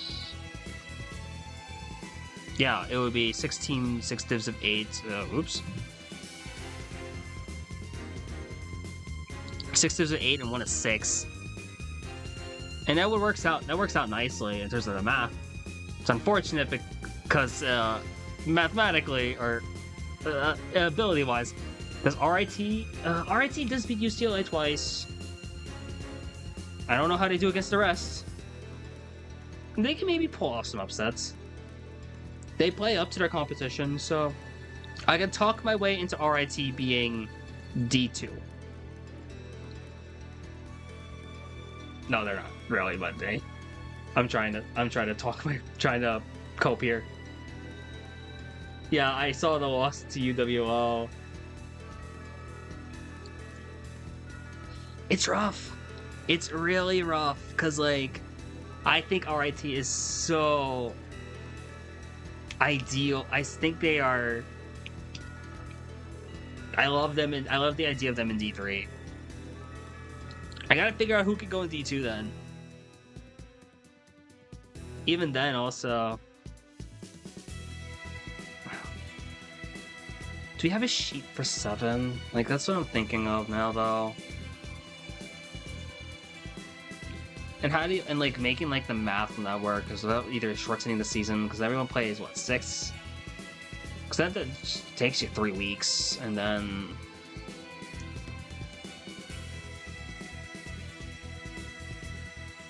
I got 19 minutes. I'm willing to hear if I get a Wojbound coming through. I'm going to Freak.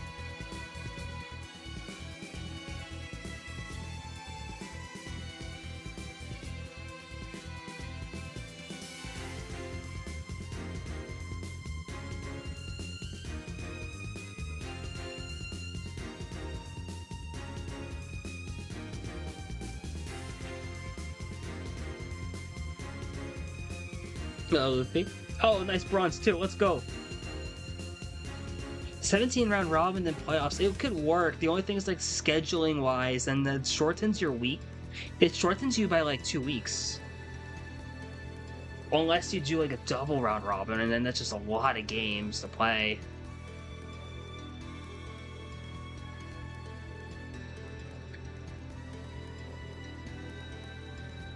I just made a face because I read there's something in staff chat that was just said. And I don't know how to feel about it.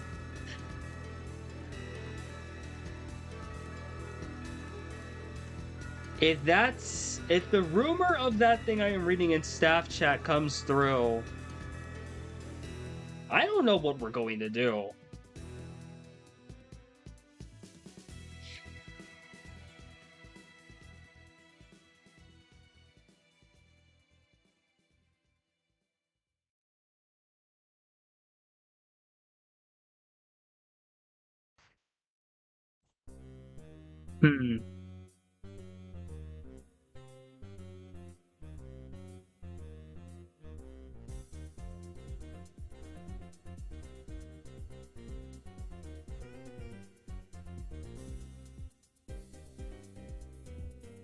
We could do something devious. 5-team div, and you do the 16 format, 5-team D1, and do the something so crazy. The 6-team is just the automatic buy. So you just have 2 automatic buys the entire season.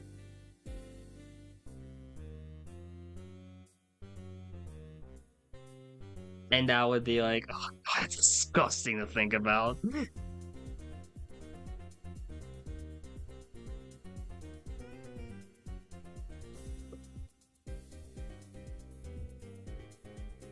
Okay, let's entertain the idea of a hypothetical 5-team D1.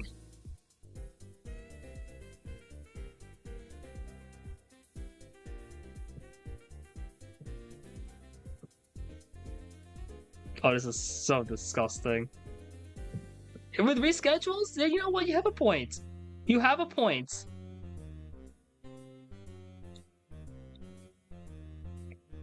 And what normally happens is that the spring is usually hit really hard by spring break. So, by times 2. Oh, bye-bye.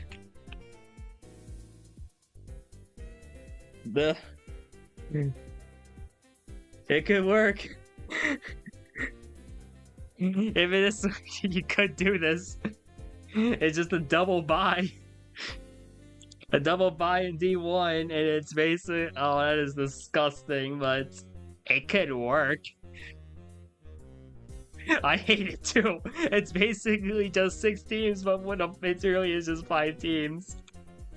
Oh, if Baruch could have gathered. Baruch, Texas Tech. We'll do the merge. Oh, just throw in the alumni team here. Boom. There's... Nice shot. Is this the news we're hearing?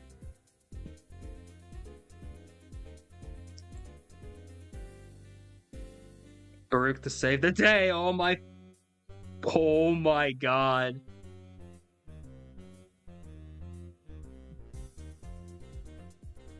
Eight players. You know what, guys?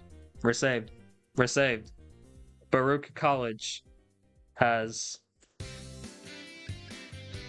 the Bearcats coming in with 15 minutes to go, right by the deadline. We are saved. We are saved.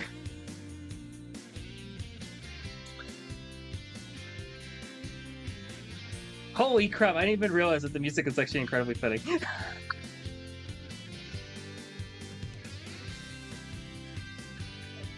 We actually just hit it now. Baruch, the Bearcats, Baruch College, New York City is on the map.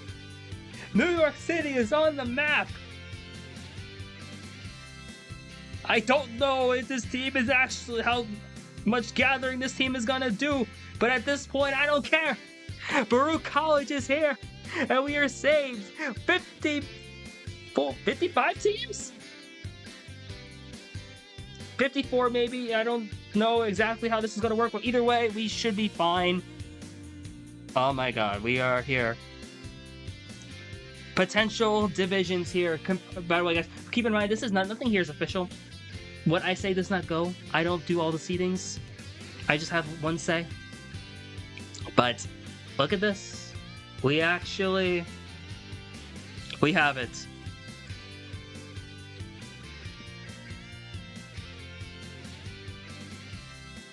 We actually have it now.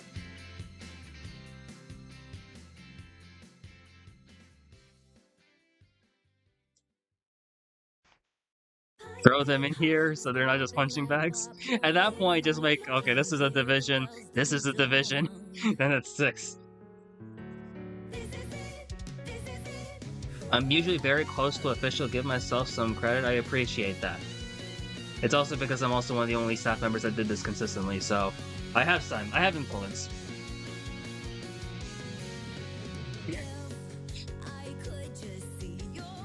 Wow, we are here. And this is wild. We actually have the Bearcats coming in. Baruch actually just makes a team at the deadline. I don't even know how. They didn't merge with Iona or anything like that. Oh yeah, no, the feedback helps a lot. Like, geez, you guys have been like insane.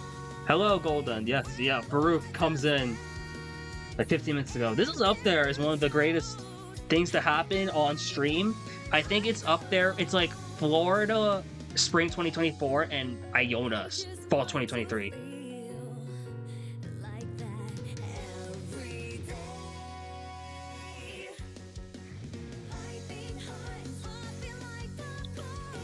It's insane.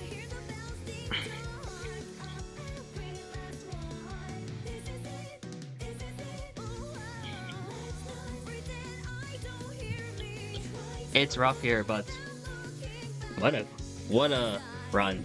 Who would have guessed this, guys? I can't believe this is what we're looking at. Potential divs. Let's review this one more time. D1 potentially, we got Michigan, Waterloo, FIU, Baruch, Maryland, ASU. Okay, and now I'm going to add a couple rows because I'm going to just copy paste this into our Google Sheet. And our Google Sheet has 8 in each thing, so.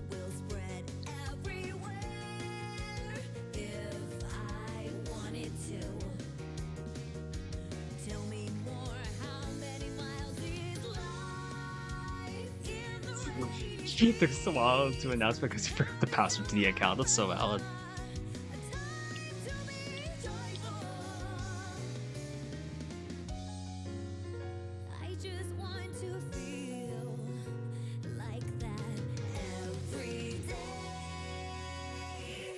Yep.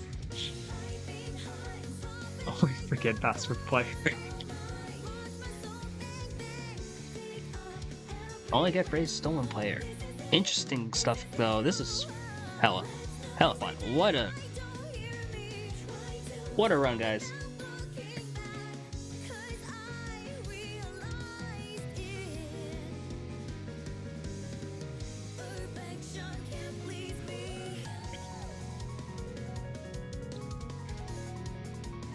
D2 is looking really interesting. We have Oklahoma, UCSD potentially running D2. And a lot of other contenders down here as well. I think this is very deceptively competitive. I like this D3 a lot. I like this Power of Friendship division. We will unofficially. If this is D4, we are unofficially calling it the Muffins division.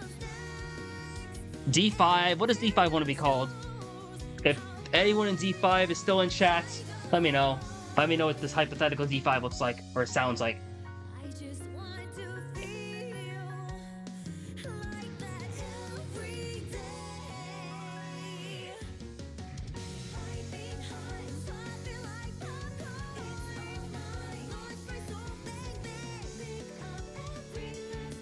The division. D1v2.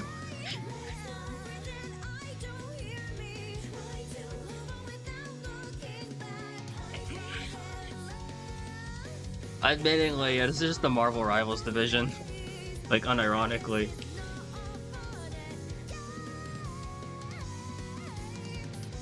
D1v2. What do we have here? D1v2. How many us? Okay,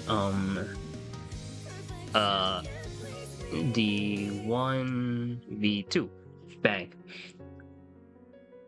The Rivals division.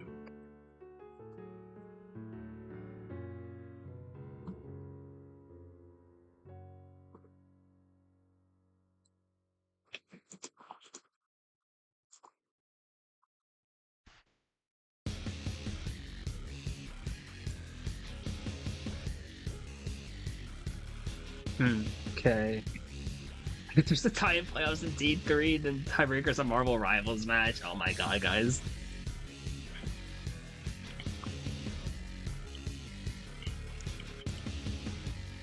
In D6, I don't know what we're calling D7. D7 has W for women, at least.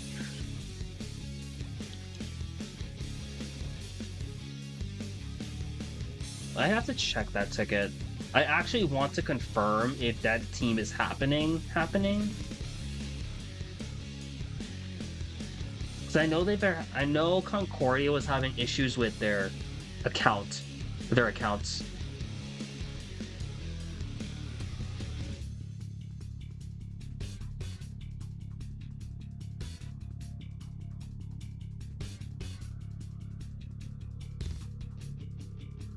Actually, field hockey? Wait, isn't field hockey like a ball sport also? I have no idea. We'll see. We'll figure out. Any questions from chat, by the way? We're live for like 5-7 minutes now. Concordia's in for Luigi. Come on, they gotta play. Oh man, I really hope so. I know they've had issues with their account, and I really hope that's still okay. And it's like, this is like the worst day to have it, but I really hope they can still play, because dang, W for women. And the last thing I think we need is a team to be cut, because it's for an all-female team to be there. Where is UTSA and thoughts on us for this season? I won't lie, up until this hour, I had you as D3. I have Roadrunner Racers, the UTSA, as like top of D4 right now. That result I get as Arizona was like really good.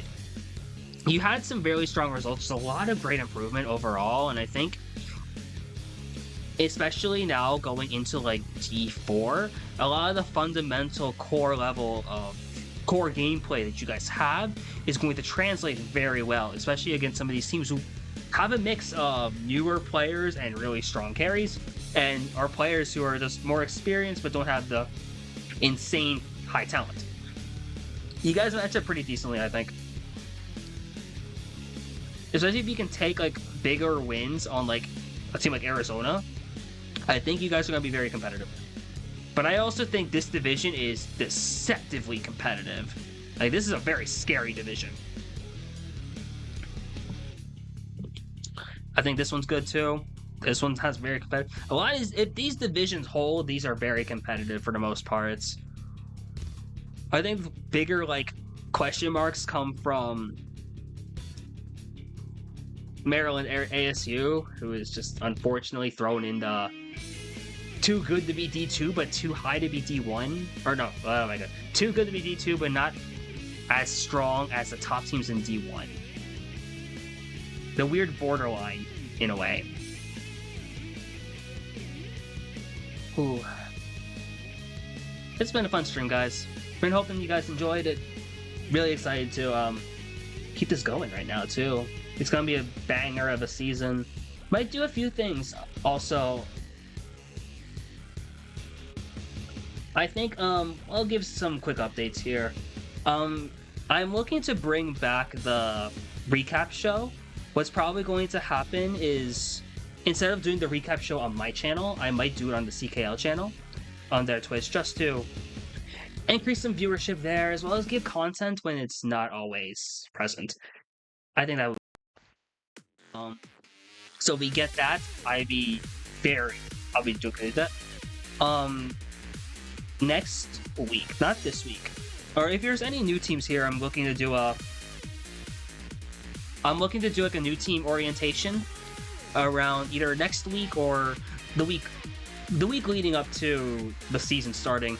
Basically, helping these new teams like learn how do you set up matches, what are the rules, how do you make a table, those things. Because if you guys look at the results threads of any low div match in the first week, oh my god, the penalty warnings are crazy. So I would like to do a little bit there, increase the accessibility for the newer teams.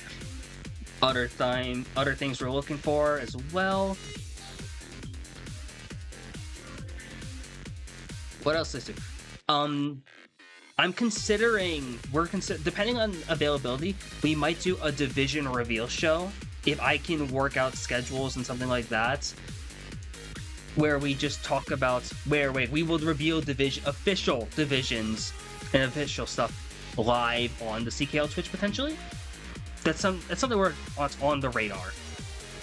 And lastly, if there's anyone here interested in coaching or mentoring any of the newer teams, let me know, because just send me a message, DM me, because I'm trying to set up something up for like a lot of these newer teams. Like, there's a lot of newer teams now that they can like reach out to someone who has a bit more experience, and then you can like kind of help them out with like learning what competitive card is, because there's a lot there.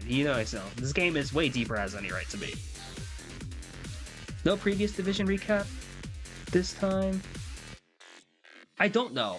That's a Ted Bear question, I think. If you have like recaps of the last season, I would ask Ted Bear to be safe. Oh, hype. Team Texas has a lot of good players, so have fun with that. Division recap. Like, if we have like division recap videos anymore, or if we're planning on that. Let me see. I gotta see if there's anyone I want to raid.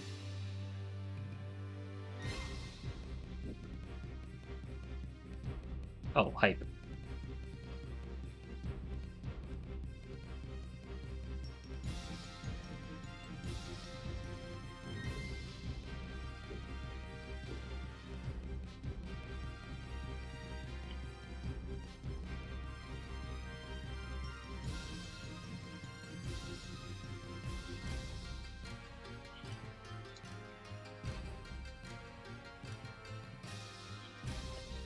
Okay. Any other questions? Registrations have officially closed.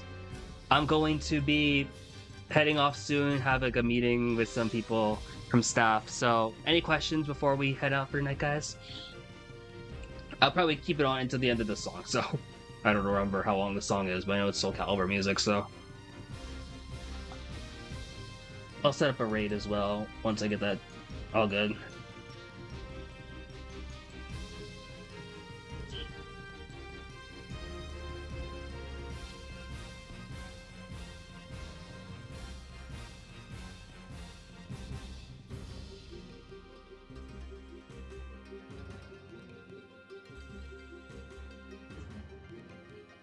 UNL not D3? It came down to the fact of, one, I wanted the muffins together. That's really actually a big reason why I put you guys in D4. I actually think you guys could be okay in D3. But, Kutztown stock has risen recently among staff. Morgan is still very solid. UAH is still traditionally good in D3.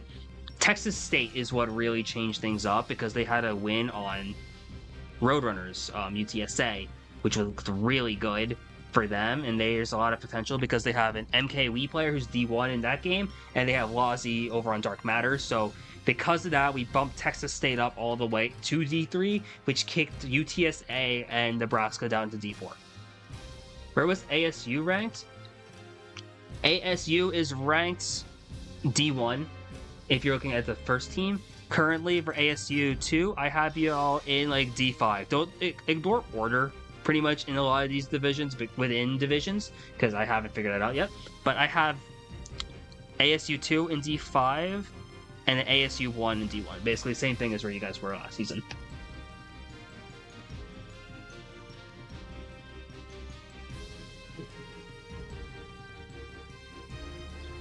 Oh, rip Jurgles.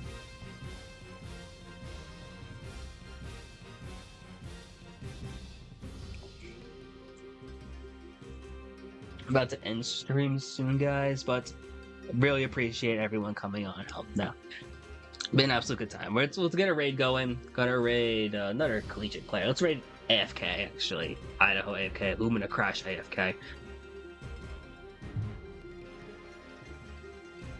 Have fun, guys. It's been a pleasure doing this stream with y'all, but all good things must come to an end. See you around, guys. Should be an absolutely great time. Thank you, everyone, for coming out. Have a great time. Have a great night, everyone.